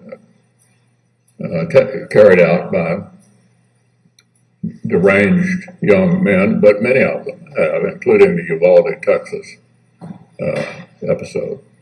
At the same time, the U.S. Supreme Court reinforced the rights of law-abiding gun owners in a decision that basically made it possible for people who can, under previous decisions, have a firearm at home to protect themselves, to also protect themselves outside the home. So on the same week, both we targeted mental health and school safety through legislation, and the Supreme Court underscored the right to protect yourself under the Second Amendment. And then the decision that everyone is talking about with regard to the abortion issue, what the court did in effect was return this very controversial issue to the people and their representatives so that it can be decided through the democratic process. Now, that's almost entirely likely to occur at the state level, and let me tell you why. In the Senate, most things require 60 votes, not just 51. Neither side of this issue has come anywhere close to having 60 votes. So I think this is likely to all be litigated out, dealt with in the various states around the country through the democratic process. All of these, I think, are landmark decisions, decisions, I think, rendered by the men and women who believe the job of the judge to follow the law. Now, some have said, with regard to the abortion case, that precedent should always prevail. And I think we have a new county attorney here. I won't put her on the spot. But let me just say, precedent is important. It is important. But sometimes precedent is wrong. So let me give you a classic example of someone that involved a Supreme Court justice from Kentucky. The case was Plessy versus Ferguson. The case in 1896 upheld racial segregation on rail cars, which is the way people moved around then. There was one dissent in that case. The dissenter was John Marshall Harlan from Kentucky, who went to Centre College, was appointed to the Supreme Court by Rutherford B. Hayes in 1877 and served until 1911.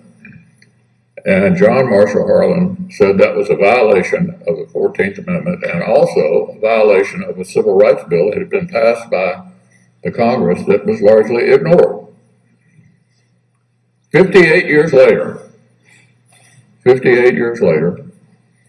the Supreme Court in Brown versus Board of Education basically adopted Harlan's dissenting opinion, and it became 9-0, the law of the land, bringing down racial segregation in public education.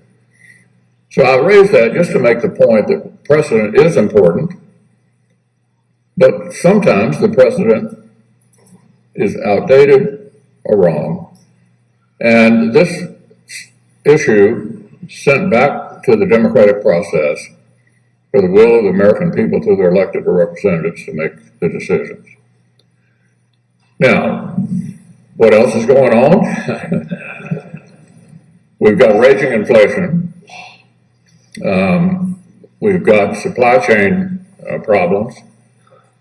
The country's economic condition is not good. And here's the reason for it, principally. As we were coming out of the pandemic, we had 3 vaccines. The economy was beginning to pick up. And this new Democratic government, President, Democratic House, and a narrowly Democratic Senate, 50-50. I've been the majority leader and I've been the minority leader. Majority's better. Narrowly, Senate used a device which is not improper. We used it too to do the 2017 tax bill, to work around the 60-vote threshold. And what they wanted to do, and did, was to dump $2 trillion on the economy. $2 trillion. Now, a judge can tell you he's happy to have the money, and I hope he spends it wisely, but he knows why I didn't vote for it. Larry Summers, who was Bill Clinton's Secretary of the Treasury, and Jason Furman, who was President Obama's top economic guy, both said at the time, if you dump $2 trillion on the economy, you're going to create raging inflation. They said it at the time. So we have 40-year high inflation entirely as a result of a gargantuan mistake for our economy made last year. That's why you're stunned when you fill up your car, stunned when you go to the grocery store, And honestly, the bad news is about the only way I think we've ever been able to fix inflation is when the Fed raises the interest rates, and you're beginning to see that happen. And when that begins to happen, then the signal is likely that you're going to have some kind of economic slowdown. The biggest domestic mistake in my memory was dumping $2 trillion on the economy last year. So I think the only way out of that gargantuan mistake is probably going to create other economic problems. That would explain why the president's approval rating is below 40%, which leads me to what typically happens 2 years into a new administration. Frequently, the voters are seized with buyer's remorse. They go out and make a decision in a presidential year, and 2 years in, they take a look at the situation and say, whoops, I'm not sure I did the right thing. That happened to Bill Clinton 2 years in, happened to Barack Obama 2 years in, happened to Donald Trump 2 years in. So it's usually a tough year for the party of the White House. How tough a year it is depends upon how bad a shape the president is in, and President Biden is in tough shape. So there's a reasonable chance that the voters will send a message, sort of a midterm report card, on the performance of this administration this fall. So you probably are curious, what do you think happens when you have divided government? Well, here's the way I look at it. We have pretty big differences. In fact, I know Joe Biden really well. We served together for years. He was never a moderate. He called himself a moderate while he ran for president because he was running against Bernie Sanders and Elizabeth Warren. So, I mean, almost everybody looks moderate compared to them. But when he got elected, he pretty much adopted their agenda. And if you look at the regulations, I was with a group earlier this morning, we were talking about the problems of overregulation, the kind of people they've appointed. This has been a pretty far left administration. So Clinton, who was, shall I say, flexible, after getting his you-know-what kicked 2 years in, I was sitting there along with others listening to the State of the Union, and here's the first words out of his mouth. Bill Clinton said, the era of big government is over. This is a flexible guy. We used to say he could cry out of one eye, whichever one was closest to the camera. Whether Joe Biden has the dexterity, shall I say, to pull off a pivot or not, I don't know, but he won't have any choice. Because if he wants to be able to function the next 2 years with divided government, he'll need to come to the middle. And I've already indicated to you, I'm not always opposed to doing bipartisan deals. I've done infrastructure, I voted for postal reform, and I was one of a minority of my party who voted for the school safety mental health bill just last week. So I'm not opposed to doing everything. But I think when you have divided government, if you think of a football field, between the 40-yard lines are the places where you might be able to have some agreements that are neither party's top priorities, but make some progress for the country, no matter what kind of government the American people elected. So if I'm the majority leader, we'll be really picky on appointments. There are 1,200 executive branch appointments that come to us. They're not all as important as the Supreme Court, but many of them are quite important. They have to be confirmed by the Senate. So we're in the personnel business. The House is not. And so we'll be way more picky over who gets to head various boards and commissions and agencies that are important to how all of you function in our society. We won't be doing any spending bills. But if we can find ways to make some progress for the country during a time of divided government, we'll do it.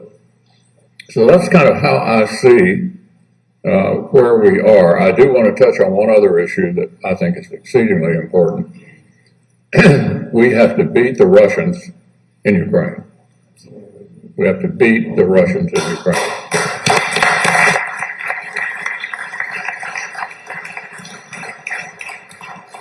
Now, some of you may be thinking, oh, we have plenty of problems at home, and why are we doing this? But let me disabuse you of the notion of why we're doing it. If we don't stop the Russians in Ukraine now, it's going to cost a whole lot more later.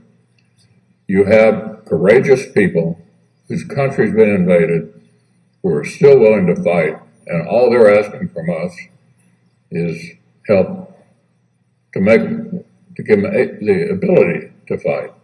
My attitude is, I'm willing to give them anything that will shoot that they think will be helpful.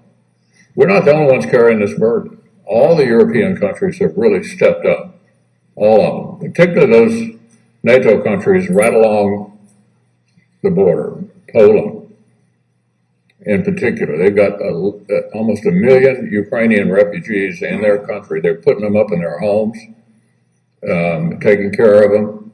Some of you may have seen, I went to Ukraine about a month ago, and I had a chance to talk to President Zelensky in Kyiv.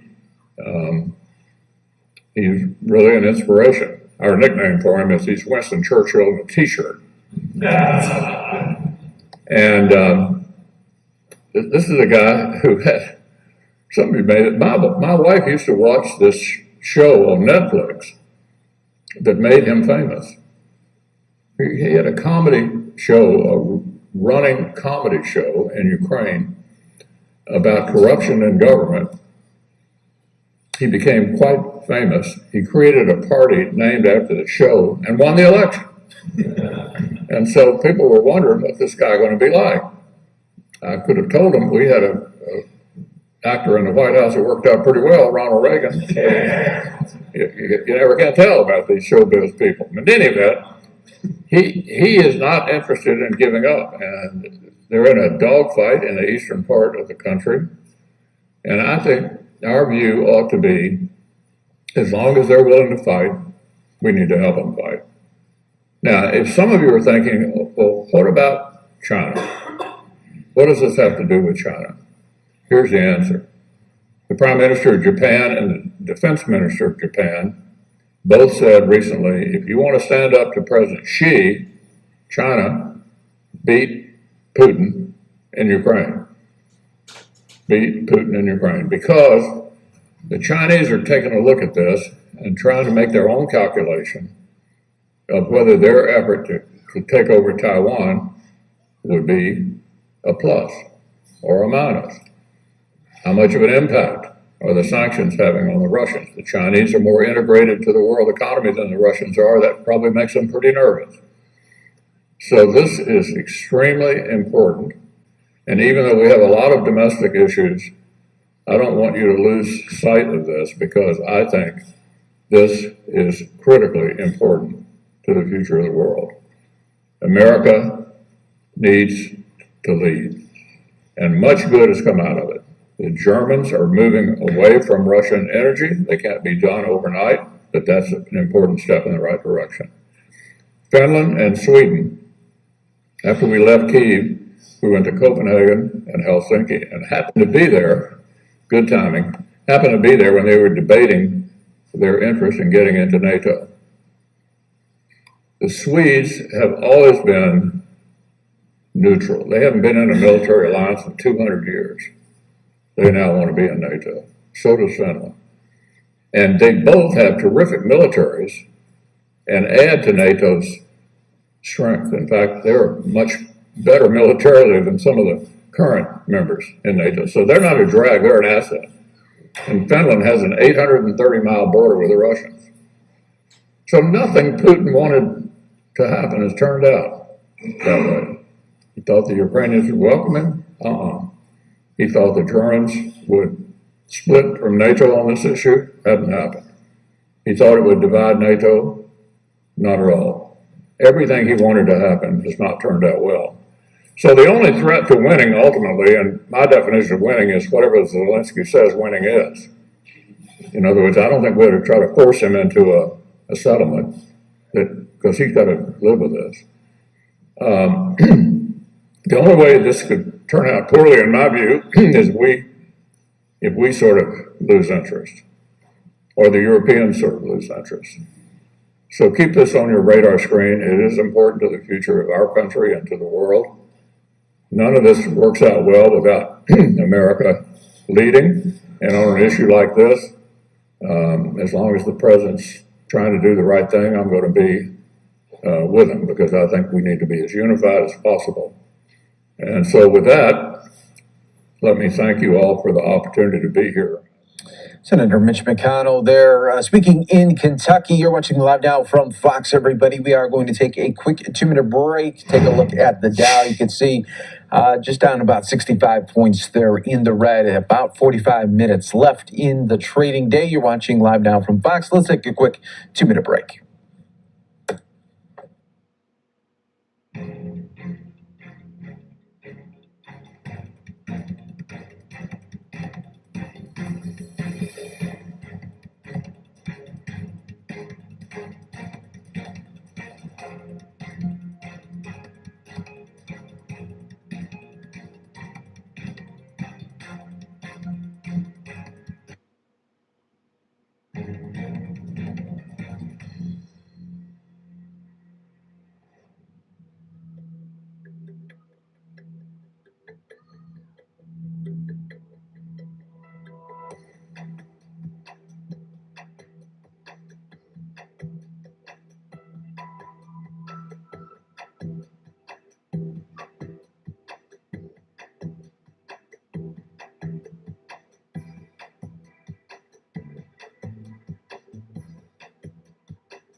I have used this gavel to hold them accountable for their actions. This hearing comes at a very difficult moment for our nation. Overdose deaths in America have been rising for more than 2 decades, and during the coronavirus pandemic, fatal overdoses skyrocketed to historic levels. Tragically, overdose deaths increased by more than 30% in 2020 and by another 15% in 2021, when more than 100,000 lives were lost. The Biden-Harris administration and Democrats in Congress have taken aggressive action to address both the supply and demand factors contributing to this crisis. Since President Biden took office, we're stopping more fentanyl at the border than ever before. This administration has increased drug interceptions, seizing roughly 800 pounds of fentanyl each month. This represents a 4-fold increase in fentanyl interdiction over the previous administration's efforts in 2019. To build on this progress, President Biden's 2023 budget calls for more than 10% in additional funding for interdiction efforts, a request I hope all my colleagues will support.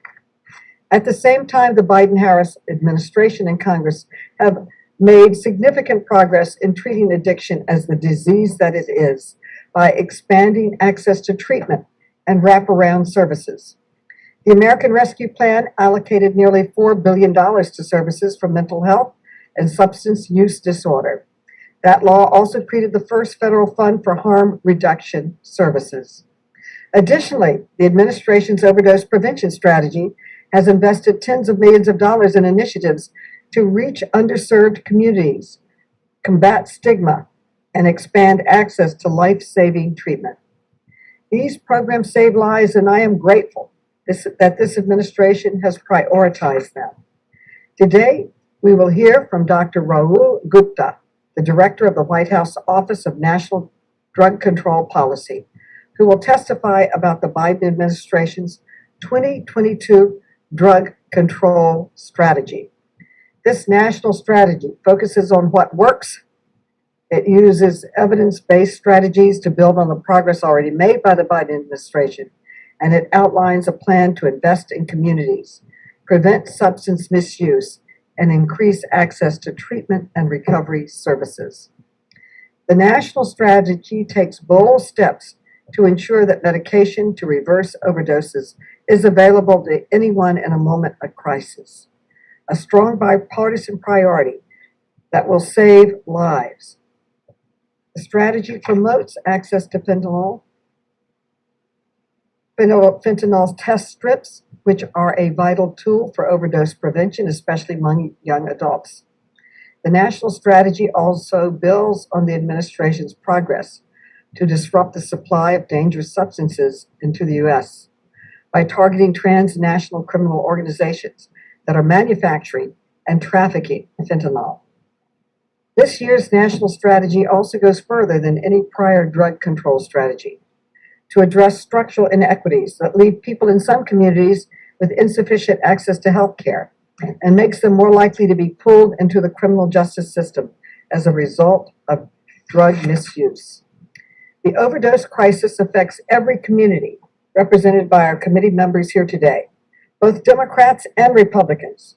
We owe it to our constituents to do everything we can to build on the administration's progress and work together to advance solutions to this public health crisis. That includes sending to the President's desk the strong bipartisan mental health and substance use disorder package that the House approved last week. It also means passing H.R. 6311, the CARE Act, a bill I authored and introduced with Senator Elizabeth Warren and others that advances the objectives of the National Drug Control Strategy by providing crucial resources to the local communities on the front lines of this public health crisis. I thank Director Gupta for appearing before the committee today and for the Biden-Harris administration's continued commitment to ending our nation's overdose crisis. I now yield to my good friend, Ranking Member Comer, for his opening statement.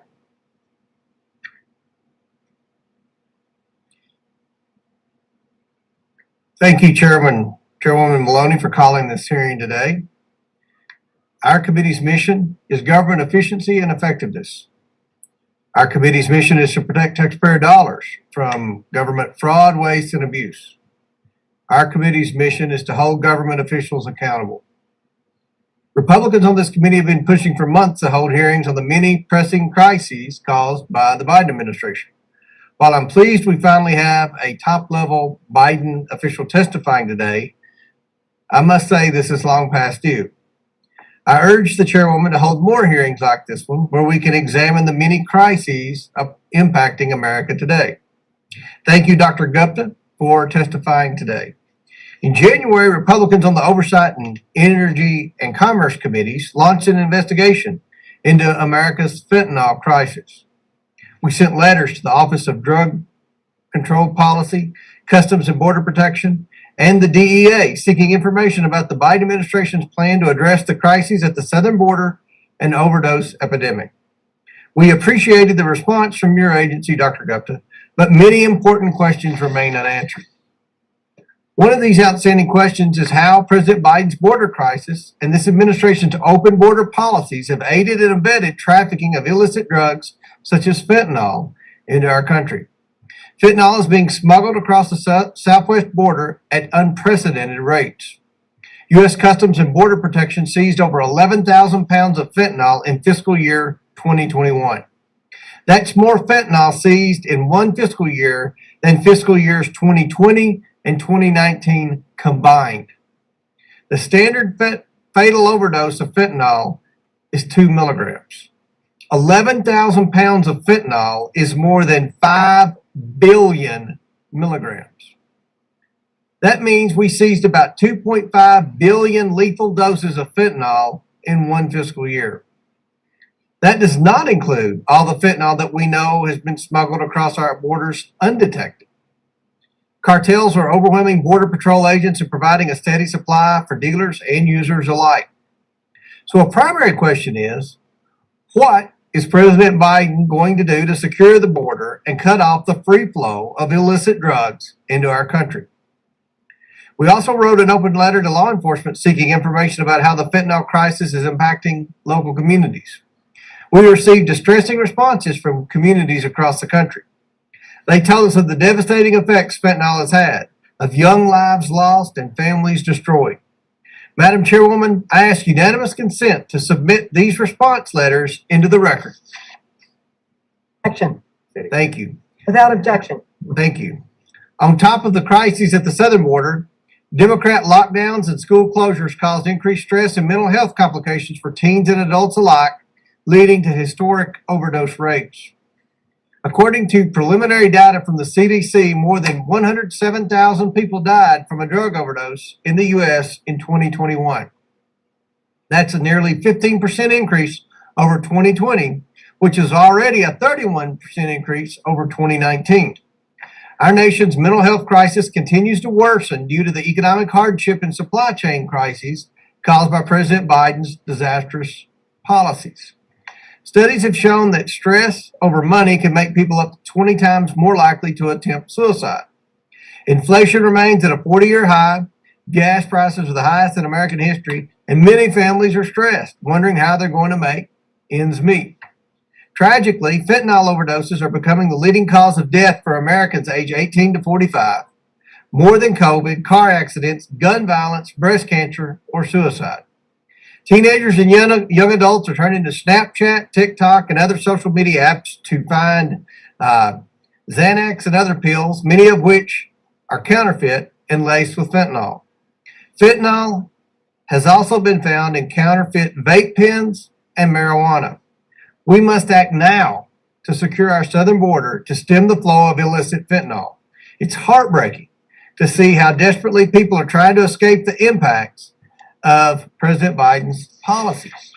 His administration has flooded the market with illicit drugs so they can do just that. Thank you, Madam Chair, and I yield back. Gentleman yields back. Thank you very much. And I would note in response to your statement that we have already held more than 25 hearings this Congress with Biden administration officials and other government witnesses.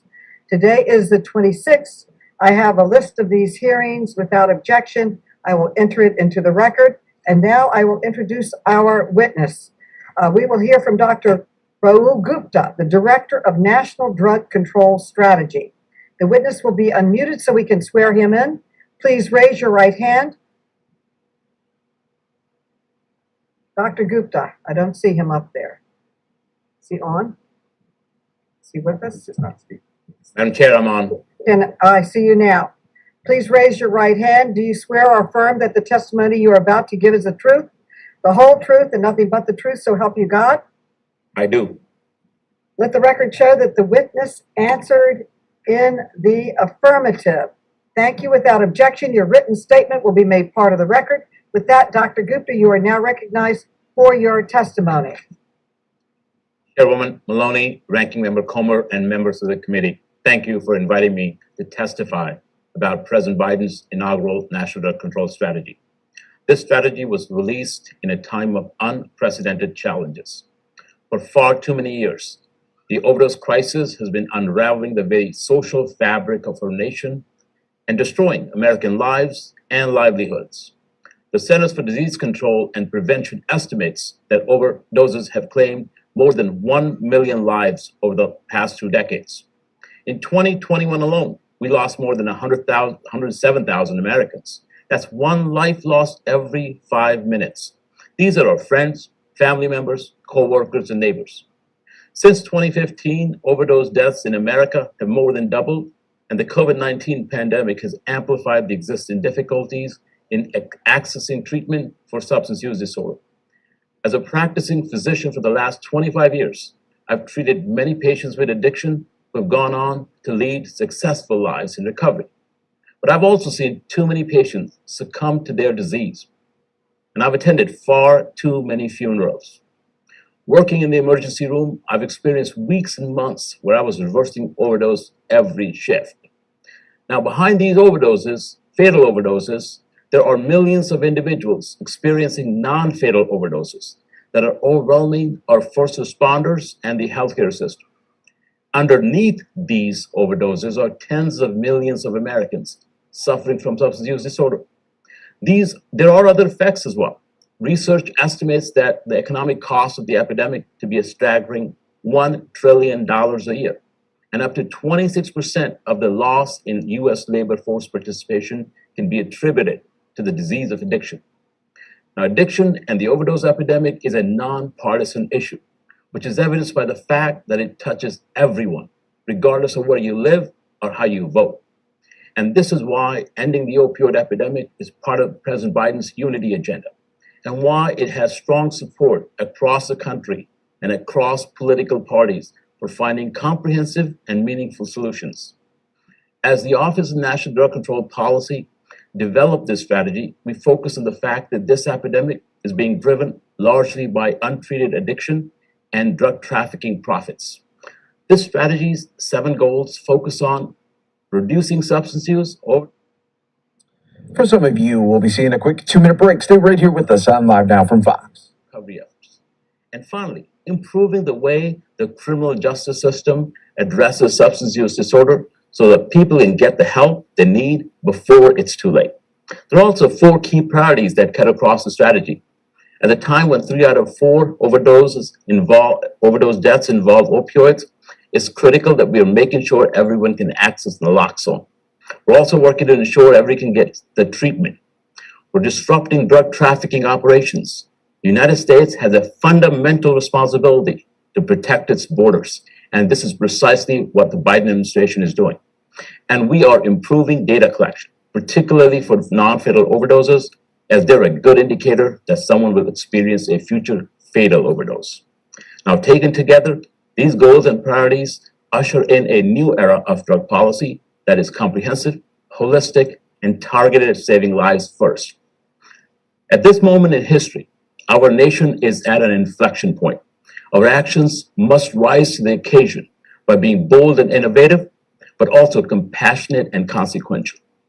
The Biden-Harris administration's inaugural national drug control strategy is an unprecedented, evidence-based blueprint designed to save lives immediately, build the infrastructure for treating addiction our nation so desperately needs, and disrupting drug trafficking and the profits that fuel it. All the while ensuring that the federal government is accountable and serves as a good steward of taxpayer dollars. Saving lives is our North Star, because I believe that every life is precious and worth saving.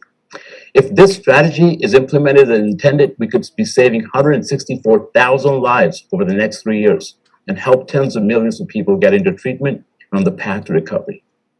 The President and I are committed to seeing this through because American lives depend on it. Thank you for your continued efforts to make our country safer. And as President Biden said, let's come together to beat this. I'll look forward to your questions. The gentleman yields back. I now recognize myself for 5 minutes for questions. Thank you very much, Director Gupta, for coming before the committee today and for your leadership. And thank you for your tireless commitment to ending the overdose crisis, which has devastated so many families in our country. I know that this has been a top priority of the Biden-Harris administration since day one. Director Gupta, in addition to issuing this year's National Drug Control Strategy, what progress has the administration made so far in expanding access to services and care to prevent overdoses and treat addiction? Thank you, Madam Chairwoman. We have had significant progress made. In fact, that now there are telehealth provisions that allow providers to treat addiction across the country, especially in rural areas, underserved communities, and behind the walls. Telehealth, including phone consultation, is a crucial aspect of expanding treatment. We know that less than 1 out of 10 people today are getting the treatment that they need. We've also allowed, DEA has mobile vans for methadone as well as take-home methadone. These aspects are helping us improve and expand treatment at a time when oftentimes people are dying without treatment. We're also making efforts to make sure that everyone can get naloxone, which is the antidote for opioid overdose reversal, which 3 out of 4, almost 80,000 people are dying because of the lack of naloxone. At the same time, we're allowing more and more physicians and providers, others, to be able to write prescriptions through practice guideline changes so that they're able to get more treatment across. So our goal of treating untreated addiction, creating the infrastructure.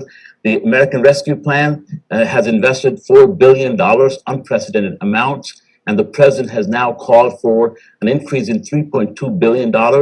At 75 cents on the dollar of that increase of the $42 billion drug control budget goes towards making sure we're expanding treatment, we're expanding prevention, we're expanding recovery services. The coronavirus pandemic strained every aspect of the American healthcare system with a disproportionate burden falling on people with addiction and the providers who treat them. One way the federal government responded to this crisis was by promoting the use of telehealth to increase American access to addiction treatment. Dr. Gupta, does the administration support the continued use of telehealth flexibilities for addiction treatment beyond the coronavirus pandemic? Can you expand on how it is made available to people? How are they made aware that they can have this type of treatment? Thank you, Chairwoman. It is extremely important for President Biden, for this administration, to ensure that telehealth services are available and are made available beyond the public health emergency. The reason for that is that especially people in rural areas, like my home state of West Virginia, who are often not able to drive, not able to take the effort to get where it needed because of the rurality, these telehealth services allow much more efforts to be provided to people. It's a time where we need to meet people where they are, and telehealth, including phone consultations, allows us to do just that. And same goes for people, especially in communities of color, who already have a difficult time and a delayed time accessing services. This is another service that will help us expand treatment. Okay, last December, I led nearly 100 of my colleagues on the Democratic side in reintroducing the CARE Act, landmark legislation that would provide $125 billion in new federal funding directly to communities that care providers over 10 years to overcome the overdose crisis. Director Gupta, do you agree that we need to provide sustained, comprehensive investments in treatment and care to communities at the front lines of this crisis, as our CARE Act would do? Why or why not? Thank you, Chairwoman. It is one of the critical aspects of this particular crisis that we provide these types of services to folks, not just for treatment, but beyond treatment, to provide that support, a comprehensive support. So it is important that we think about the ability to get people the help when they need it, where they need it, and efforts like this help us get there quicker and ultimately save lives. Thank you. I commend the administration for its tireless work to overcome this crisis and reduce the harm it inflicts on our society. And I am a proud partner with you in this work, and you bring invaluable experience to the country from your work in West Virginia. I now call on Representative Norman. Thank you, Chairman Maloney. Doctor, and thank you for taking the time to come. Now, I was listening to your opening words. You said that the Biden administration had a top priority for protecting Americans, protecting the border. Is this Did you say that? I mean, am I right? He is doing a great job of protecting the border. Thank you, Congressman, for that question. We believe strongly that it is an important part of every nation to be able to secure and protect its border. There are a number of things that are going on in this area of counter narcotics that I think is important to note. As I visit, I speak to the women and men on the border. Doctor, I don't mean to, I've got a limited amount of time. Is he taking the steps to protect the border, to close the border? Is that what I understand you to mean? Congressman, thank you again. And the president is certainly taking steps to make sure that our border remains secured. Part of which is okay, doctor. Okay, this is two different universes. If you're saying that the numbers, I assume you agree with the numbers of the illegals coming across. We're going to average 585,000 a month. We're up to what is this? 1.6 apprehensions. Donald Trump had this with the wall, had this solved. We have 50 during the 3 prior years. Those on the terror watch list were basically zero. This past year is 50 on the terror watch list. How can you sit there and say that this administration has a goal of protecting Americans? I'm in the construction business. We had a leak on one of our projects. You stopped the leak in the pipe. We had a dam that had a leak in the dam for the water. You stopped the leak. Really, this is a mischaracterization at best for you to say this administration, either the numbers are completely false. We're getting an unprecedented number of people coming across. We already got 3 to 5 million illegals in this country. So I guess we don't want words and we don't want hearings. We want action. All he has to do is build a wall and have a designated point of entry. How many times has the vice president been to the border that you know of? She was supposed to be the big czar heading this up. How many times has she actually been to the border to see what's going on? Congressman, I will leave that to the vice president to answer. What I can tell you is I have Zero. She's giggling. She's laughing about it. How many times have you and your staff been to the border?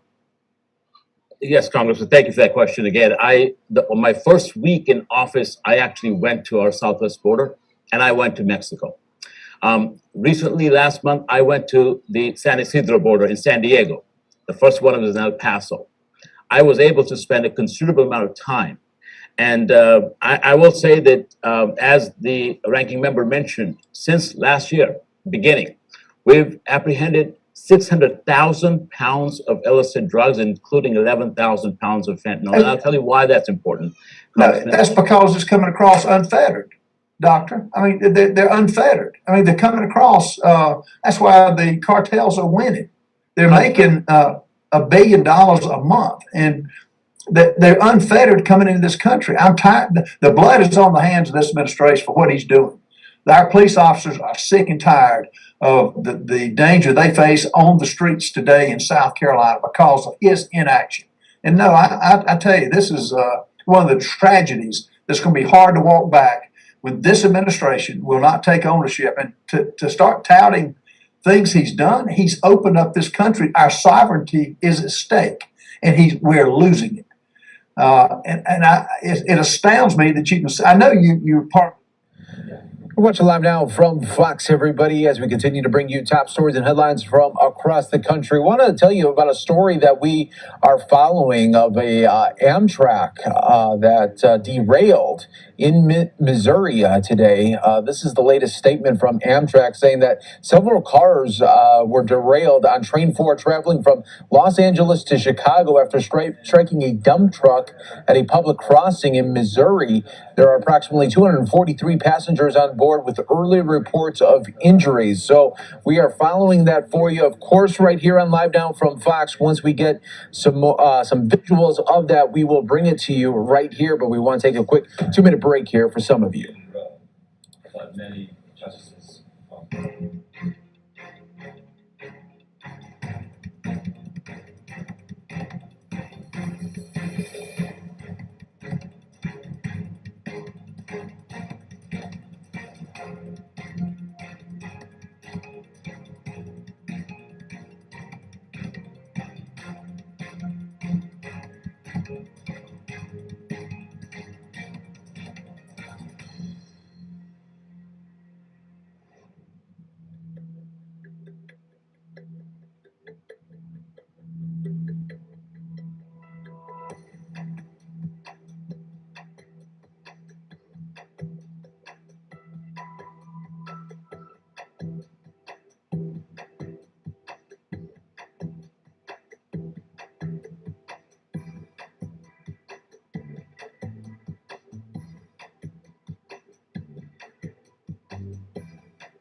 coming across. We're going to average 585,000 a month. We're up to what is this? 1.6 apprehensions. Donald Trump had this with the wall. Had this solved. We have 50 during the 3 prior years. Those on the terror watch list were basically zero. This past year is 50 on the terror watch list. How can you sit there and say that this administration has a goal of protecting Americans? I'm in the construction business. We had a leak on one of our projects. You stopped the leak in the pipe. We had a dam that had a leak in the dam for the water. You stopped the leak. Really, this is a mischaracterization at best for you to say this administration, either the numbers are completely false. We're getting an unprecedented number of people coming across. We already got 3 to 5 million illegals in this country. So I guess we don't want words and we don't want hearings. We want action. All he has to do is build a wall and have a designated point of entry. How many times has the vice president been to the border that you know of? She was supposed to be the big czar heading this up. How many times has she actually been to the border to see what's going on? Congressman, I will leave that to the vice president to answer. What I can tell you is I have Zero. She's giggling. She's laughing about it. How many times have you and your staff been to the border? Yes, Congressman, thank you for that question again. On my first week in office, I actually went to our southwest border and I went to Mexico. Recently, last month, I went to the San Isidro border in San Diego. The first one was in El Paso. I was able to spend a considerable amount of time. And I will say that as the ranking member mentioned, since last year, beginning, we've apprehended 600,000 pounds of illicit drugs, including 11,000 pounds of fentanyl. And I'll tell you why that's important. No, that's because it's coming across unfettered, Doctor. They're unfettered. They're coming across. That's why the cartels are winning. They're making $1 billion a month, and they're unfettered coming into this country. I'm tired. The blood is on the hands of this administration for what he's doing. Our police officers are sick and tired of the danger they face on the streets today in South Carolina because of his inaction. And no, I tell you, this is one of the tragedies that's going to be hard to walk back when this administration will not take ownership. And to start touting things he's done, he's opened up this country. Our sovereignty is at stake, and we're losing it. It astounds me that you can say, I know you're part of the administration, but it astounds me you're making these statements because it's just not true with the open borders that he is allowing to happen and endanger everybody in America. Also, if I can complete my response, what I was saying is that amount of drugs is not in our communities killing Americans right now. The proceeds, up to $16 billion, that's been denying.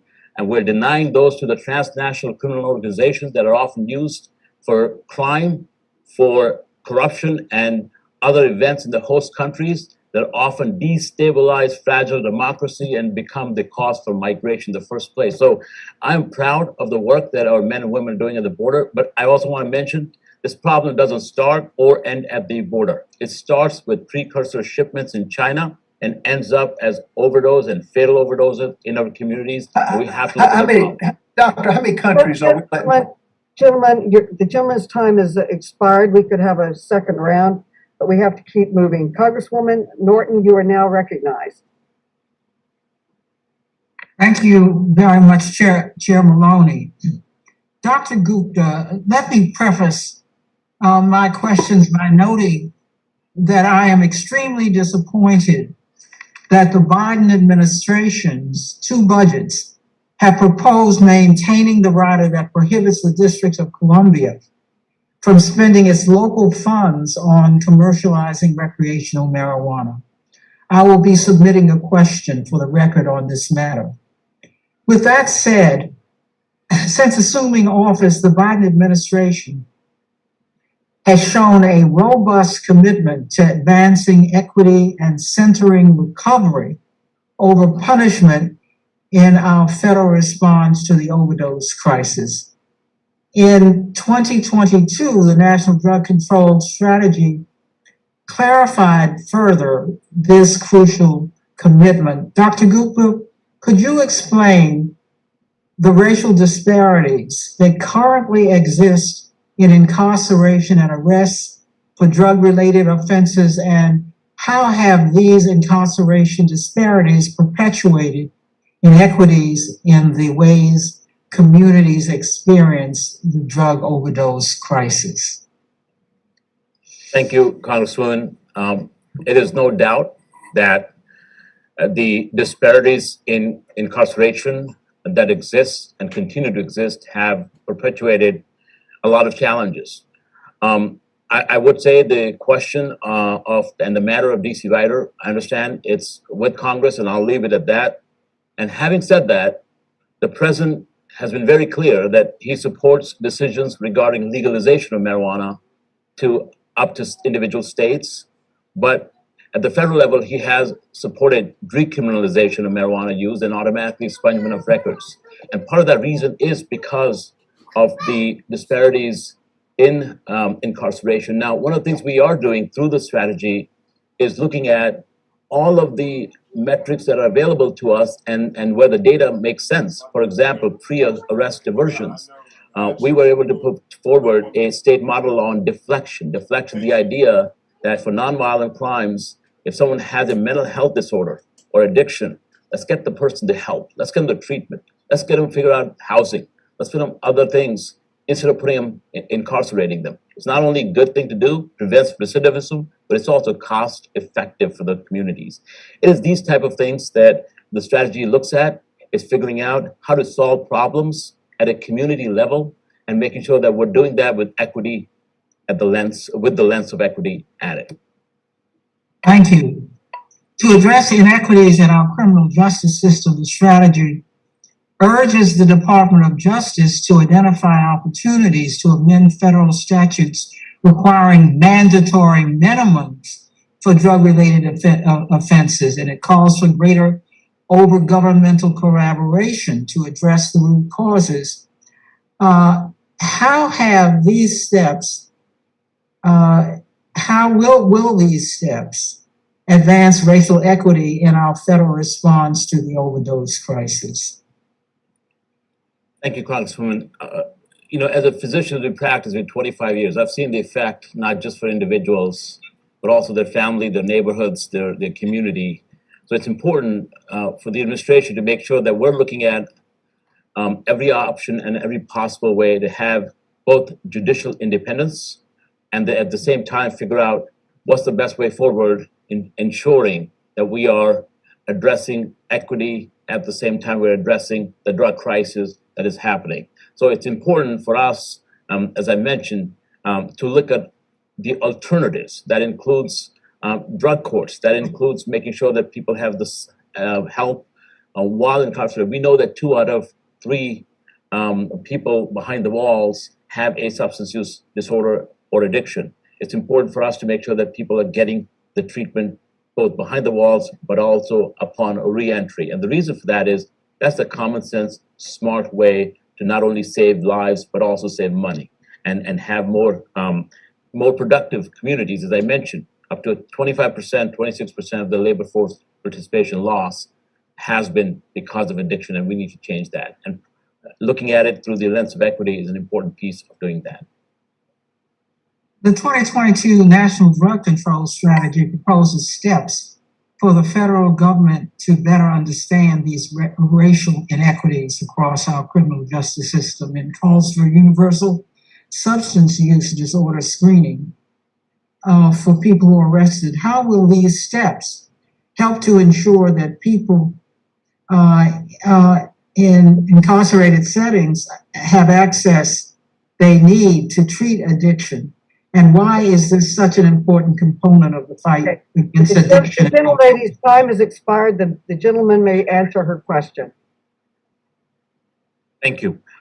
This allows us to provide access to treatment behind the walls. The federal government is already working on that for federal prisons because we want to walk the talk. We want to make sure that we're leading. So we're currently working with Bureau of Prisons and Department of Justice, DEA, and HHS to make sure that we can provide treatment behind the walls so we can have productive communities at reentry.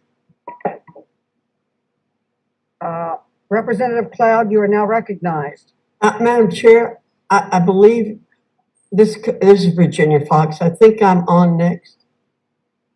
Oh, we were, by your. That's fine with me. She can go first. Thank you, Michael. Thank you, Madam Chair. Dr. Gupta, it's interesting to me you say behind the walls. You're just, it's impossible for you to say people in prison, I guess. Dr. Gupta, what percentage of drugs coming across the southern border are fentanyl or laced with fentanyl? I can speak about the seizures. I do not have the direct data on the amount Okay. of percentage. Well, of the seizures. The seizures, the volume of it, because most of those seizures. Now, just what percentage are fentanyl or laced with fentanyl?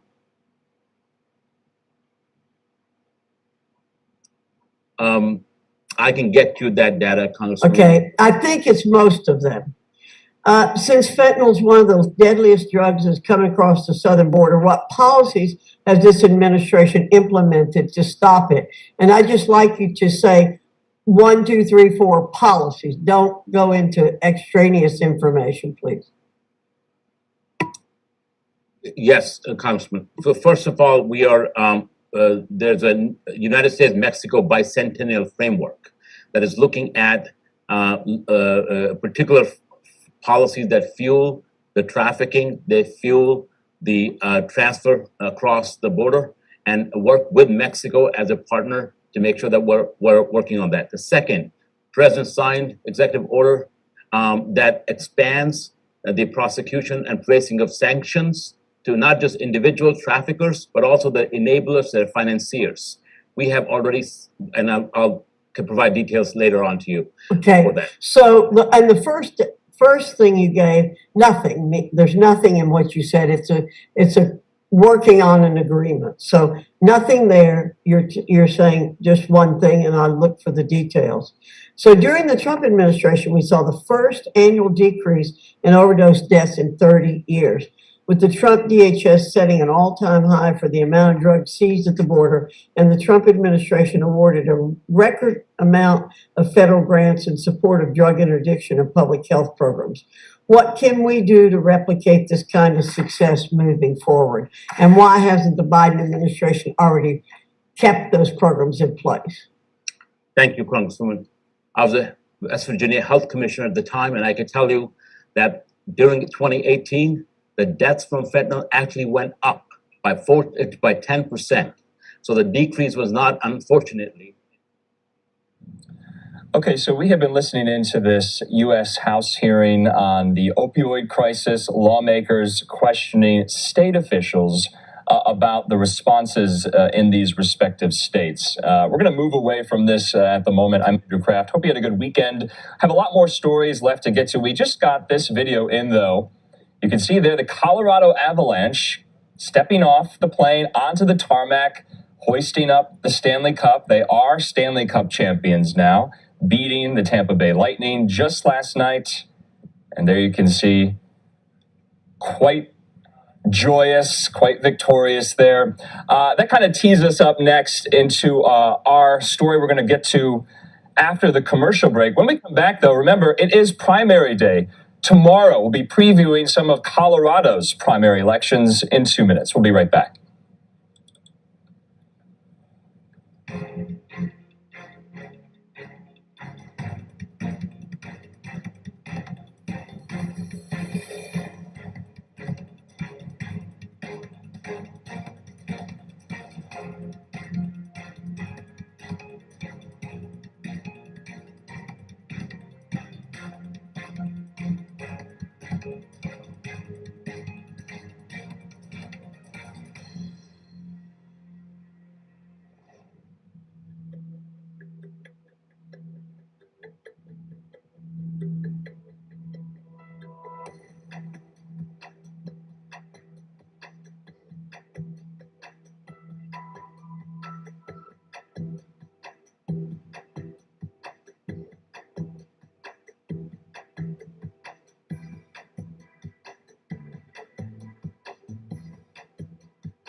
Welcome back here to Live Now from Fox. That is a Live Now look at the U.S. Capitol. The battle for the Capitol is underway, as we here have been following so many of these primary elections throughout the summer. That takes us to our next story. I'm being joined by Fox's Alicia Acuna in Westminster, Colorado. Colorado has a lot of primary elections tomorrow. What races are you following, Alicia?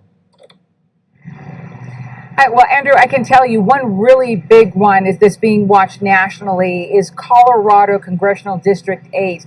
Republicans, both locally and nationally, feel they have a real opportunity here to gain a seat. This is a brand new district that Colorado gained after the last census. What makes it particularly interesting is the makeup of the electorate here.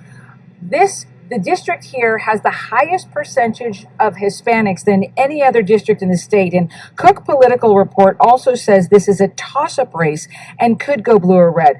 44% of the voters here are unaffiliated. What also makes it interesting and a challenge for candidates, geographically, it is made up of the more liberal Denver suburbs, but also the much more conservative rural Weld County going north. Colorado political analyst Eric Sonderman, who has watched this state's politics for decades, calls District 8 a foremost pickup opportunity for the GOP. It's a coin flip kind of district, but this is not a coin flip year. This is probably a Republican wave year. Republicans have every opportunity to pick up that district with one big if. That if is if they nominate an electable candidate and not somebody who's so far out there that they become just fodder. There are 4 candidates vying to take on the Democrat for this seat. We begin with Thornton Mayor Jan Coleman. She is considered the more moderate of the group and could be the biggest challenge to the Dems. But national Democrats have put money into elevating Weld County Commissioner Lori Sain, a Republican. She is the only one of the 4 who does not acknowledge that Joe Biden won the presidency. Democratic strategists prefer a more extreme GOP candidate heading into November, a gamble that she would not appeal to the more moderate of the electorate. Then we have Tyler Alcorn, a military veteran who served in the Army as a Green Beret. This is his first entry into politics, and he does not live in the district right now. Republican State Senator Barbara Kirkmeyer has been endorsed by fellow Republicans in Weld County, where she sits, and once backed an effort for a set of counties to cede from the state of Colorado. The Democrat, Yadira Carabeo, is the nominee for her party, a Mexican-American pediatrician who's also served in the legislature here. All of this adding up to a nationally watched race. It hasn't really been since 2016 that we've had a congressional race that's this competitive. So it'll be kind of interesting to test, how blue Colorado is based on this district. But this district's also interesting because it hits on a really important theme that, you see play out across Colorado politics, which is the urban-rural divide. A couple of other things, Andrew, on District 8. There are a lot of people who live there who don't know they live in District 8, so they don't even realize that some of these candidates are trying to appeal to them. Another thing, of all the districts in Colorado, it has the lowest number of registered voters, so a lot of challenges for the people running for this seat. Andrew? Yeah, Alicia, this is a brand new district, like you were saying. I'd be interested to see what turnout is going to be like tomorrow. Let's talk about some of the other races tomorrow. We've been hearing a lot about some of the challenges that incumbent Republican Lauren Boebert will be facing. Are you tracking that one as well? Yeah, so Representative Boebert right now is facing a challenger in her district. However, in terms of a threat to the number of Republicans in Congress, this is not something that is a big concern, only because her challenger is a Republican. If for some reason he would win, if there's no indication that he is a real threat to her, the seat would still remain red. So for her seat is still safe. And right now, as you know, she definitely has a national voice that a lot of people in her district like. There are some people, though, in Colorado who don't appreciate it. However, in terms of her electability in her district, she's still pretty safe. We are also looking at the Colorado race, the gubernatorial race for governor here. Colorado Governor Democrat Jared Polis is pretty safe. I really haven't talked to anyone who thinks that there is a real threat inside the GOP primary for the gubernatorial. There are a number of candidates there. However, it would take a lot of money to come up against him, and he has remained fairly popular in this state. The way he handled the COVID situation here has gone over relatively well. When President Trump was in office, he went out of his way to work with President Trump as opposed to battling him from a political front, and just did everything he could to help folks here in Colorado. Yeah, Alicia, just last point, because it's so interesting. You spoke with so many political experts there in Colorado. Do they think Colorado is still a purplish state, or is it trending more and more blue as these elections go on?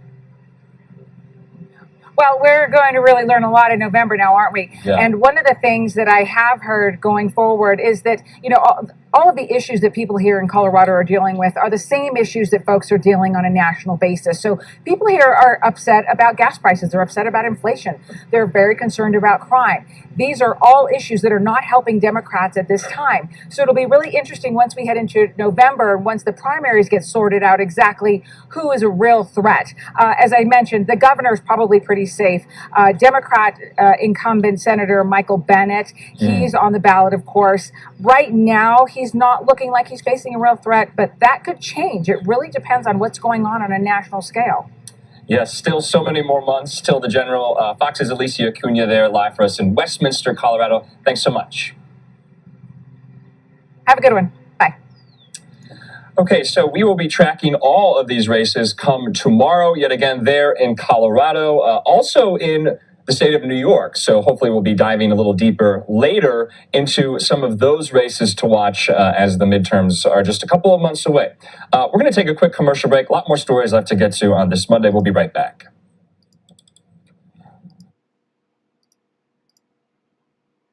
All right, y'all. Market is closed.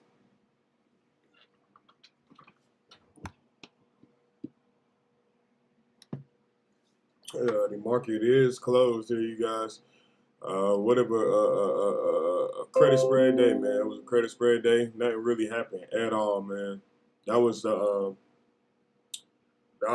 most monitored credit spread day I've seen this summer here, starting out here. But yeah, it was very boring today, you guys. Nothing at all happened at all. Stocks was just in the same square, same grids, just going down slowly, then coming up slowly, going down slowly. But we do know here at LCOD there's a move it's gonna happen. It's gonna be a breakout coming soon. They might be waiting on Powell to speak this week. You just never know. It's a lot going on, but right now we're waiting on Nike's earnings after hours. The initial reaction. We'll see which way it's going to head. About to find out though.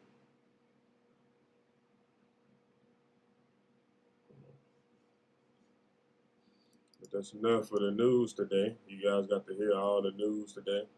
And like I told you, I mean, during the summertime, it's really just sit back. It's nothing too much to say. You know what I'm saying? Let the news talk and just watch the charts and numbers. Really, we'll be going live tomorrow. We won't be live all day, but we'll be going live for a short period of time tomorrow, you guys. Times is just varying here during the summertime, you know. Wish I could just be here all day with you guys, but sometimes it's better than no time. We're just waiting on Nike's earnings here, the initial reaction, see which way they possibly might be heading. Once we see that initial pop, then we'll just wrap it up here, you guys. The market is closed. It closed 9 minutes ago. Nothing happened today. Looks like it closed in the red, or everything closed red. So stocks falling begin week with losses as rebound. The temps stalled. So yeah, it definitely stalled today, you guys. And nothing really happened at all. So still got an opportunity though. Basically, if you did nothing, you know. This wasn't a day to overplay or do anything too much. Just waiting on Nike, you guys, and we're gonna wrap it up.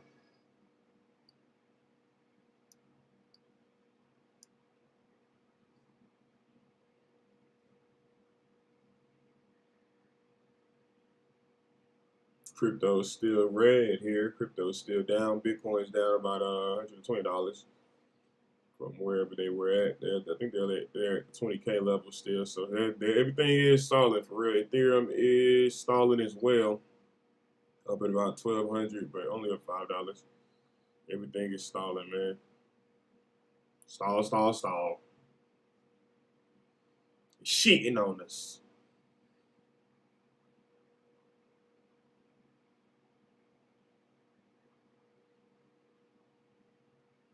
Just waiting on like the initial pop here, and we see if we got the results coming out or something.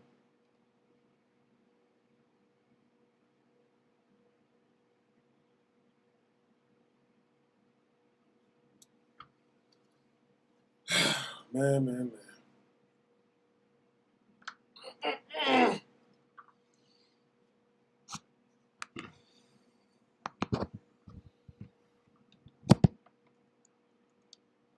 What a day. But yeah, like I said, we're gonna be live tomorrow, and we won't, not all day. And starting tomorrow, we will not be able to. I won't be able to. It's just no way possible. Unless I can find someone that's monitor the live stream all day, just can't do it. So we try to go live from like the opening bell to about maybe 1 to 2 o'clock tomorrow. So these hours just get shortened up. That's all.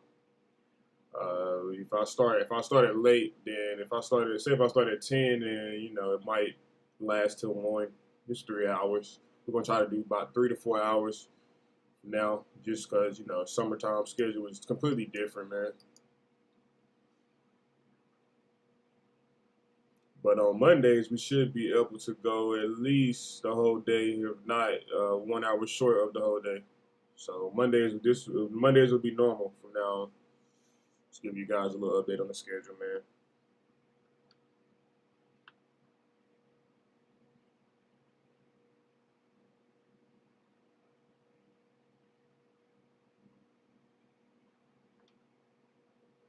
Still waiting on Nike's earnings report.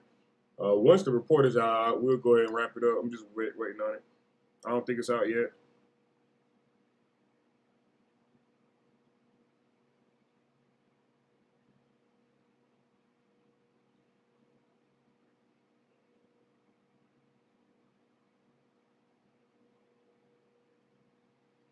This is going to tell a lot here, you guys. Whatever Nike does here shortly is going to tell a lot here going into tomorrow and the rest of the week, man.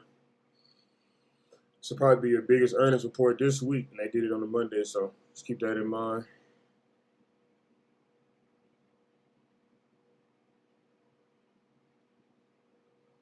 The Nike's going to bounce back up here to at least the 120 level is what I'm thinking. At least 115 or something, or this could really be a moment of truth here. Nike could be going back down to 2019, 2020 levels. Maybe below 100, maybe $90, $80, $70. We're about to find out. They might not even move that much. They probably might just stay in this range. We don't know. We're about to find out.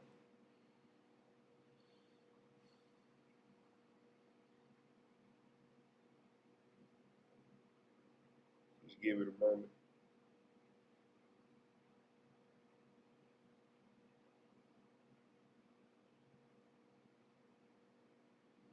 It's like Google was your leader to the downside today. It was down $42 a day. That kind of brought the market down as well.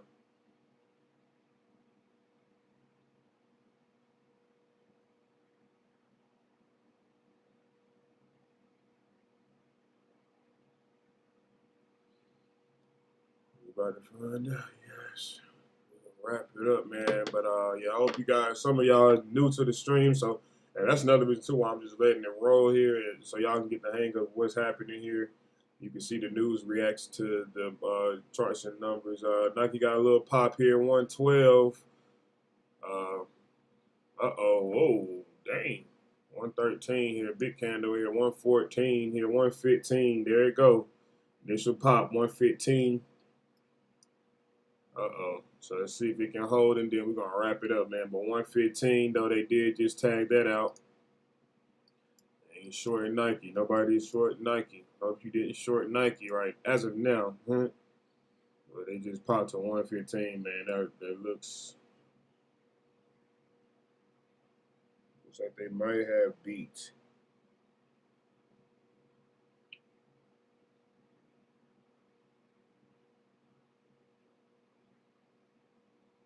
Oh yeah, the report is out.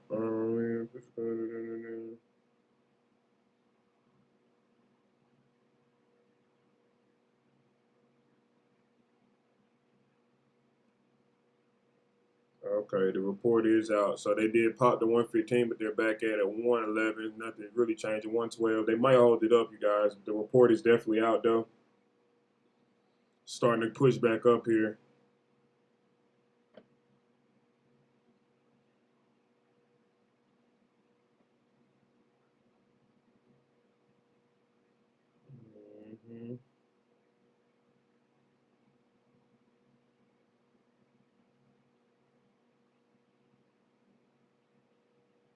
So the report is out. It looks like they are doing good. They are fine.